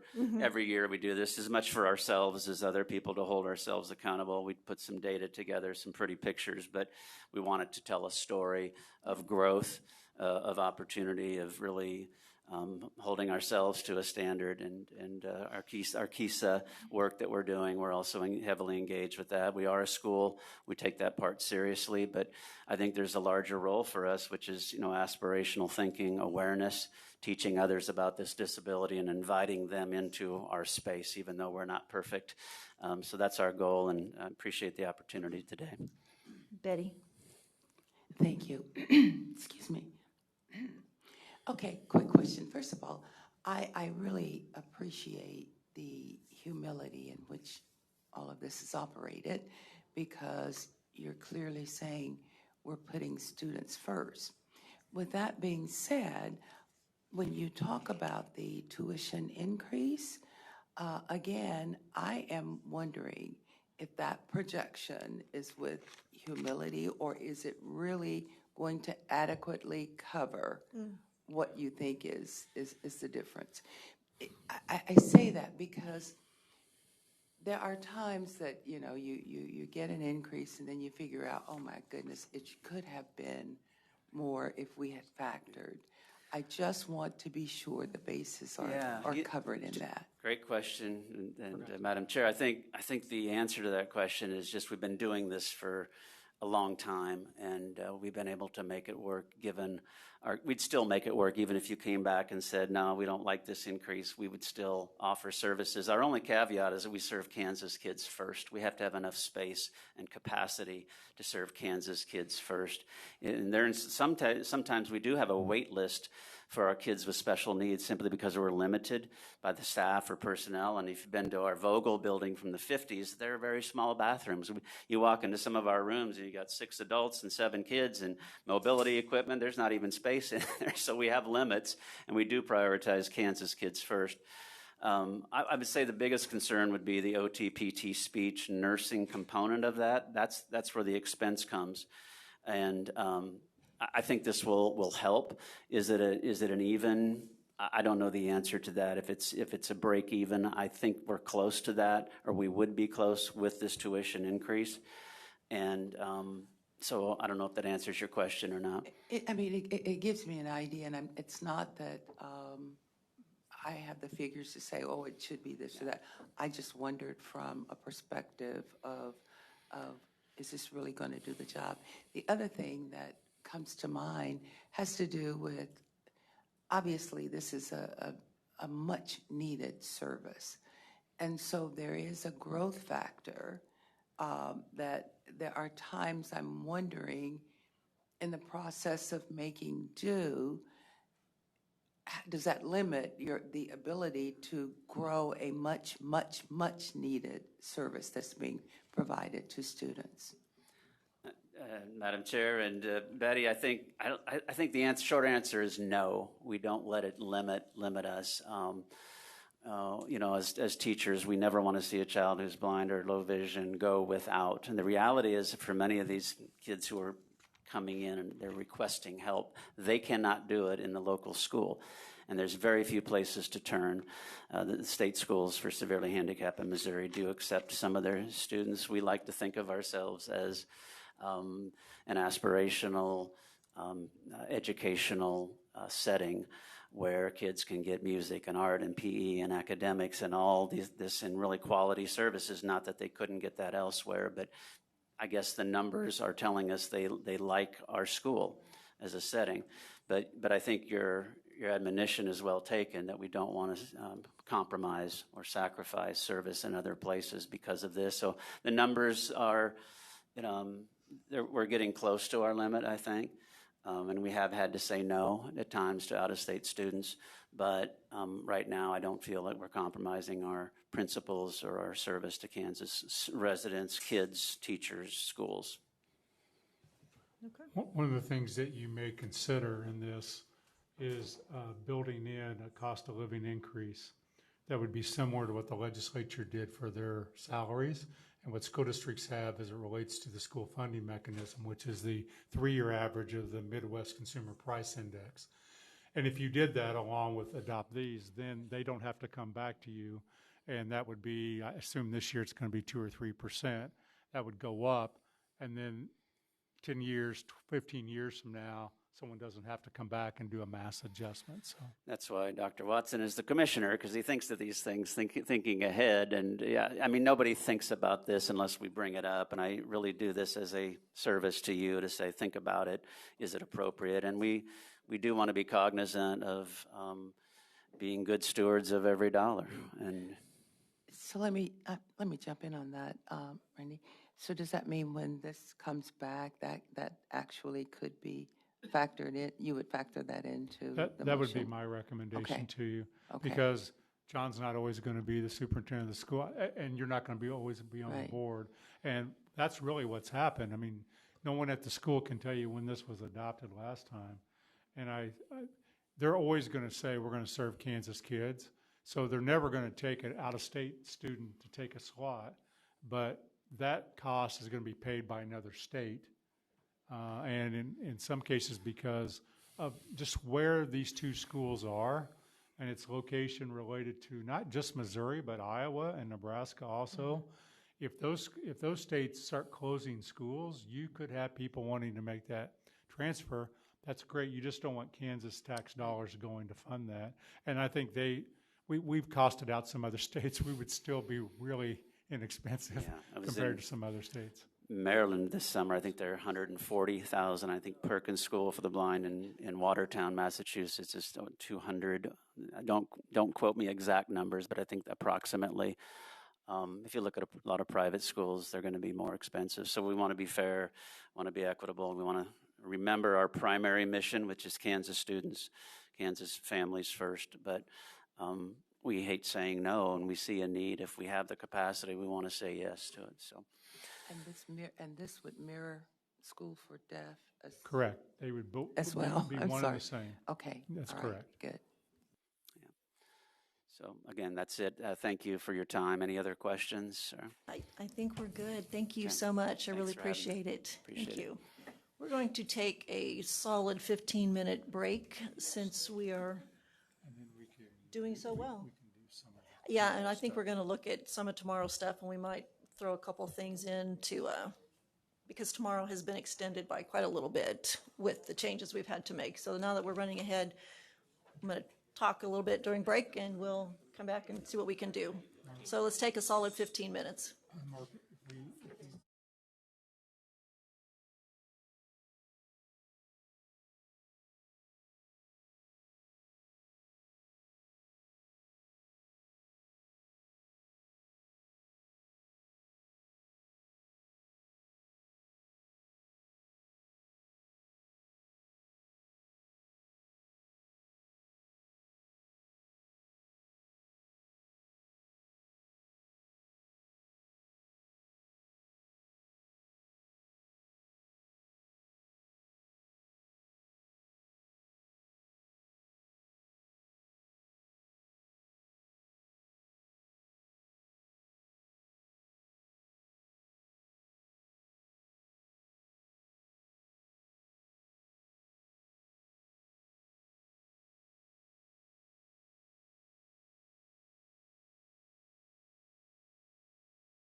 Okay, we are back from our break. Okay, since we are sitting in such a strange place time-wise, we're going to go ahead, since we've had to add to tomorrow's agenda, we're going to pull a couple of things into today and just take up a little bit of that time for tomorrow. So we're going to start with the report, which is tomorrow's number 6 on the Kansas School for the Deaf negotiations that Board Attorney Ferguson and Board Member Dombrowski are going to give us a report. And I want to let the board know this is not a discussion. We will not have any discussion at all. It is a report out because this is not a final product. So we can't get into any discussing because that could get us into negotiating and we can't do that. So simply giving us an update at this point. Thank you. And I would just say if there's questions, you can ask them later on a break or anytime. It'll come back. It's on. It'll come back for sequentially. This is an update. It will. We have a tentative verbal agreement. We're going to exchange, documentation to make sure that we have it mostly confirmed in writing. We'll have to update with the language of the negotiated agreement.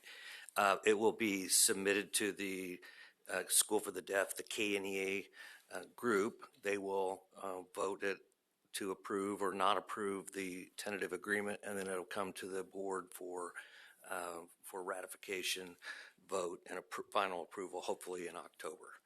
So we're handing out a 2-page front and back quick summary of the 8 key terms. I sent this to you by email today, so we just printed it out. It's hot off the press, and we'll tag team here. Board Member Dombrowski will cover a couple of these topics. The big one that is typically takes the most time and energy in a professional negotiation has to do with salaries, the compensation and benefits. We spent a significant amount of time this year going through the fact that the agency budgeting request process, the benefits are also separate and unusual because the state establishes, because they're state employees, they establish the benefits and the quantification of the value of those benefits. But the unique circumstance that the School for the Deaf has is they're part of a collective bargaining agreement and have professional negotiations. So even though that process, that agency process is there, and the legislature, as John Harding pointed out, ultimately makes the approval of the budget. The teachers, the certified staff at the School for the Deaf have the right to engage in professional negotiations. So we spent a lot of time trying to triangulate how a request could even be considered by the state board, which doesn't make that approval process for funding, or approved by the School for the Deaf administration, which also does not make that approval. They simply make a recommendation and submit their budget request. So as highlighted in the 2-page summary, item 1, compensation. This year we departed from past practice and salary schedule. The teachers asked for a $6,000 increase per cell. Their primary driving factor was to get starting salaries above $50,000 for any new teacher in level 1 of the salary schedule. That was agreed that the School for the Deaf would pursue a supplemental funding allocation request, which would be an incremental cost to get to that $6,000. And when I say incremental cost, that means that the School for the Deaf submitted an agency request to follow the past practice of providing for a compensation increase equal to the prior year approval and increase that the Olathe KNEA received. So that was approximately 2/3 of that had already been requested and approved and billed into the fiscal year 26 budget. And the KNEA at Kansas School for the Deaf wanted to increase that to $6,000 per cell. And so we spent a lot of time on that. Ultimately, Luann agreed to make that request and follow that appeal, but it's subject to approval by the budget office. In year 2 of the negotiated agreement, the KNEA would build into their fiscal year 27 a 2.5% salary increase, and that's greater than the percentage increase that Olathe KNEA agreed to for the 25-26 school year in their negotiated agreement that was just approved by the Olathe School Board last month. I'll let Michelle cover item 2 on the list. Sure. So one of the big changes, if they're constantly compared to Olathe, Olathe's contracts go for 187 days, and School for the Deaf was 181 days. So all contracts issued by KSDE will provide for a minimum of 187 contract days, with all additional days over 187 contract days be paid at the published daily contract rate or published supplemental contract rate. The 6 additional contract days for fiscal year 26 would be allocated as provided in the separate ribbons. I need to read. Okay, so then generally the 6 additional days are allocated between 3 additional instructional and student contact days and 3 additional professional development days. This would increase the number of professional development days at KSD from 9 to 12. So the next topic has to do specifically with professional development. So as Board Member Dombrowski's explained, of the 6 additional contract days, 3 go to instructional support, so student days, and 3 go to PDD, professional development days. The concept was introduced that one of the 3 additional professional development days would be a flex day. And essentially that meant that you could attend outside training, you could coordinate, there's a lot of different options that are out there. But the bottom line authority is that how that flex day will be determined, the parameters is not decided by the KNEA or by the KSD administration. It will be established by the Professional Development Council. So the agency has a team a committee essentially that's set up and written parameters on professional development. So the final say on that flex day concept will be left to the Professional Development Council, and it's going to be a 2-year pilot. We're just going to experiment with how that flex day might work in this school year and how it might work in the next school year, and then determine if that's something that could be a long-term part of their professional development. Item 4 has to do with supplemental salary schedules. It's a little, I think it's a little misleading because when you think about supplemental salary, you think about mostly coaches and sponsors, but their supplemental salary includes other things like this addition, or what we'll talk about later, which is the inclement weather. They have, different buckets going through the agency, and there are a number of different categories of compensation that are included in supplemental salary in the schedule. So it's not just to cover coaches and sponsors. It would also include a couple of additional positions that were only funded for 1 year. It will include a supplement for ASL stipends for proficiency. It will include the flat rate pay for inclemental weather policy. But essentially, when you boil down the supplemental salary schedule, no additional money would be added to it for this particular fiscal year, this calendar year 25-26, but additional monies would be added to increase those line items in the fiscal year 27 budget request. The next topic, ASL. ASL stands for American Sign Language. ASL stipends for proficiencies. There's 2 concepts here. This has been a long-term plan to get all employees at the School for the Deaf up to a minimum proficiency and establish proficiency standards for each of the various categories or classification of employees, not just the classroom teachers, but across the campus, because it is a school for the deaf. So the overall goal is to increase the ASL proficiency. And so that is a separate, a very lengthy written, what has been changed. The language is now called the development program for that concept.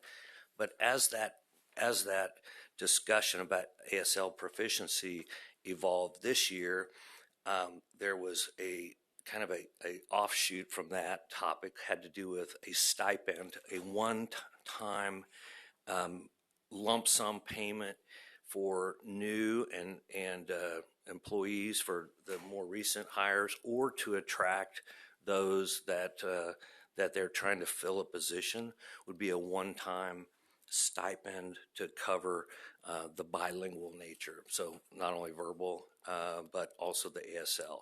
So there's a lot to be determined yet as to how that would be allocated, who would be eligible for that. There's a framework that's been discussed, but essentially we came out with the recommendation that a pool of money of $40,000 would be requested in the fiscal year 27 budget to cover this ASL stipend for proficiency, primarily for the purpose of recruiting and retaining the newer employees and trying to maintain that employee base at the school.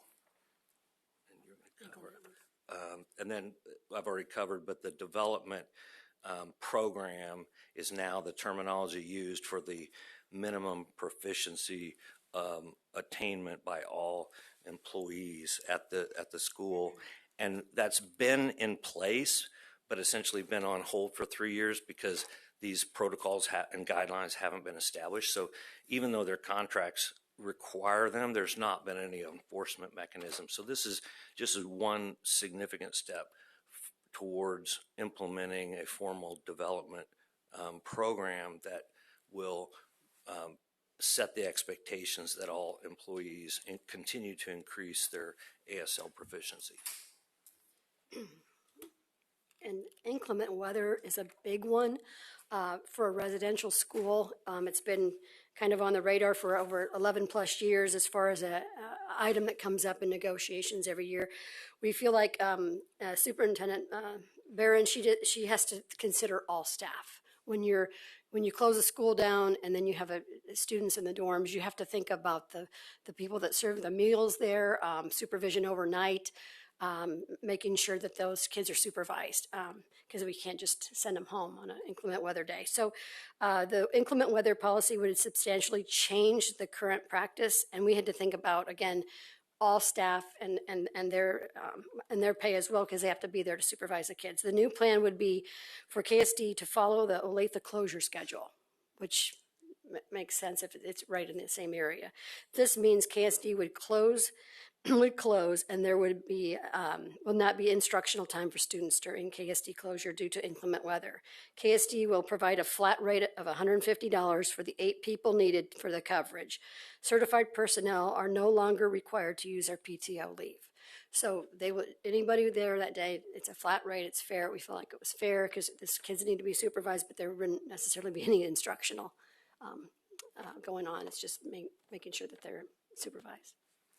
And I would just add that it may not seem like a big deal, but it's been been the one most challenging from year to year because of the desire of the KNEA to use what I call the terminology comparators to say, well, Olathe, closes and School for the Deaf draws employees from across the state line. Their employees are on Missouri side. So they have this patchwork of different schools where that the employees have and their families get a closure for one reason or another.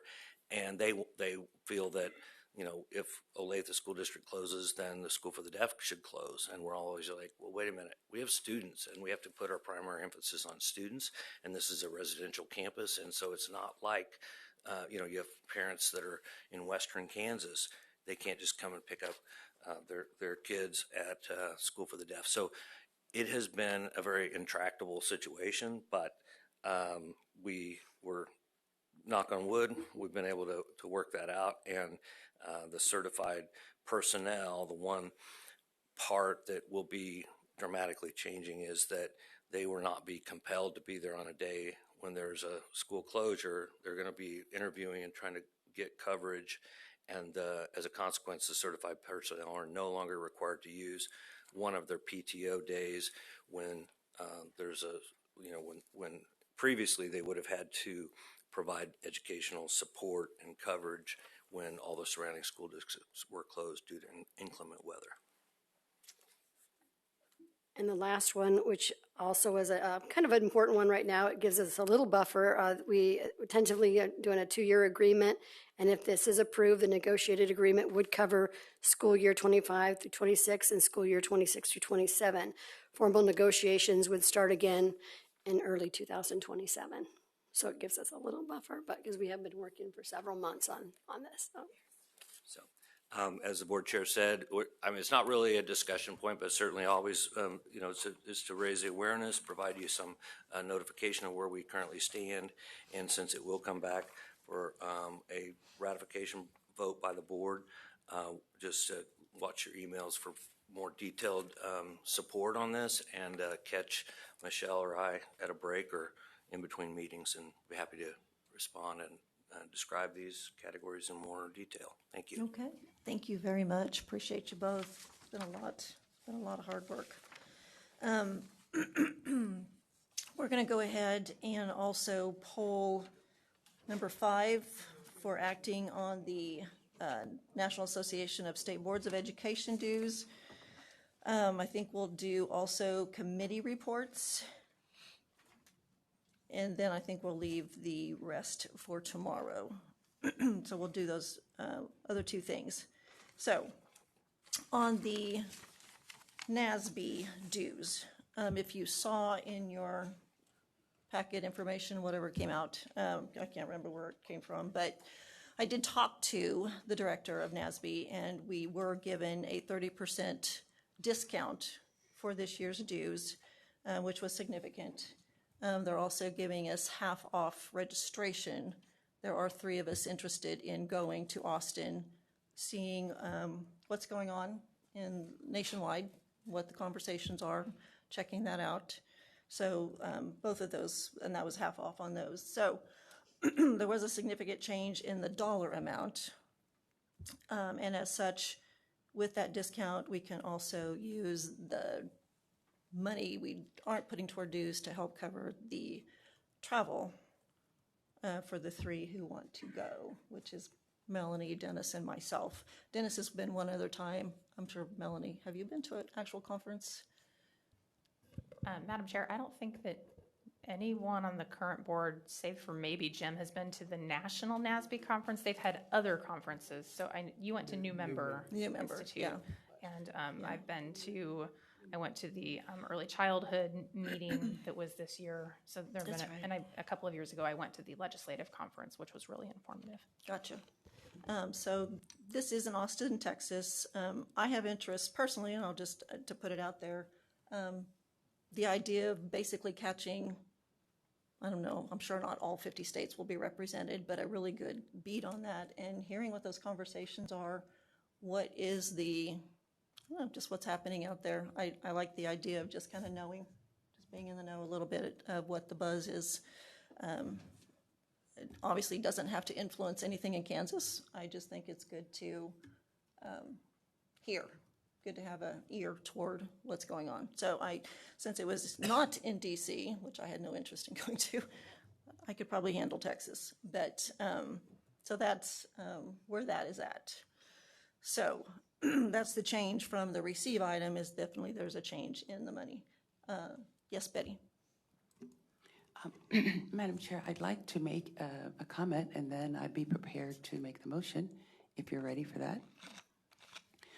First of all, I've already stated and just want to reemphasize, I believe in this association. This is really an opportunity for professional development for board members. And if you've never any of those that have never participated, it's a wealth of information that's shared. It isn't so much the idea of influencing anyone, but it does open up your mind to thoughts that you might not have had otherwise. And because of my strong belief in what this organization brings to board members, I'd like to go ahead and make the motion.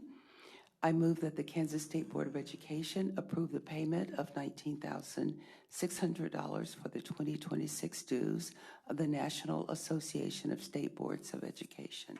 Okay. Do we have a second? Jim, thank you. I'm not seeing anything on the board. I will call for a vote. All in favor?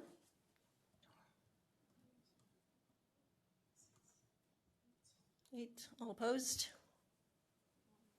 Okay, 8-2 pass. All right, thank you. I think we're going to go ahead, if we don't mind. I don't think there's a lot around committee reports, but I thought we'd go ahead and jump into that if that suits everybody. I know my committee is Professional Standards Board, so that's coming at the end of September, so that'll be next meeting for me. I had some information. I think Keisha's meeting next week or something, so you guys will have that next meeting as well. Besides Jim being on the Education Funding Task Force, am I missing anything that has happened? And I had something written down, but I don't know where it's at. Madam Chair? Yes. I could jump in real quick and Yes. say that policy had a There you go. unscheduled meeting that was just recently scheduled. So we met over the lunch hour today. No significant action, just a little bit of time with Scott Gordon to receive some information that we're that's going right. to then work towards working on in the coming months. Okay. And Michelle, Melanie, or Beryl, do you want to speak into the task force with KSD? I don't know what all's been going on. I'm a little out of the loop there. Melanie, do you want to talk about last Thursday, or Burl, since I was not there or that previous Thursday, but I will be there this week on this Thursday. Yeah. And Shane Carter's going to be there Thursday night. Oh, okay. If I was better prepared, this moved up the agenda, so I don't have my notes in front of me. I That's okay. apologize. If you'll give me a couple of minutes, I can try to find them. Yes. I would just say generally that I feel like those meetings are continuing to get better. We're having good discussions. I think that the parents have been really pleased with how the conversation is going. We spent some time last month talking about literacy. Specifically, one of the things that came up was our parents reading with their kids at home. And so there are definitely some areas where we have some discovery to do as a group to try to figure out answers to questions like that one.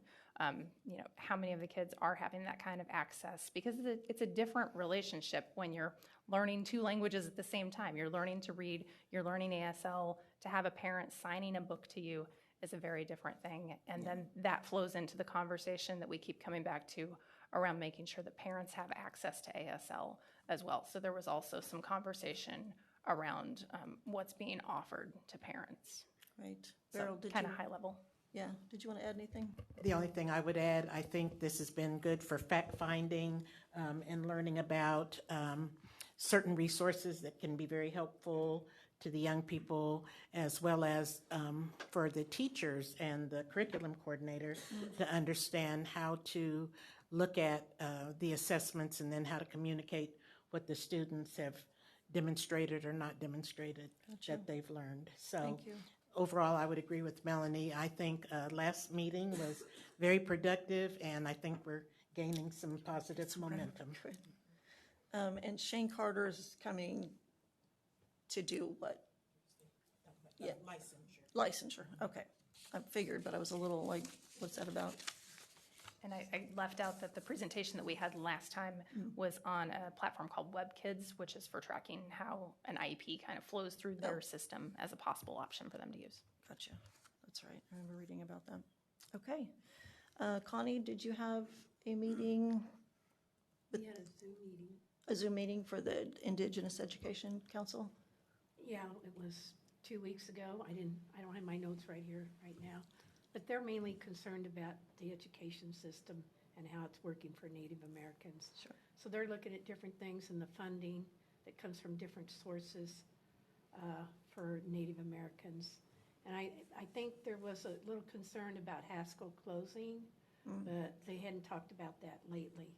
So, you know, it's just a funding issue, what's going to come down from the government down the road. Oh, gotcha. And so we'll meet again soon, and they'll probably have more information about how the education system is working concerning Native Americans. Okay, wonderful, thank you, I appreciate that. Okay, Mr. Porter. The educational, the funding task force has met twice since we've met last time. As a matter of fact, I left here at our last meeting, went directly over there. Just say a few things. We're not as far along as was originally predicted.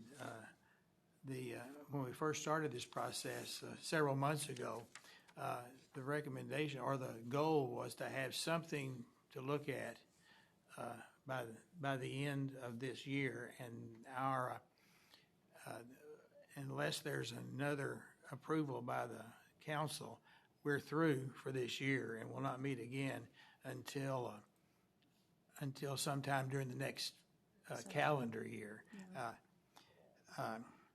So that's something that's so we're it's a little disappointing because we're not quite as far along as I'd hoped we'd be, but there's plenty of time left. So one of the things that keeps coming up in the discussion is that if we're going to fund schools, we need to have some kind of accountability measures. And I think it's important for us to be involved in that discussion because we have accountability measures built into KESA. And so I would recommend as a future agenda item that we actually have a recommendation when it comes to what should be considered as accountability measures, because we don't need to have one set of accountability measures for us and another accountability measures for something else, and we need to be involved in that process. Going back to where we are, I also think that we need to be able to suggest what we consider to be the most important things in the formula as it relates to our students. So I would suggest that we also at some point have discussion about that, because there's nothing wrong with us making a recommendation.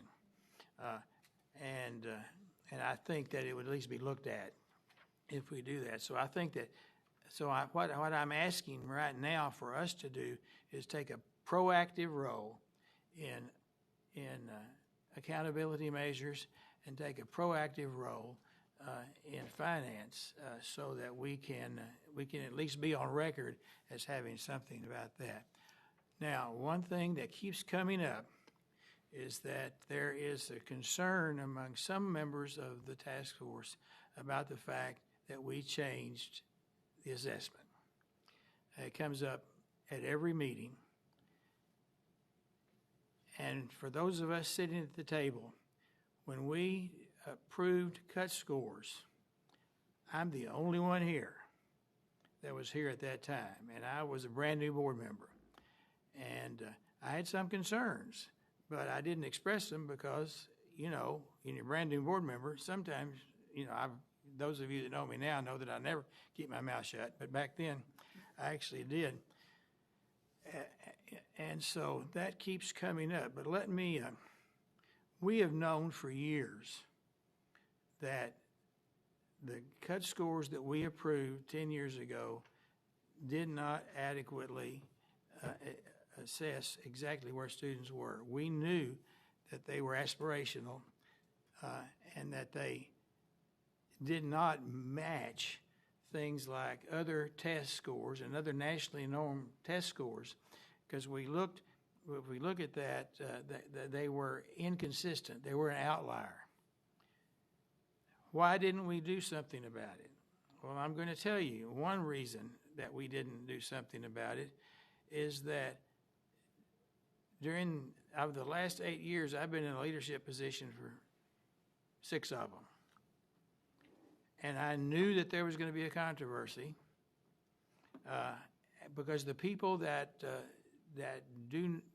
are looking for reasons to criticize public education use that as a club, and I knew that would be looked at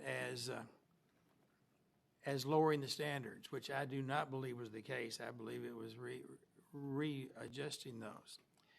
So the bottom line is we didn't do anything about it because I was in a leadership position and didn't have the guts to bring it up because I knew that. So again, I'm responsible. I'm the only one left responsible for the cut scores. I'm the only one left responsible for not doing anything about it.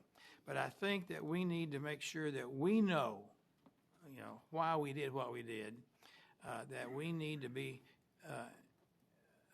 I'm confident that we made the right decision last month. I apologize for not addressing it years before. I've had psychometricians from at least 2 school districts that really that I trust. One from one in my area that has a relatively small school of about 800, and one from a suburban school that's not in my district because there aren't any in my district that had very similar statistical analysis and comparison of their test scores from a nationally normed test and the Kansas assessment, and they were very consistent, and it showed that it was an outlier. So that's a continual discussion, and I just think we need to be aware of that, and I support the decision we made.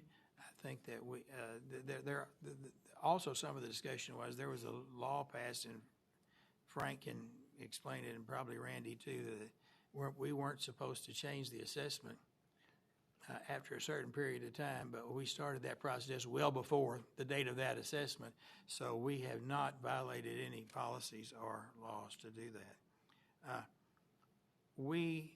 There's a possibility that we'll meet again because I understand there's going to be a request for another meeting, but it's unlikely that right now it's assumed that we will not meet again until sometime sometime in 2026. Thank you, sir. Appreciate that. Okay, I think that takes a couple things off our plate for tomorrow, which will be helpful. Yes, sir. So, Dennis brought this to my attention, and this is an oversight of me, but when Ms. McClure was up getting a recognition, in your Friday note from last week was some of the things that she's working on, a little bit of her bio. So just so that you know that, probably should have pointed that out to you as she got up there, but if you want to go back and take a look at that from last week, it's in there. Yeah. She's a mover and a shaker, obviously. That's wonderful. I was glad to have her here. Okay, well, we're going to go to our last agenda item for today. We do have Virginia Crossland-Maka coming for us with some parental concerns, I believe is how I would couch that, over student data privacy and third-party access. So we have 20 minutes on the schedule, so we're going to try to maintain that so we can actually get a fresh head for the day and have go at it hard tomorrow. Well, I want to be, considerate of your time. And the first thing I want to say is thank you for being tolerant. Okay. I knew it. Anyway, I see some faces on the board that are familiar, and I see some new faces. And the first thing I want to say is thank you so much for allowing parents in charge to come in front of the board. It's a relevant time. AI is a very scary word. Data collection on any individual that can cause harm to them is even more relevant in this time. I want to thank you guys for serving serving the educational community, our students, our teachers. Teachers are the driving force of our schools, and we are watching a lot of them retire, and it's really sad. But I think maybe that's just because I'm getting older. Thank you for your service. And how did we start this?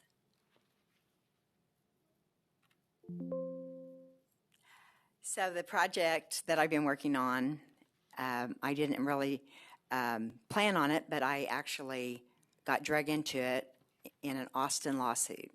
And they sought me out because I had a lot of information. I'd done a lot of research on the longitudinal database that's held at the federal level. And I learned a lot from a lot of lawyers who were very new to the arena. And I became concerned of things that they were seeing in Texas and Austin. So, yeah, no, you can do this one. Oh. So, outcomes and policy changes, considerations, really need to have the parents at the table. We have found it's very hard for parents to find that segue into the protecting their child and their information, and just who is collecting the information. So we never assume that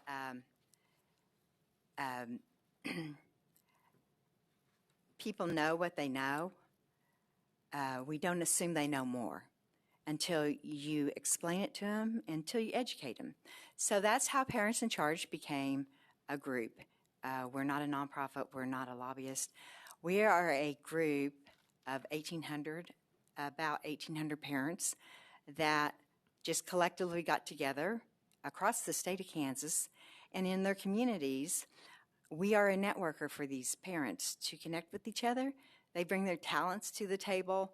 I've been really amazed at the cohesion of just a grassroots kind of thing, because it centers around our kids and the students, and it also centers around the community and the impact of schools being closed, difficult times financially. So we learned, we're all worried about our kids and the data. Data collection is no longer an opt-in or opt-out. It's just not relevant, because data is being collected at all times, even with your little phone you carry around. So our effort could have slowed it down in 2022, but technology is going so fast that it is really hard for us to keep up in policy to address and put guardrails on to protect our children. Individual privacy, that's a constitutional right, the Fourth Amendment. And the reason I'm here is because of an ongoing federal case that's happening right here in Kansas that I learned about. Privacy is a big business. Data is a big business. It's $1 trillion business. And the corporate welfare, the incentives that are being offered to build data centers right here in our little neighborhoods, it's a giant concern. In Europe, the European Union protects individual data and information. That data belongs to that person. So we are kind of like free-range chickens. They're just here because there's so much money involved in this, and the AI and the technology and that data, however it's used, is a big asset to whatever, marketing, but it can also be harmful, especially if it's subjective. The one thing that brought us here, or brought me here today, was there is a federal lawsuit, students in Lawrence, Kansas. This came just about 2 months ago about an app called Gaggle. Gaggle's a security, Gaggle was following the kids home, but it was also going through their personal emails. It was also going through their personal information on their phones. It was collecting off-school property. And who it really targeted were the people that initiated the lawsuits were the parents. These were the journalism students and the English students, the writers. They were told by the school that they would have to submit anything they write or publish before it can be allowed to be put in public. And when the parents were working with the school district, they thought, and the school district renewed the contract for Gaggle. And that's when the lawsuit was initiated. So this isn't just an incident. This is currently happening everywhere across the United States. These apps are very lucrative. They sell the data to third parties, and those parties put it out, and some of it ends up in the dark web, some stuff that shouldn't be out there. So if any of you grew up in a day and age that I did, I would hate to see the data collected on me. It's a learning lesson for all of us that I think these things are going to be more common. The Lawrence district is named in the complaint, but I'm sure that these people had no idea or intention or even knew what Gaggle was doing with the information. So hopefully they'll find a resolve for this, but it made me think that we need some guardrails in a time and age of AI. The solution, I think, starts here with this board.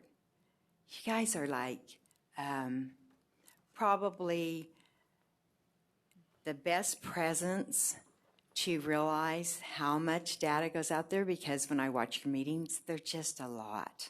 There's a lot of programs, there's a lot of grant programs collecting stuff, and where that stuff goes into the longitudinal database and if it's sold, or how do we protect our children? You can't protect them with just random numbers anymore. Blockchains figure those out really quick. My background is engineering. If I can, I think it'll be easier if there's a point in when you're speaking that there's a question, if you don't mind. Sure. So that we can stay relevant to where you're at. So Melanie, did you have something? Thank you, Madam Chair. Maybe you were getting ready to answer the question that I want to ask, which is what exactly are your credentials in technology and your background? Because I am hearing very concerning comments that don't make sense. You just made a reference to longitudinal data. I'm not sure which longitudinal data you're referring to. You made a comment about data isn't opt-in or opt-out anymore. That is not true. Software has user agreements associated with it. There are data sharing agreements associated. I'm not tracking where you're getting this, and you're not just citing any sources. So if you could be more clear, please. So my background is engineering.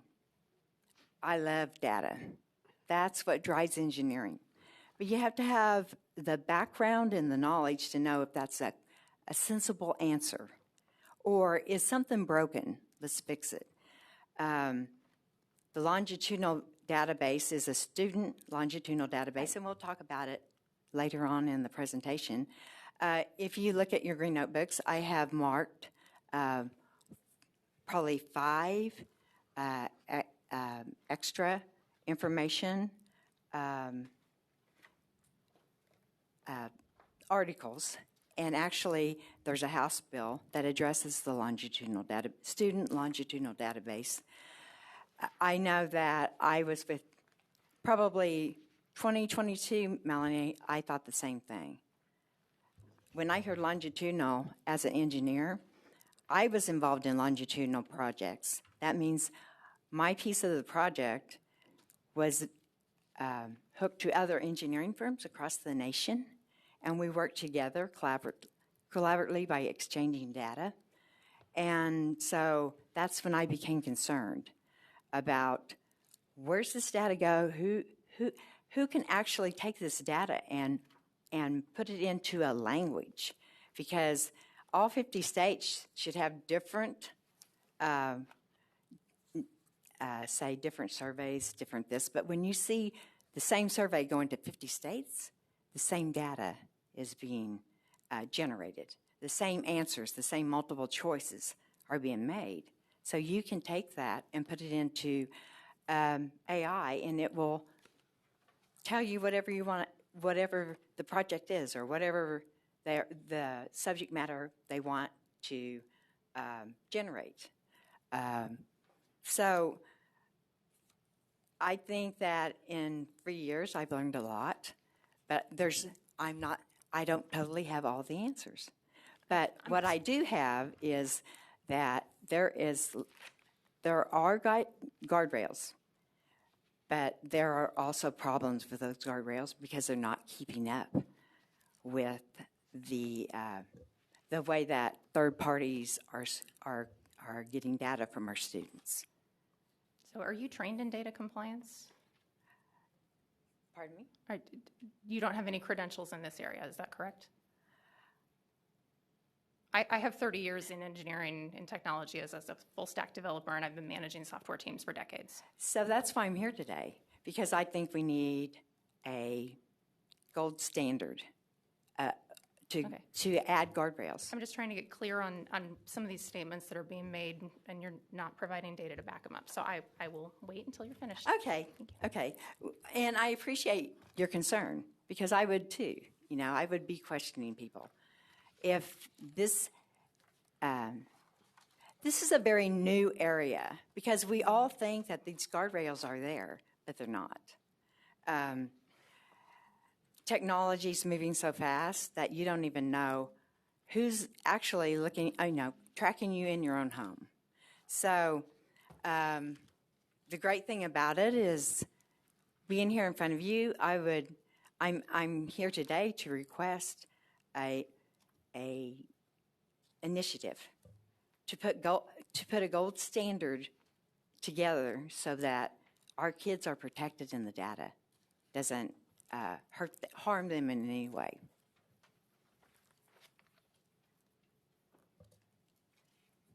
Oh. So that is the era of AI has created a need for the gold standard. That means protecting students' information. So it never harms anybody to go over all the policies and see if we really are protecting kids. Are these apps collecting data they shouldn't? Are these apps buying and selling or sharing? They like to call it sharing. So I'm not saying I have all the answers, but it's a problem.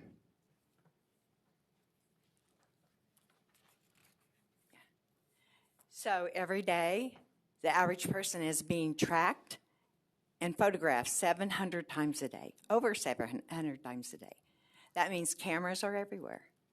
So what are they tracking? How are they interpreting that? Facial recognition is on our phones. So you started with the Blue Ribbon Task Force that took phones into consideration. Parents are worried about screen time, and their kids are spending a lot of time on the screen at school. So what's the solution? When you can generate a longitudinal profile of a child that could have wrong data, you could be missing an amazing story. And this child has to live with that label. It ends up being a label. And it eliminates opportunities, and it can target people. And it can be harmful. So I think parents are worried, and that's why I'm here.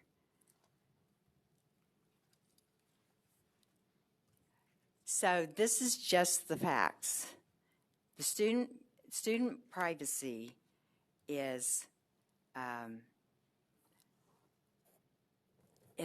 really not, when it comes to education, is really not considered if you're making subjective surveys, if you're making subjective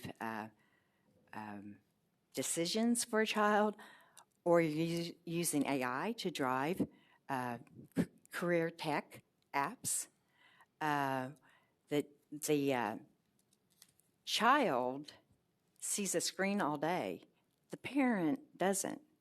So when the child is driven to, say, a career that is not what he's really wanting to do in life, and it's saying that he has to be less, or you driving to the wrong area of expertise, something that he doesn't like, or you generate something that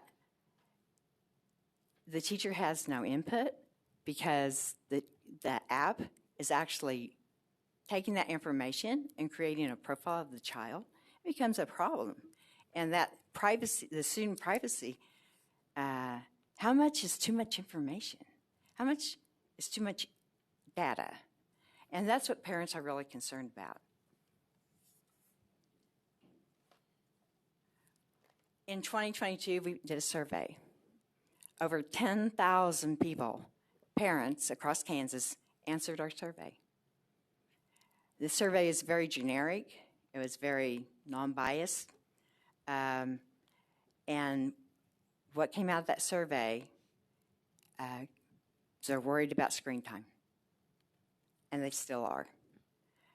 The government overreach into their own homes, pushing parents away from the schools, limiting their access to their kids' information, what's going on in school. Surveys, they don't like. They don't like surveys. They were opting out of surveys, driving the direction of career choice. Limited online time, 65% of parents said they wanted less. 60% of those parents, government overreach into their personal lives. So during COVID, we learned that parents became aware and there were no avenues to rectify a lot of the problems. So we created Parents in Charge, gave parents a seat at the table, and these parents came with skills.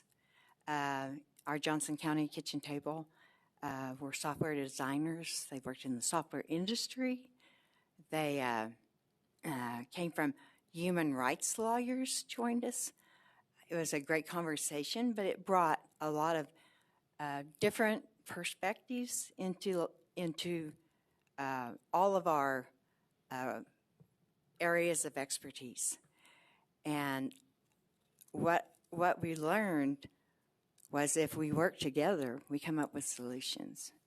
And so these people that have expertise, they're more than willing to come forward and help. But they know the guidelines, the protections they have in the schools and online aren't enough.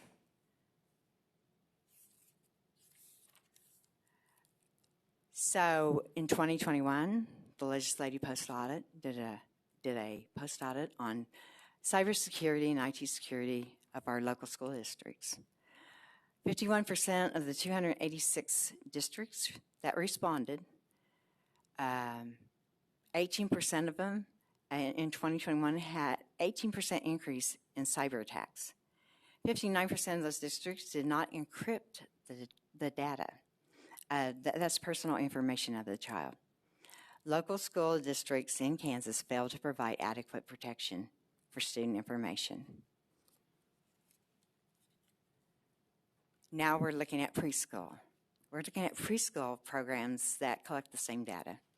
A 3 to 5 year old will use 5 to 10 unique educational apps, and they're gamified. So they're collecting that data, and that data is being sold.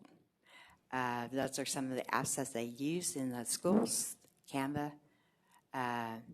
Meta, Google, Chromebooks. So why are we collecting data on kindergartners? Is that important? That's a really good question that has never really been answered. But you're putting out there, I have to kind of go with Melanie on that, if you would back up your slide a little bit, because you're talking about 5 to 10 unique educational apps for 3 to 5-year-olds. But where's that number coming from? That number comes from the Pew research. So it's a nationwide? It's a nationwide, Okay, yes. so it's not they a Kansas, track it's not a those Kansas things. number that you're No, throwing at us? No, Okay. this is a national number. Okay. Every number I give you is a national number, and I think on your handouts, Okay. They are noted. Okay. I want to make sure that's a public thing as well, so that people understand your. Yeah. This is all where it's coming from. From deep dives that the Pew Research does, the online people that look at the online learning and that security. So in your, I have a hard time looking at something and listening at the same time. So what you're saying is you're giving exact what Pew Research, there's a. Exactly. Okay. So, it's also the Internet Safety Lab report and the 2020 Pew Research Study. So 40 to 60 unique apps from 3 to 12-year-olds. And I'm assuming this is not necessarily educational, like not happening in the school. It's an overall. No, this is in the classrooms. Okay, so do you know who they were asking the question of? Were they asking educators? Because parents probably wouldn't necessarily know that. I mean, does that make sense? Yeah. So the Pew takes into consideration almost all of the applications that are being used.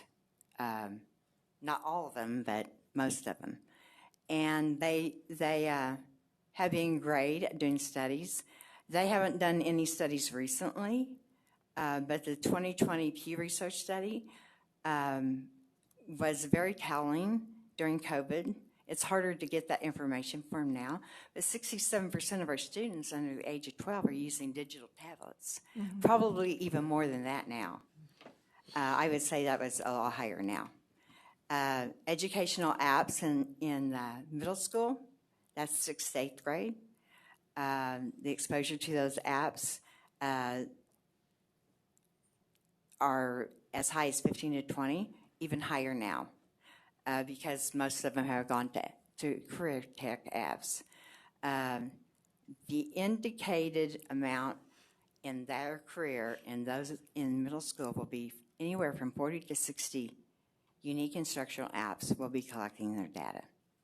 And we're not just talking answers or whatever. We're talking response times on keys. We're talking response times on multiple choice questions. We're talking, they're measuring biometric responses, not just they being the apps. The apps. Debbie, did you have a comment you wanted to make in here? Yes, thank you, Madam Chair. Well, boy, this is going back a little bit, but I have to say I agree. I appreciate that the parents are trying to get together and trying to organize themselves to empower themselves some, because that's what I campaigned on, because I did sense that even in my district, that parents are not feeling like they are in charge. Right. And I started writing down my thoughts because I'll lose them that fast. Sure. But because our schools are extending beyond just teaching. If they would just stick to teaching, there would still be things that parents would want to affect, control, manage. But what I think of is we've become, like in our schools, mini police stations with, a student can be accused of a wrongdoing by a staff, I'm getting back to my son, being accused of something, and then having that basically go in their record because the staff became the judge, the jury, the everything. And as a parent, I'm going to ask you, we really have to stay on point with. Am I on point?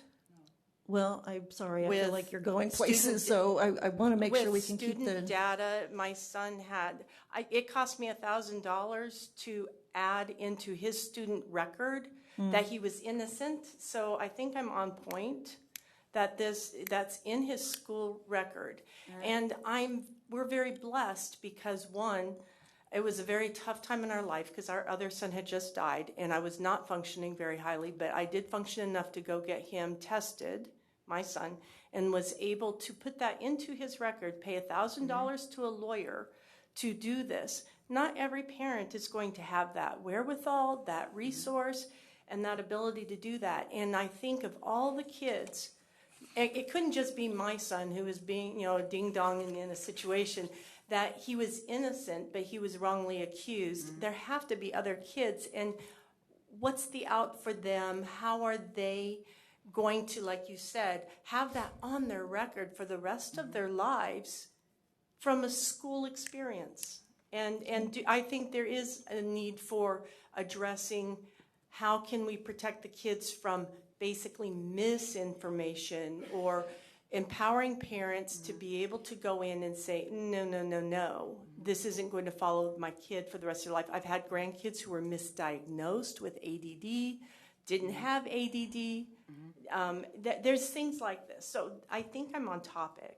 Okay. Well, I want to be able to keep flowing. Well, and I think too. that's the point today, that parents want to have a way into this. They want to have a way to extract that information and decide themselves that this is the information is correct. We have no way to rectify if that information is correct, and that's what I hear from parents. That's why I'm here today, because a lot of this information never goes away. It stays with their record, on and on. Being labeled has consequences. It can cancel opportunities for a child. Okay. And we are running up against the clock. Sure, so. sure. So these are just 79% of all kids use the devices, and those are just some of the apps. They're exposed to 143 different apps, types of deliveries, platforms, websites, apps. Some of them, parents don't even know they're there. Minimal amount of apps would be exposure to your school career would be 155 to 270 apps. 96% of these apps buy and sell and ship. Well, I'm not going to say all of them buy and sell, but they share. They share with third parties. These third parties sell those. I'm sorry, can you please cite your source for that? It came from the internet safety. Because this is not the happening in 2021 Kansas. Internet Safety Lab report. Is the source for that data? Yes. And they're saying that school districts are selling this data? No. Okay. We're selling the owners of the apps, the software companies, are sharing, and third parties are selling that information. And so that would be a violation of all kinds of existing laws. I mean, we have FERPA violations. You've got a very large number of apps there that we can't compare with what's happening in Kansas. Selling. Sharing is different than selling, and I will go over how third parties get around that. Okay, I'd love to keep this conversation constrained to what's actually happening in our state and in our schools. Well, you can bet this is happening in our state. It's happening everywhere because of the student longitudinal database. You have a document in your packet that says that it's not. The one from Gabriel Barnes says there is no definitive evidence that statewide longitudinal data systems directly sell student data for notorious, in the wording, purposes, and goes on. Those were questions asked to GPT chat, because even GPT chat didn't know about the longitudinal database. We had to get specific. I'm not sure what I'm looking at. Okay. So data mining, how much is too much data? How much is too much data to collect on our kids? 2 letters that parents fear is AI. And so we checked the temperature, and what we did is we ran a generalized survey to see if people would respond to that ad right there. We had a great response, and so we will be going forward with the discussion of AI with parents. So we have to understand the power of AI.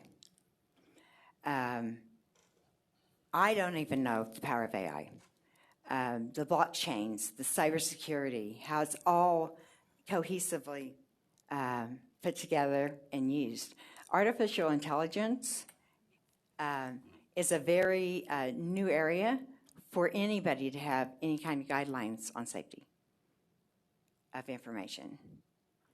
So there are teachers that feel like they're being driven away from teaching the classroom because the career tech apps are actually taking over their job. Their job is to identify talent, to develop children, to develop minds. And when a child is on a screen all day, the teacher feels like she's not in that realm of helping that child develop where he needs what career or where he needs to go. And that's actually what I'm hearing from teachers that they're now retiring. So the opportunity that can limit children, it can limit their opportunities, and parents don't have any way of knowing exactly why they're being eliminated. Data centers, it's a big deal, and data is a big driver of incentives, tax credits, transferable tax credits. Right here in Kansas, we're looking at 300 megawatt data centers being owned by developers. That's not Facebook, that's not Google. Those are third-party apps. It is hard to get your mind around how much information a small data center can generate. So if you just took a 1 megawatt data center, and if you don't know what a data center is, it's just a building of servers that take massive amount of information and put them into blockchains and transfer them to other. Madam Chair, I'm sorry, that is not accurate. They don't take that information and put it into blockchains. You've used blockchains a couple of times. I'm not following the connection to blockchains in all of this at all. You're implying that all of the data is going into blockchains. Is that what you mean to say? I'm not saying all of the data, but it is being sold and it's being transferred, it's being shared. So what is this data? Insane. I'm sorry. I don't know what we're listening to. Point of order. I don't think it's appropriate to attack that. That's large coming from you. My apologies. So we're gonna. I'm just listening. I don't necessarily agree or disagree. I'm just listening and. Yes, Madam Chair. And perhaps this is why we do need some kind of initiative. Madam Chair. Yes. I apologize to you, the board, and our speaker. That was not appropriate. My apologies. Well, you know, you're correct in not really understanding blockchains, but that is where we all need to understand that AI is so new and how powerful it is. If you took a 1 megawatt data center, that's a 10,000 square foot footprint, and it housed and took the servers. So you generate a mathematical problem. So that small data center, and that's a very small one, because all these data centers being built are 300 times bigger than this. And at the end of the day, it can generate 8,640 petabytes. So if you put some kind of, say, dimension on say a piece of data, just a 2/10 of an inch by 2/10 of an inch. That's very small. That data, 8,640 petabytes, would equal 129 million square miles. So if you can wrap your mind around how much data in 24 hours a small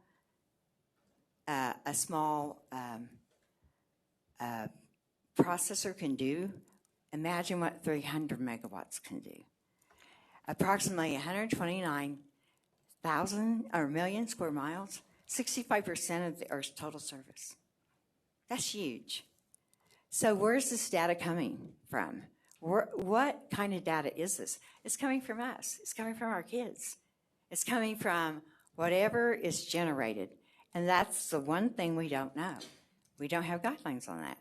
So without transparency or without oversight or accessibility, how will parents ever know? How will they ever rectify or know if the child's opportunities were limited? So you need to keep your eye on HB 2303. It came up last year. It's the Kansas legislature looked at the student longitudinal database. And if you all look at it in your book, I've been told for 3 years there was no longitudinal database, yet it shows up in a bill. So Kansas does have a longitudinal database for students. So what's our access to get into that longitudinal database?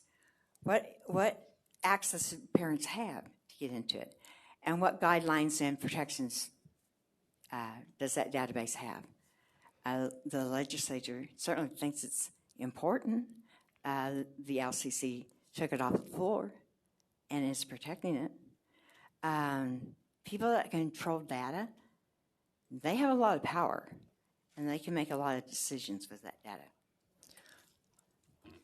So what I did is I generated 2 longitudinal profiles of 2 imaginary children, Jack and Emma. We used the same process that anybody would to generate a profile of a person.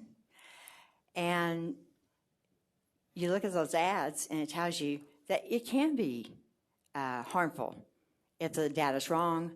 The software has an algorithm in it that eliminates things. Your child's data is deciding their future. So before they even get a chance to stand or speak out, they're canceled. So I'm not sure where you're at, but time-wise, we are definitely pushing. So I don't know if you have a. So here are the things that really matter if you go to your book. Probably local educational service centers, which are your green bushes and those kind of things. They operate the IT for school districts. School districts sign contracts with them. They provide the IT and the security. And that's where parents don't have access to the information because Greenbush provides that. It's not transparent. We're not sure it's secure. We don't know what kind of guidelines go with that. It's a lot of things that we don't know.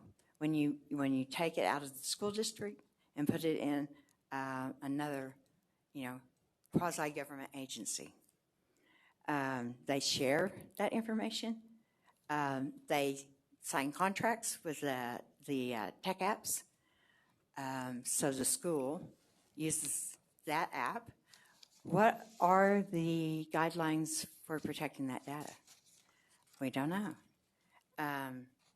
When you kind of circumvent the avenue where you think everything's controlled by your school district and it's really not, it's concerning. And a lot of small schools in our rural areas are having to do that because of the expense. When our own protection of our own data is being taken away by executive orders, by our governor in the name of infrastructure and security. She wants to protect our data.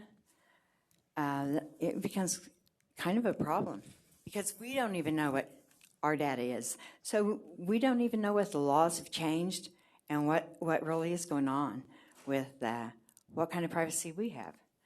And I'll lastly say that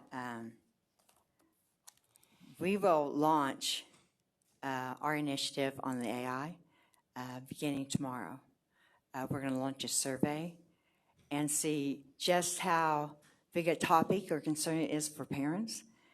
But we need a task force. We need a gold standard in Kansas that we all feel like we're getting our own individual data as well as our students' individual data protected. We got to understand it before harm. One kid's harmed, we're all harmed.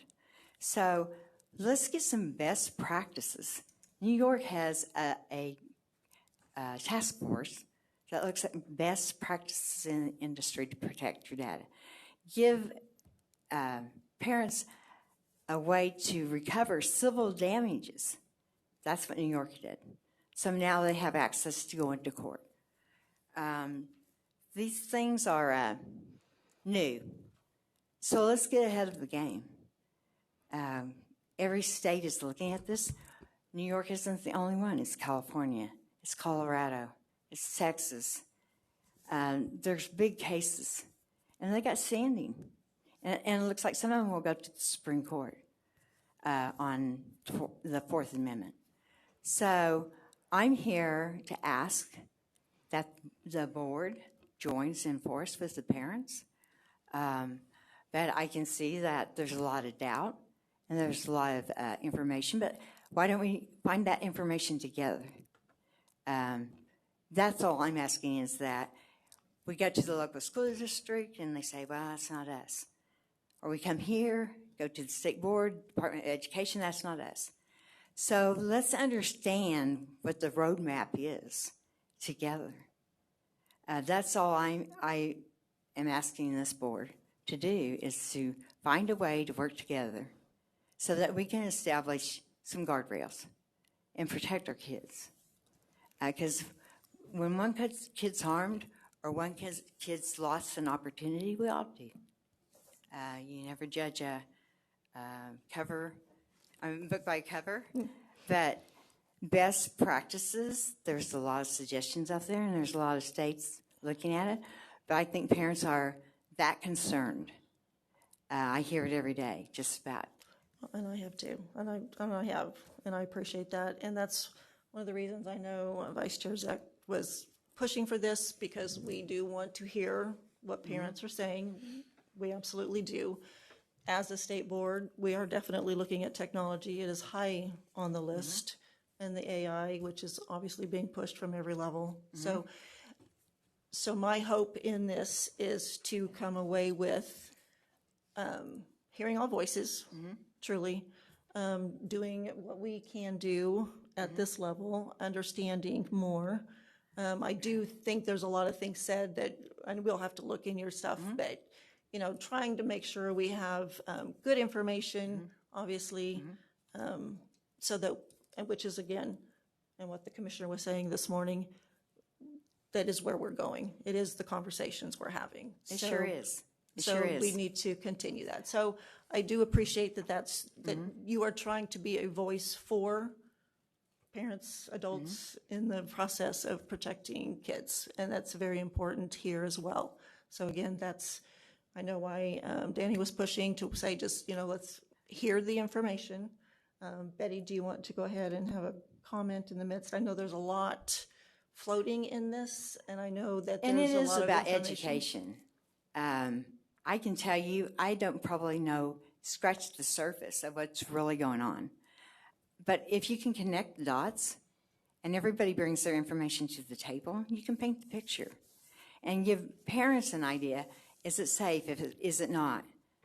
Can someone say it's actually safe? Well, the kids that are in federal court right now out of Lawrence, Kansas, don't feel they're safe, and they feel like they're being violated. So how many other incidents that we don't really get to see, because who has the money and time to go to court? Mm-hmm. Not many. I appreciate that. So thank you. Okay. Truly. Betty, No, did I you- appreciate you guys listening. Sure. Thank you. Did you want to make a comment, Betty? You know what? I did, and now I don't. Okay. So, Okay, no worries. The day is long and ending, and we'll have quite a bit tomorrow as well with our new agenda items, as well as some presentations. We will hear some more about tech tomorrow. Like I said, that is a very important subject, one that's at the top of my list as well. But we also want to make sure we're questioning, making sure we know our sources, making sure we understand what is coming at us. And it is correct, there's a lot we don't understand. So we have to keep having the conversation. Commissioner, you have something? Again, tomorrow, because it was added late, Southern Cloud's going to be asking you to act on dissolving their school district and transferring that territory to 5 other school districts. I believe those superintendents will be joining you via Zoom. Oh, good. But you may want to just spend a little bit of time just thinking about, what questions you might have, because this doesn't come before the board very often. Right. And in this case, because of the action of the local board last night, it's coming to you very rapidly. And I apologize for that, but we're trying to do it on their time frame. So Yeah. So it'll be a thing. It will be an extensive presentation, and we do require suspending rules to take a vote because of the process and where things are at with it. So thank you, board. We will recess until tomorrow morning at 9 a.m. I don't get to do that.